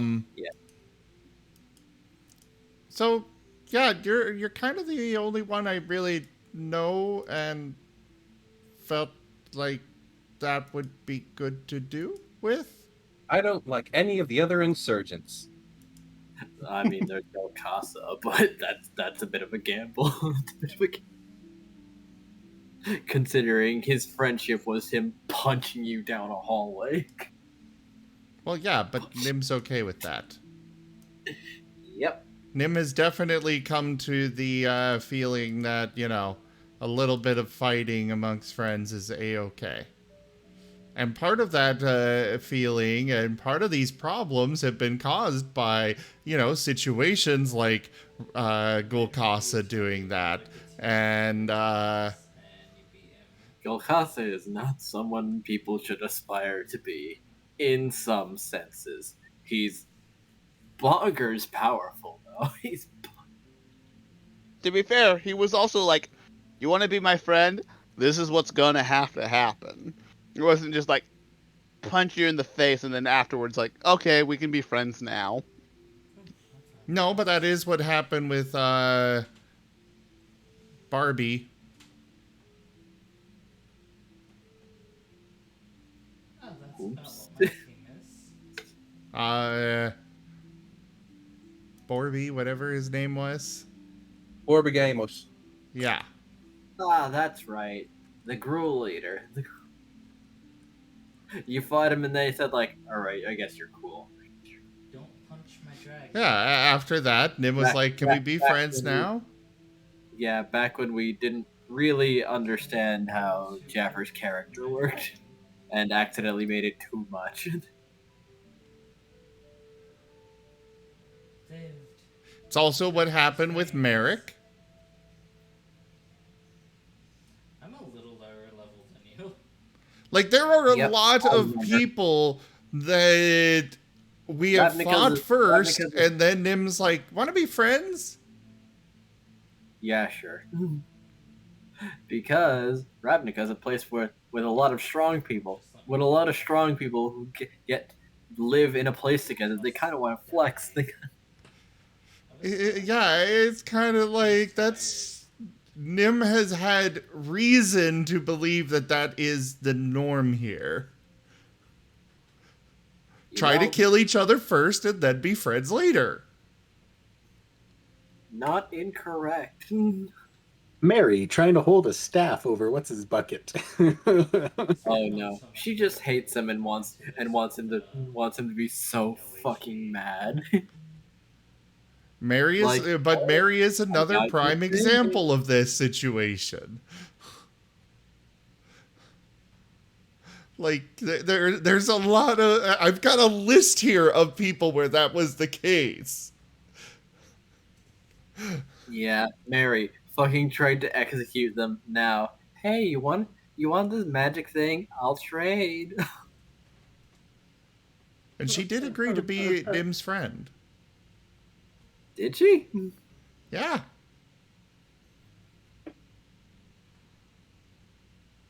Was it a real, like, yeah, let's be friends, or was it a dismissive, okay, we can be friends, just to get him to leave her alone? Listen, it was dismissive, but she still agreed.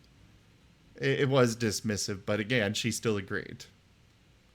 As long as she said yes, To it be fair, counts. the 55 only just now hit. Oh wait. As you know, being friends is a legally binding contract. Nim casually bouncing over to Mary as Mary is actually hostile with us, but unbeknownst to us. Mary pointing it at the party. Nim, hi. Oh, hey, yeah. Excuse me. Hold on. I need a bang. All right. What's up? I mean, Rasmus was the giant owl. He was definitely not friendly at all. It was another one of those fight first, friends after. I think you were going to steal his eggs, though, weren't you? Definitely not Nim. I think it was Red that was climbing up. I don't remember. Or maybe it was someone else. No, By the way, we should get on. We should get on Eisen's little quest line while, like, you know, he's still here in a way. Yeah. He thinks we've been. Oh, I can be up all night into the wee hours of the morning. Oh well, then screw Eisen. We're gonna keep on the tangent. Keep the tangent going. I just want it noted that there is legitimate reason for Nim to react this way. Oh no, I know. If I may raise a counterpoint, however. He dodged Neon dodged your first attack and then ran away. And then you chased, which has been unlike any fight you've had so far. It has. It was. But also, Nim is a hunter. He's a wolf. Right. Alright. But the chase is part of the fun. Finally, you get to chase something. Yeah. For him, it's like, yay! Somebody that actually lets me have a chase. Them canine instincts come into fruition, eh? Fun! I don't know if that helps me right now. I guess. And then he kind of just got bored with it when nothing was really happening. Are we gonna do Mary coming over, or do we actually want to switch back to Graham and the others first? Because, sorry, Elena. She'll because I assume it's gonna take later. Yeah, I assume so. So it's probably a We good can time to switch switch over to over. Graham anyway. Yep. For pacing purposes. Indubitably. So while Graham is One fast walking, question. he will. What playlist do you want for this here, Digi? Put on Metal Gear Solid. No. So, probably just a tense soundtrack. Menacing? Okay. Yes.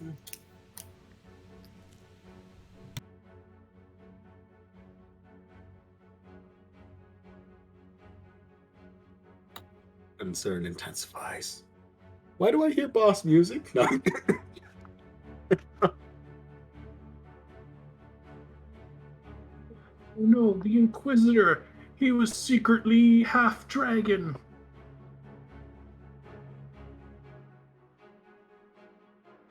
Now, you're taking them to the meeting place, eh?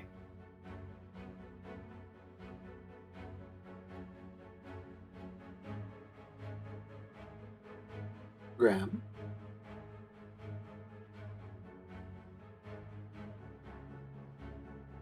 Who are you bringing again? Graham is bringing Loot, Corridon, and Cyrus.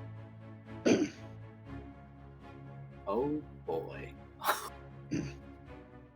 Concern. Oh boy.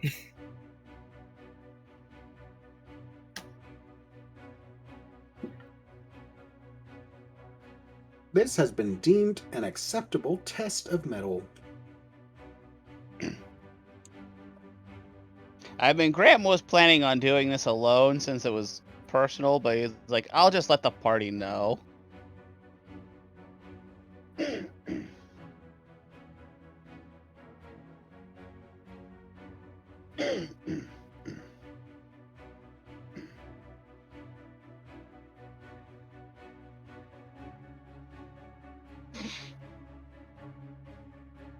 How far away are we from the Inquisitor? Well, since we're basically Graham on the way will basically explain his family to the three without mentioning that it's his family that he essentially ran away from because he wanted to be a better person. Eisen, I'm going to point out that you need to actually explain it because all three of these players are brand new. I know. I was just saying, like, he's going, like, that's basically what he's gonna start. What he's doing while they're on the way there, since there's probably at least like an hour or something, like, of time between, like, just to get there. So Graham will look to the three of them. So the Ashfells are. You can kind of think Inquisitor would be a pretty good word. They're also kind of secret police, enforcers, pretty much any of those things you could say. Pretty much describe the Ashfells. The higher ranks are basically highly skilled and terrifying assassins. I'm hoping this is not one of them. If it is, we're definitely going to not be engaging. Now, we tend to be magic casters, so like warlocks. Me? In fact, most of us are warlocks. Or most of them are warlocks, he'll say. He won't say us. Actually, let me roll. Let me see if he, because he's trying to. Let's see.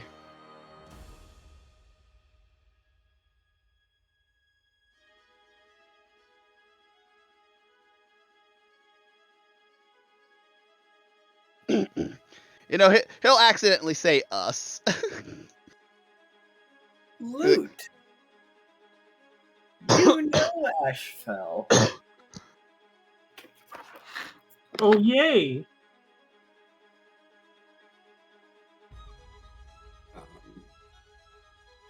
My gosh. Ashfell. I've heard the name before.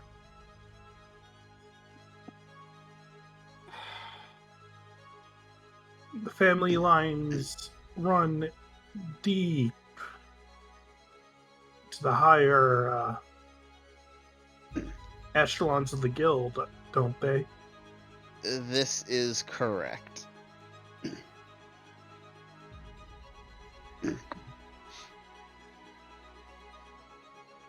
Hmm. Like I said, my intention here is probably mostly just beat the living hell out of them if it's possible. Maybe kill them if I don't like them.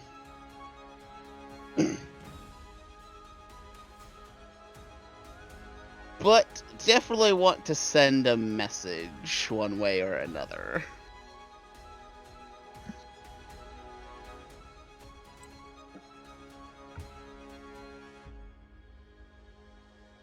So do you know where their regular haunts are? I do. I know where this specific one that we're looking for, I know where they've been hanging out. I know what time they're usually there. And I can more or less identify them in a crowd.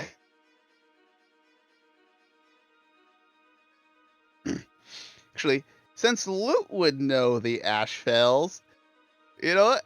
You should roll. I bet you. I think a history roll would be pretty appropriate. Because Graham technically wears just a different colored version of their armor and their dress. Instead of blacks and gold, he wears more winter colors. All right.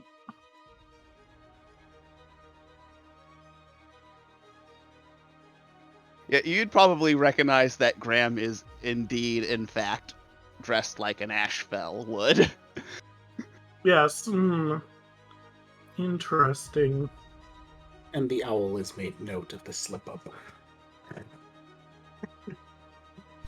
The colors are different, but the outfit is the same. It's basically what he trained in, what he's used to, so that's why he wears it. Yep. The only thing he's a slave to is fashion.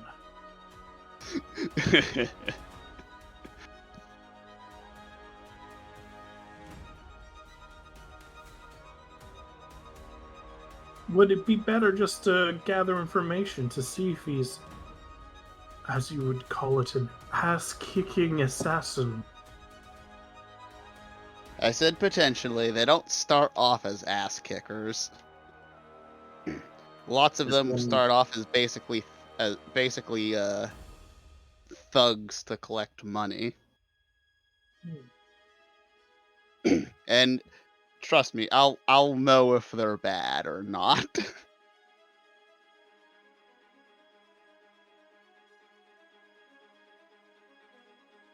Oh. I think that's all the information I need.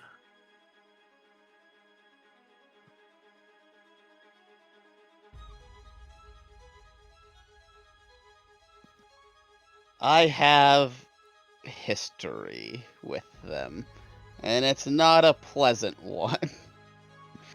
I'm just glad you said you would have done all the work yourself if we haven't come along.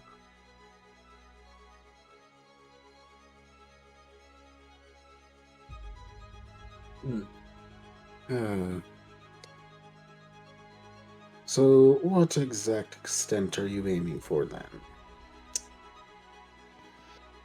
Just to make sure we're on the same page. Like I said, my intention is to more than likely just beat them up and send them back with a message. If they're just really vile, I'm probably planning on taking out my angers and frustrations on someone who deserves it. And I will likely kill them and just leave the message in their blood. Understood. That's how Okay. Ashfell do. 3 members of the party walk in. Hey guys, we want to join your party. Everyone seems grand. 3 members of the party, concerned face. I mean, Graham's very pleasant until he's pissed off. Unfortunately, they are. I'm just finding it funny how Graham's pissed off at Nim over wanting to kill people or doing stuff like The that. thing is that he doesn't. Then He doesn't. this happens, and like, He wants. He has the desire to kill people. He does. Unlike Nim, he rarely acts on it though. He does not. It's not the first thing he goes through. Usually, he's like, I want to kill them, but I know better, so I'm I gonna don't think stop. Nim objectively wants to kill people. I think he's just, more animalistic. Just a nice note for Cray to keep for translating that to Graham later. no, Nim doesn't want to really kill anybody. But, if you do something that annoys an animal, they nip at you. Considering what I heard about that fight, that was a little bit more than nipping. That was straight for the throat. Yeah. Well, yes. But it was also,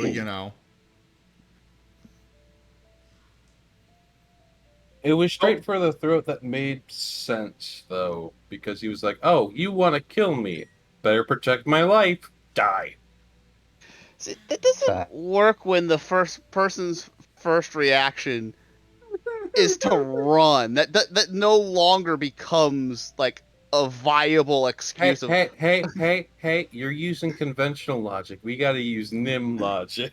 I mean, to be fair, they could have been running to get a That's why vantage Graham point is to pissed off attack as from Nim, because he range. wants Nim to understand a little bit more of conventional logic. Rob also Okay, brings that's fair, up a but he good doesn't. point.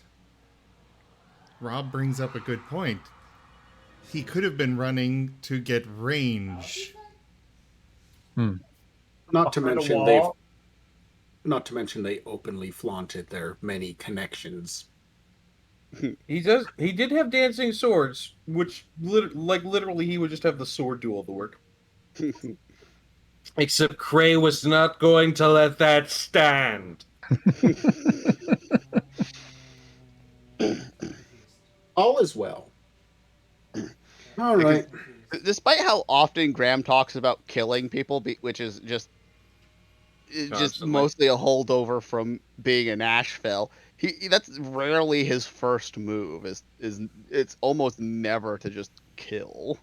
Okay, well, And that's Nim cool doesn't for Graham. usually go for the throat. Debatable. You bit me in the throat during that fight. Listen, there's a lot of circumstances to understand and consider. Both characters have just wildly different outlooks and different aspects going into their character creation and character backstory that have led them to the point that they are now. I see both characters being played entirely logically. Indeed. Because Graham's trying to be better. That's why he holds back. That's all. Holding back also just kind of just is horribly stressful for him. Anyhow, So he's gonna let loose. And Nim sees no reason to hold back because, in the wild, it's kill or be killed. Yes, but Graham is Oh also. shit, we gotta get him on Undertale. It's not the wild here. It's only the wild where the Gruul live. Again, that's a conceptual thing that needs to be properly communicated. It was. Graham has communicated that several times to Nim. And he was doing better. And then his life was threatened. anyhow, because this is the 5th conversation on this topic. Let's Anyways, move on. but yeah, I would say they're probably getting pretty close now. All right. Is there anything you'd like to request of us to do to stage setup? Shopping. Otherwise, I am mostly one to stand back with bow, and I'll heal if need be. But I generally that has been my most familiar activity, if you will. That's fine. Let's dive into that weapon shop over there. Loot desperately needs a new weapon. I mean, I guess it depends on how late it is. Are any of the shops open? Because the meeting is because it's like late at night when. There are whenever this is probably happening. some shops, or some more specialty shops that are only available, as there are people who prefer being nocturnal. You gotta remember, in big cities, they don't really sleep. Yeah, but it's like I said, like I just like, is there any like that because there's still places that close, so it's like, do we run into any of those places that are open on our way there? Hey, Loot, do you need a new sword still? Yes, but I can't use that sword for my usual thing. Oh, it can't just be a common sword? No, it can be a common sword, but if it's a sword, then Have you I'll thought be about an killed. axe or a mace? Fine, how about a dagger then? That's the only other thing I've got on me. I have a dagger. I don't need it right now. I just thought I could do shopping while we were there. It also should probably be stated, you guys probably have time between getting there and doing the thing. Yeah. So Graham would, like I said, like when we get to like the area, what time of day is it? It's late afternoon. All right. So yeah, you definitely have time. So Graham will point out the shops. Graham, am I good to sell at these shops too as well? It'll be at a markdown, but yes. As long as they also carry similar or the same product.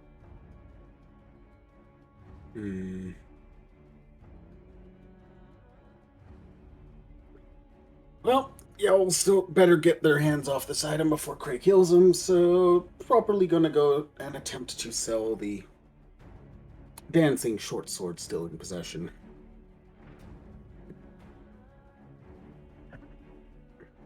Alright, dancing short sword. How much was that worth? Okay, so this is what I buy. I buy a rapier, 2 whips, and 100 pieces of chalk. Yes.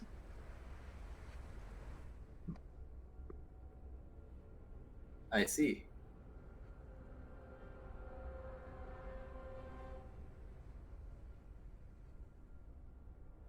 And just on a quick perusal, since we're already poking about, if there's any potion shops for more or less. Well, actually, no. I'm just gonna check.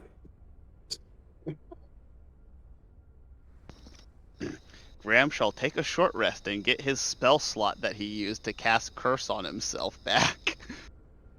Oh, we can take short rests too? Yeah. I'll take a short rest too. A short rest is only an hour, and we gotta wait till like the middle of the night. Oh, well.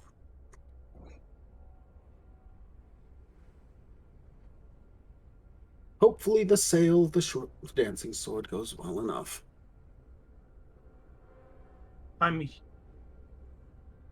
Yeah, while I'm taking the short rest, I bandage my bloody wounds.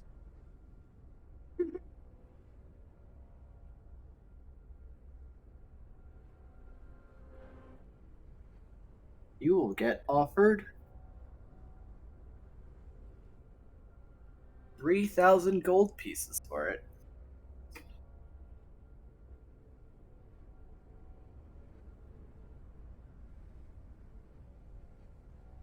Not really having much frame of reference, the owl just kind of pauses a moment before accepting.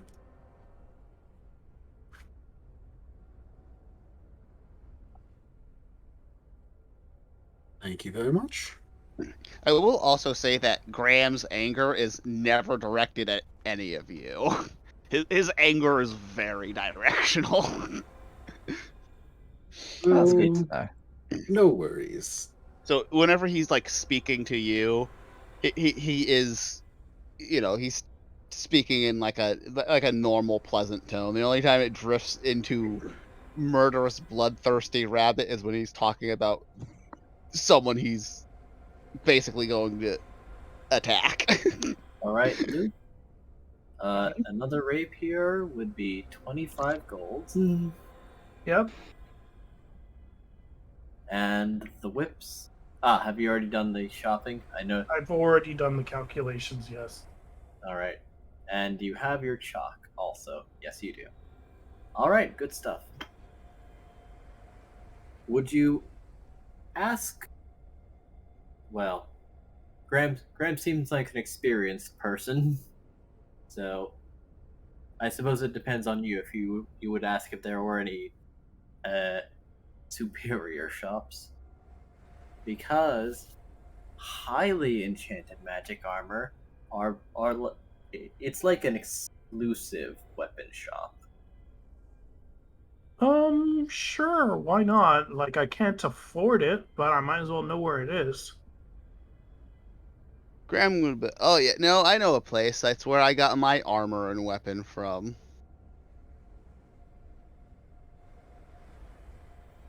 The owl will tag along. I'll show you where it's at. It's a little bit out of the way, though. As is many things at this rate.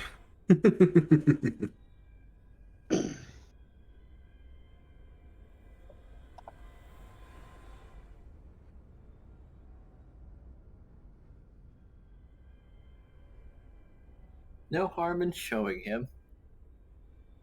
And you take him to the exclusive shop that's behind a bar and requires a password. Which I'm pretty sure Graham would still remember. If I, not, as a player, don't, but. If not, you probably have it written down, because this is probably a place where you want to come back. Yeah. Place looks respectable, at least, right? It does. Yay. That or Graham will just will just throw his name out there.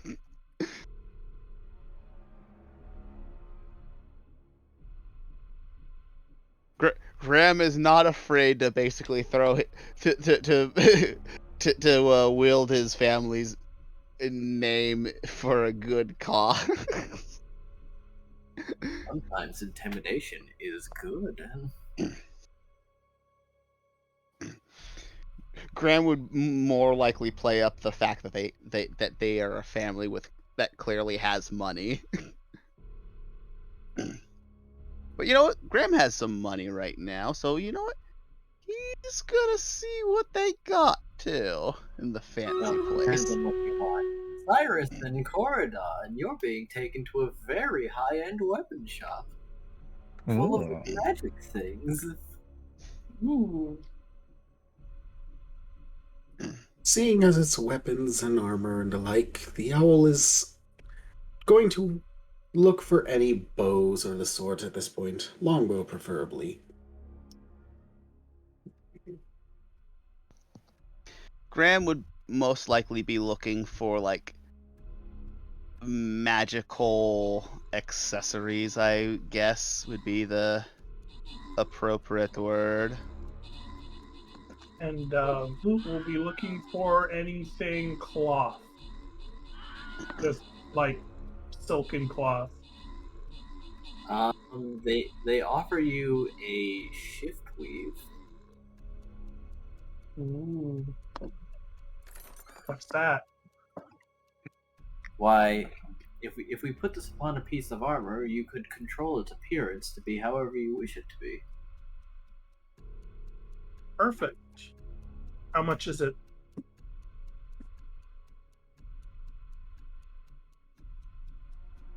Oh, it's yours for the low, low price of your soul. Yeah. Nah, my soul's worth a little bit more than that. Only a little bit, though. Yeah. 2 shift weaves, I would have done it on the spot, but just one? Come on. Actually, all things considered, that they consider a rather cheap enchantment to put on a piece of armor. High magic world, baby. Oh, is shift weave like per armor basis? Yes. If Oh. you don't buy something that's already basically produced. Now I have to. Also, the half plate armor is considered attunement, but I don't know how to put that on because it's kind of a pain. Ah. The owl will also kind of keep an eye on what Graham's looking at, just out of curiosity. Also, Graham has your signet this- ring. Has the half plate spell storage, the mantle of spell resistance, and the Selesnya signet ring. I mean, I might as well just get shift weave studded leather. They do have that. For how much? Well, depends. How good is the studded leather you're looking for? Oh, am I adding pluses to this? This shop can go to +2. Well, what's it for a shift weave +1 stud leather? Let's find out. Well, at that rate, the owl's also going to be interested in armor, just out of sheer curiosity. Of Cordan also.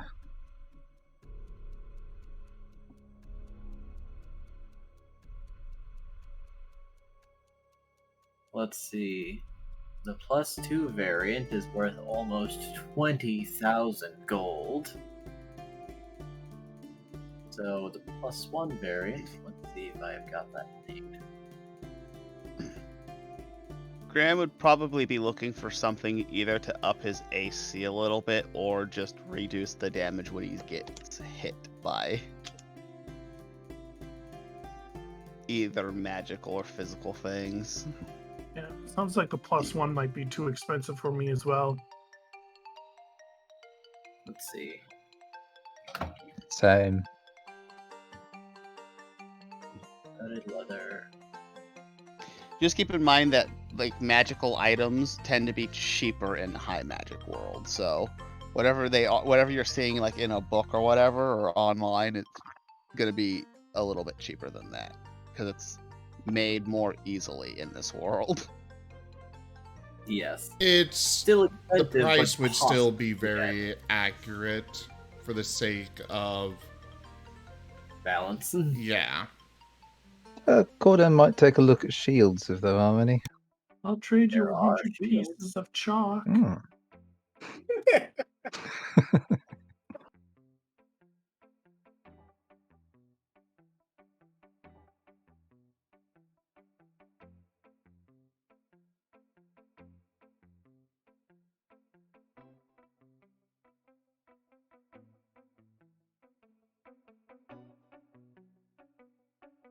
So, any luck on the longbow in the meantime? What kind of longbow? Sam, do we have music for shopping? I think we're on it. Oh, Probably. And just at this rate, anything better than a standard longbow, whether that's any of the pluses or maybe something unique, but probably just the pluses.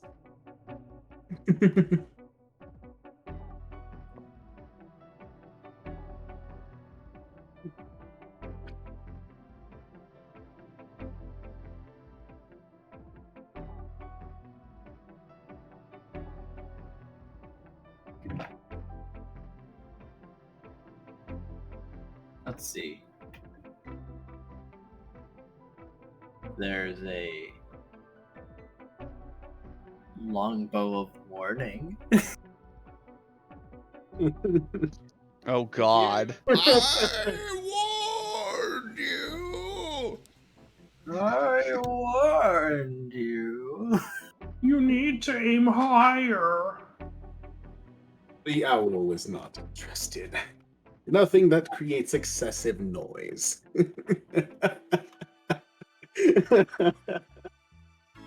There is a repeating shot longbow.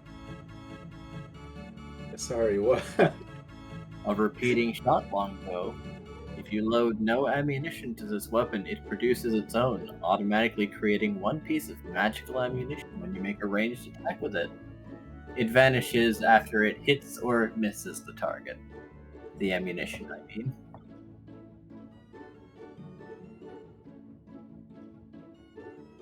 The owl is intrigued. How much would this run?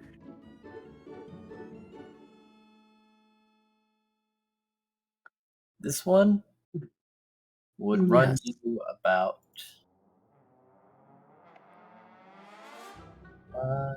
no, hold on. Cheaper.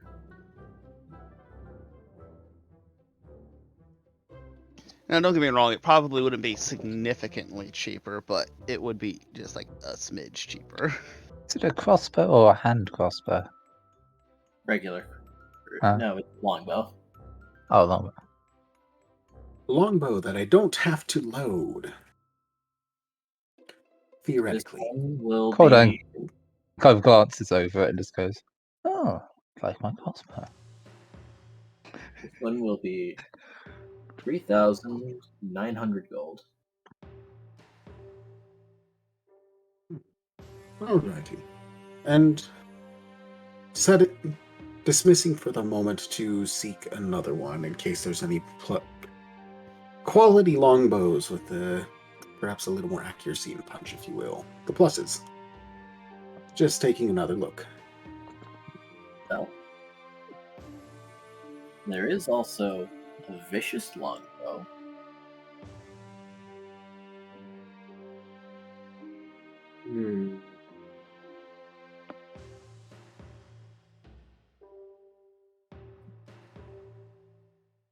Well, the owl definitely will take the, you said leading crossbow or longbow? Repeating. Repeating. Weighing.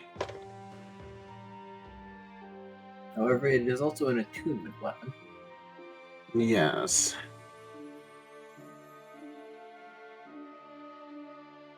At the moment, that will be in. No, negative. The owl is suffice with their own equipment at this time, then. All right. And just joins Graham or just peruses about. Nothing in particular. All right, Loot Tutor, you're investigating clothes. Mhm. What did the price come up to? Ah.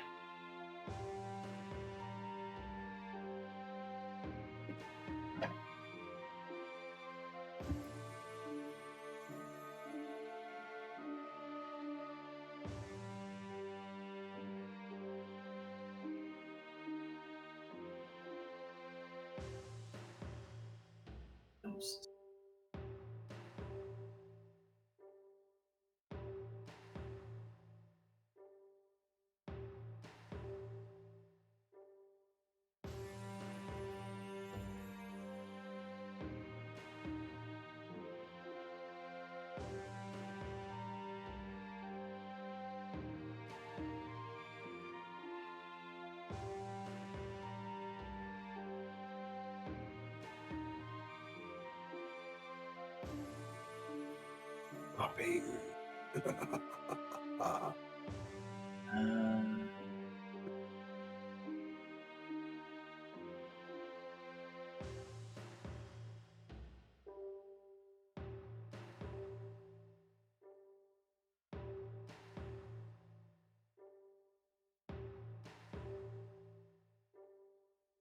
joke.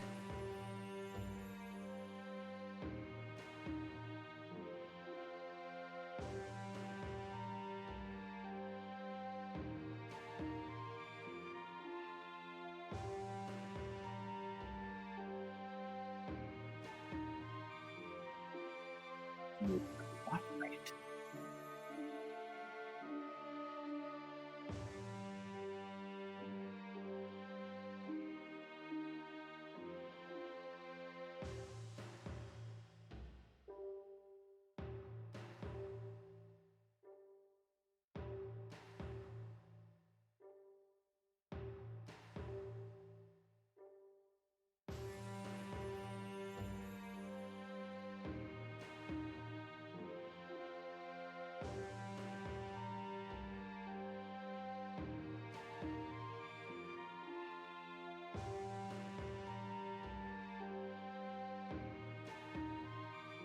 Well, I suppose if we're still wandering, then maybe a quick glance for any better studded leather armor then.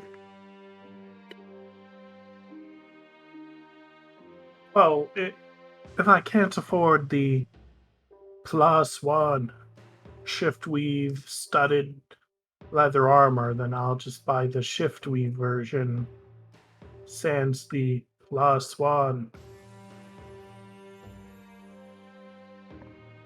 And Cordan will just It go and is peruse the does turn out to be a shields. bit expensive, It is expensive. running at about 4,250. How much for just shift weave? Oh, just for regular shift weave, that Yeah. ends up being at around 400 gold. Okay, well, you know, it was nice shopping here. Hey, you asked where the nice stuff was, and I showed you. And I know what the nice stuff is. Thank you. You could ask the others for a small loan. Small loan of $1 million. Can I have 400 gold? Not knowing the financial state of the other two. Please, sir, may I have 400 pieces of gold? I'm so poor. Can Cordan have a look Oh! at the shields before he makes a decision? Of course you can. What kind of shields are you looking for?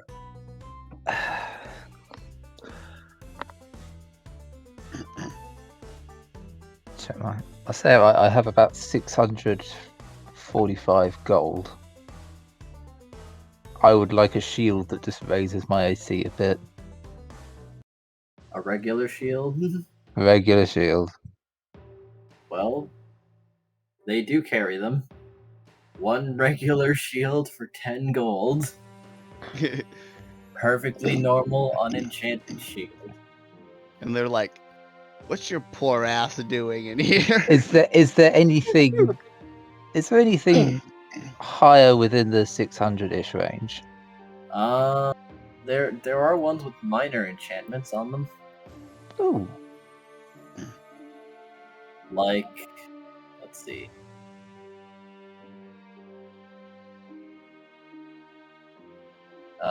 There's the Sentinel shield. When holding the shield, you have advantage on initiative rolls and wisdom perception checks because the shield has an eye on it.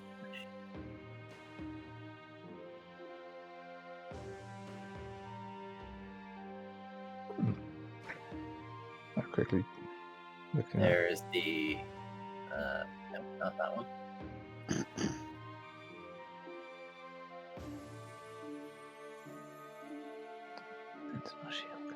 I laugh now, just imagining a bow of warning. 2 degrees higher, you're going to miss. There's the shield of expression. You can use a bonus action to change the face on this shield. You can Very useful. Black to brilliant gold. Angle it into the sun. Plus awareness of their surroundings.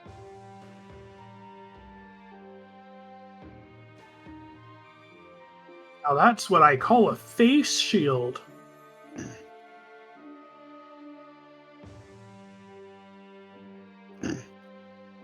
Shield of Missile Attraction seems to be on sale, sort of. Sort of. It is a Shield of Missile Attraction because this shield is technically cursed.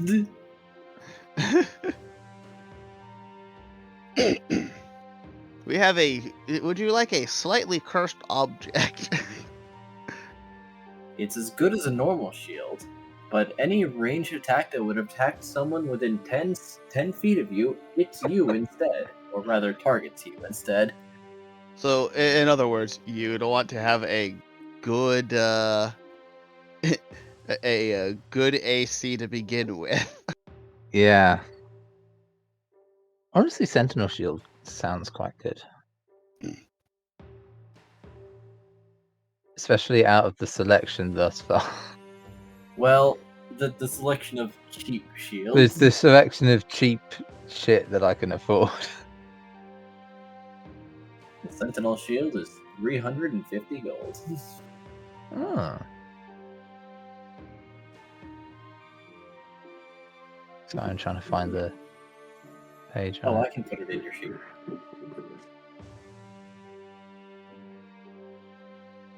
Advantage on initiative rolls and perception checks. Perception checks.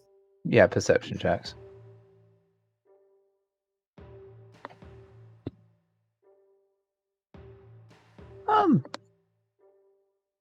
Yeah, I'll take a shield. I'll take a sentinel shield. Well, you're doing business, with you?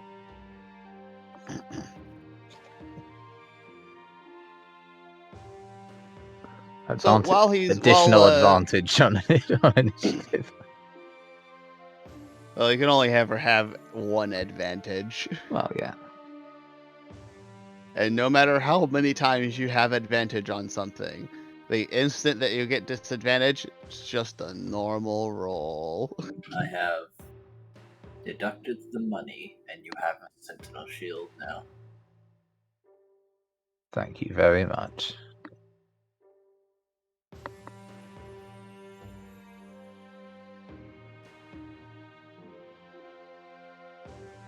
Well, I'm gonna have to put on more shows.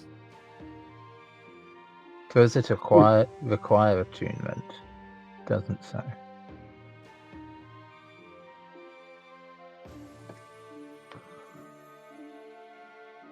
It does not appear to require attunement. Nope. That's nice. Gordon just happily straps it onto his arm. If it's cursed, then it would take an attunement slot. Sentinel Shield is not cursed. That's the missile attraction shield that is on sale. Okay. Yes. I mean, that shield would be really good for a monk. Yes. A monk that uses shields. After all, this part alone is sucking even though I'm having a mounted kill. But I suppose they could have it on their back. Not equipped, just on their person.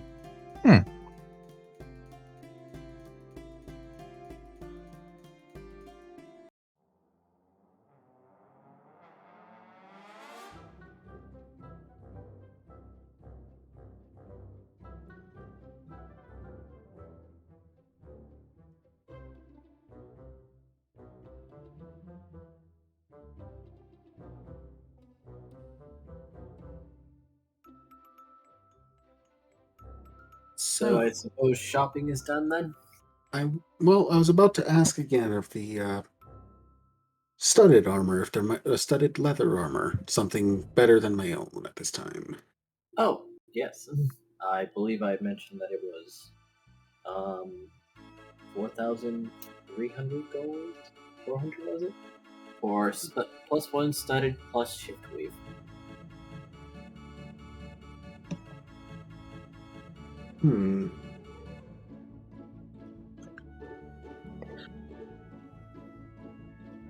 The owl is intrigued. Just a quick question, if I might ask, of how the shift weave works. Oh, you can really change the appearance of your armor, and it'll still provide the same protection. Ah, It could look like Luke's clothes. so and it would so still be like armor. Element's armor that they think that was the one they loaned for a short time. Yes. Okay. As magic armor, it would be automatically fitted for you. Well, the owl is willing to take this one because, well, it's easier to camouflage.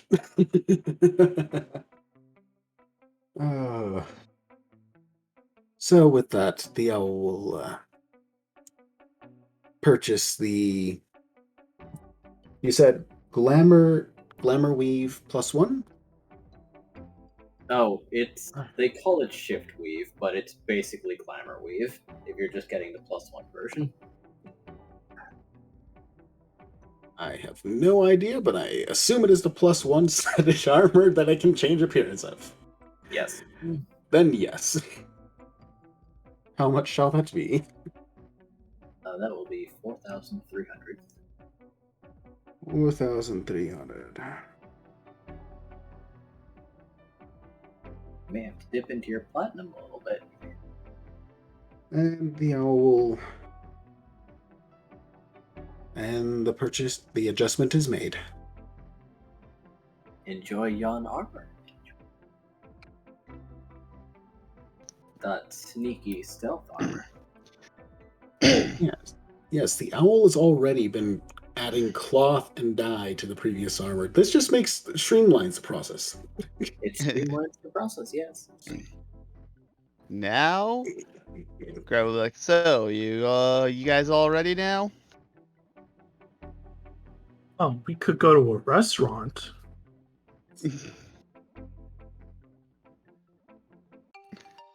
I suppose so.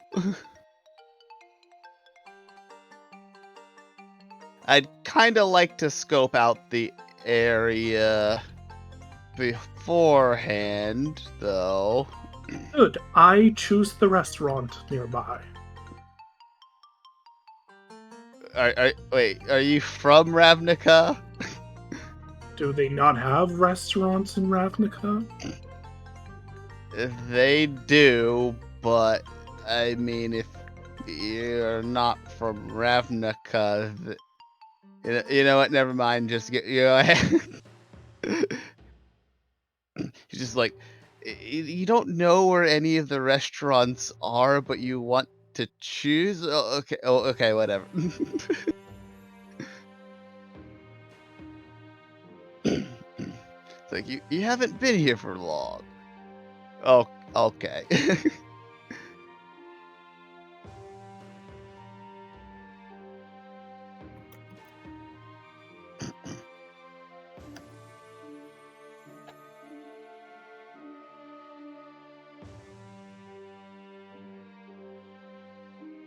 So I think the current plan is we're scoping out the area. Indeed.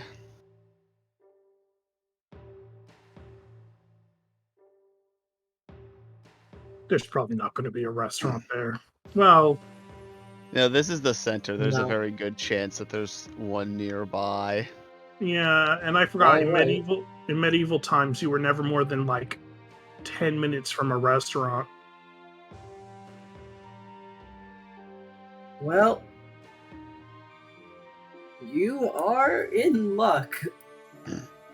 There is a restaurant not too far away called Another Broken Egg Breakfast.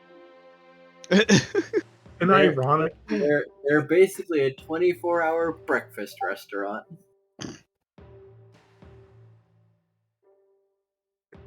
Do they have waffles?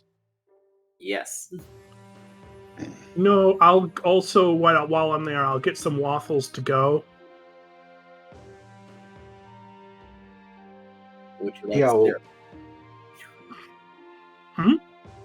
Would you like a little cup of syrup? Yeah. Cups of syrup too. Well, just give me a pitcher of syrup. I can. Yeah. Graham will get strawberry waffles. Okay. How much do the waffles cost? Like 2 copper. Graham, Colin's looking Graham will over give you. them Graham will pay a silver. What? What are waffles? Yeah. How much does the pitcher of syrup cost? As that is a bit of a decent condiment, a whole pitcher of syrup may be a silver. I give them a gold because I'm not splitting a gold. Fair. Just That'll to make sure you are easily- aware that's, 10 times the cost, right? And I get a meal too, and I ask for information while I'm at it. Also, I'm adding pitcher of syrup to my inventory. Question, Syrup is not a meal! You can get 10 pitchers of syrup for that much. They might need to go and buy more syrup. No, I only need 1 pitcher. All right. That'll. But I get, like, probably pancake. cover everyone's meals Yeah. and a handsome tip, unless you'd like some change. No, handsome tip. And I'm like, wow, this place is so good. Have you, seen, fishy people around here? That'd be terrible. Graham is looking out the window to see if he can't see where the meeting is where the person's expected to show up at. Well, they will mention that every now and then there's this weird clown guy that comes by, and then they're encouraged to close up because usually that means things are gonna happen. Ah, that makes sense. He's very noticeable. I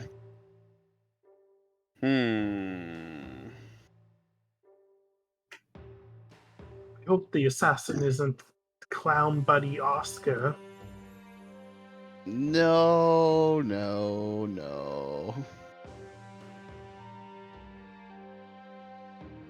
Post 9, your comments in the stream chat, I agree. Oh, what's he written? Just walking into McDonald's and being like, so, seen any interesting people around? I mean, considering you hand Yeah. them $100, they'll say what you want to say. I just handed the cashier $100. Hey, you see any suspicious people?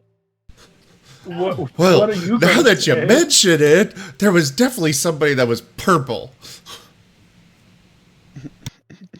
Well, I mean, Barney the dinosaur. Knew it. So there's just like, how interesting do you want to get with this? You want like dark secrets or?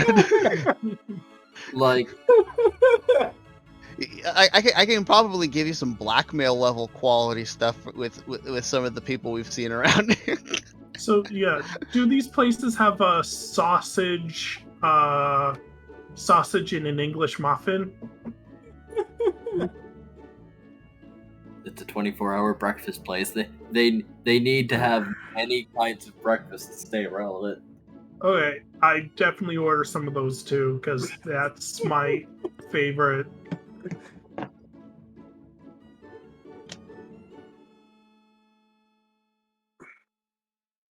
Cordan's just looking over this. Do you have anything sweet? Yes. We have I many. hold the pitcher of syrup up. Would you like cheesecake pancakes? What are pancakes? Okay, so real quick, They're the worst. Is- They're a worse version of a waffle. I'm asking this because I have run into this kind of situation. Are you asking that like out of character or in character? In character. Of course, I'm asking it in character.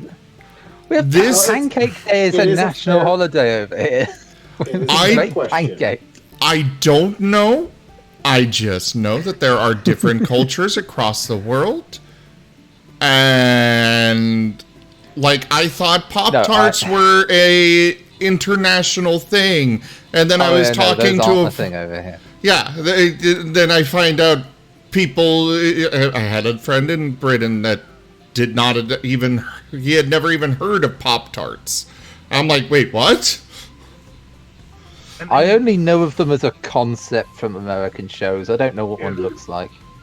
And then you get something like a moon pie. You know what a which toaster strudel is? No. Ah, is the worst one of those. You know, I actually have some Pop-Tarts right here next to me. I could take a Do you know- picture and show you. Do you know what a London? Do you know what a London cheesecake is? I'm back. That's the actual name of it. is it a cheesecake? It's not a fucking cheesecake. But I legitimately did not mean offense or anything. I just Oh, no, wanted that's to make fine, sure. To drink, should we have the lemonade or the lemon water? Will it be sour? Do you have sour variants? Hey, I Graham. like sour. Hey, Graham. How much time do we have at the moment? Roughly about an hour and a half. Ah, Oh, my good God. lord. They must have been shopping for armor forever. The meeting place is late at, or the meeting time is usually late into the night. However, you have scoped the area, and I will tell you, with the time you've had to look this over, there's something a little odd about this place. Mostly because most of the buildings here, other than this curiously close placed restaurants, most of these are like storage buildings or buildings that were bought and then used to just like house other things. There are not many buildings that people come in and stay in. So this is like a little patch where people generally don't inhabit. So that means that we're gonna have to be really careful. Oh. Are you Sort of like a are you blind good at spot. stealth? Close off buildings around other office buildings. Actually, I want to roll history to see if Graham, if Graham knows anything about this from his family. Yeah, I can do stealth. I'm not great at it. Well, shit. This was the execution site for 15 different people now.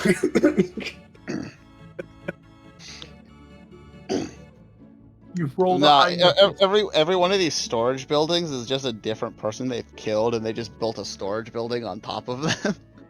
Oh no.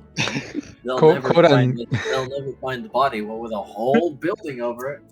plot twist. The assassin is completely unrelated. This is the franchise wars, and currently the breakfast restaurant's winning. To Graham's question of are you good at stealth? Cordan kind of turns to him, shakes his arm violently, and you hear just the faint clink of chainmail. Just, Oh no, I'm the best one here. No, I mean, okay. The owl I mean, finishes shifting their armor to a color matching the surroundings a little more. I'm alright with it. Just let me know if you need me posted somewhere. That's cool. But luckily, I can do a thing. I can turn invisible.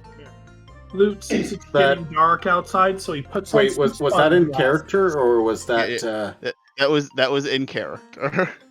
Okay, good. So I'm not the only one. And Luke puts on some sunglasses at night. Oh. They can't see me if I can't see them. I put sunglasses on at night because the moonlight burns me. So, All fun right, story well. about sunglasses.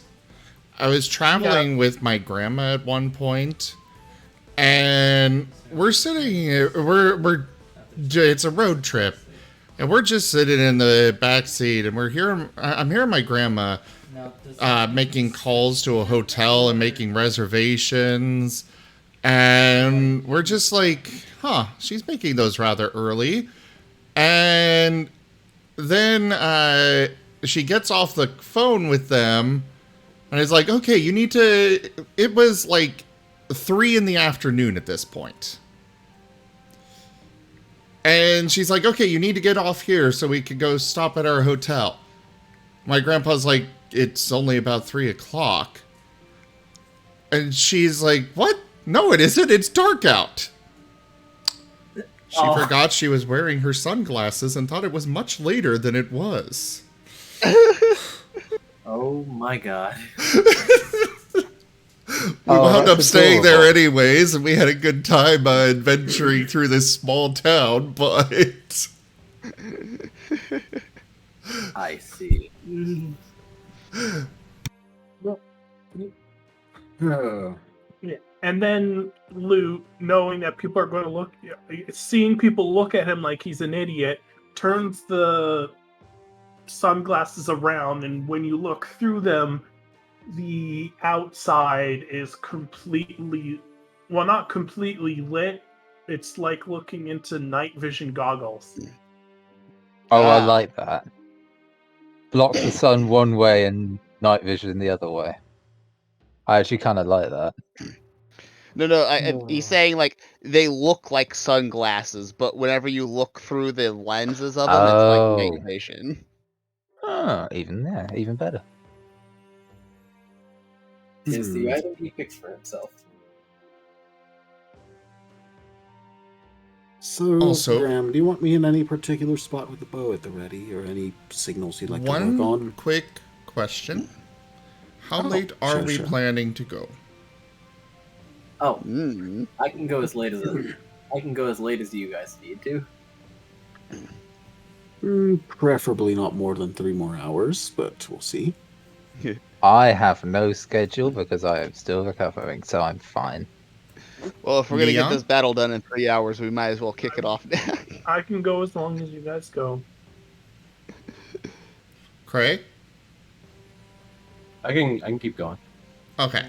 In that case, I am going to split up the recording now. Because we are getting a little close to the 6-hour mark, and I've kind of started making sure that none of the recordings go over 6 hours. No worries, no worries.